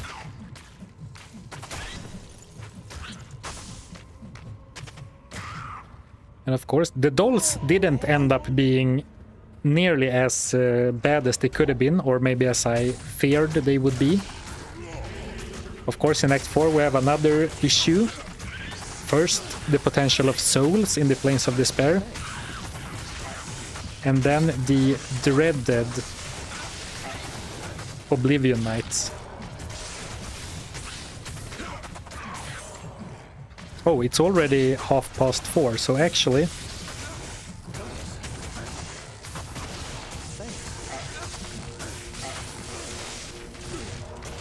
Well, let's kill this pack before I speak, because those were kind of rough.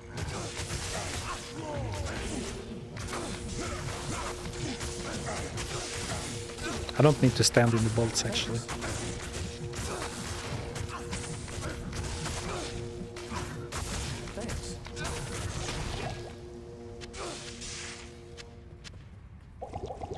So it's not surprising, but it does look like Act 4 will be a fair step up in difficulty. Thank you for the Prime sub, just in case, 89. I appreciate it.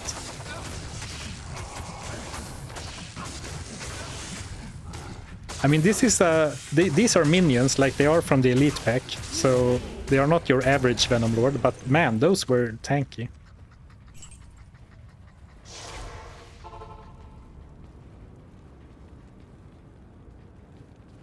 What do you 4 more hours of streaming. I would love to, Hail because it's to been your so champion. much fun today, and every time I stream.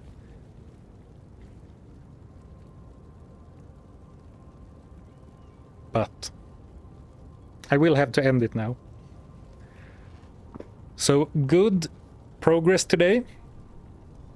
Thank you everyone for hanging out. Been a super fun stream. And I do really feel hopeful, or how to say, confident that we will make it. But you know, it can turn at any moment. Thanks for hanging out. And I wish you a great weekend. And hopefully I'll see you on Monday. Thank you guys. Thank you for the kind words. Thank you, thank you. I'm reading some funny messages, but let's wrap up. All right, thank you. Bye.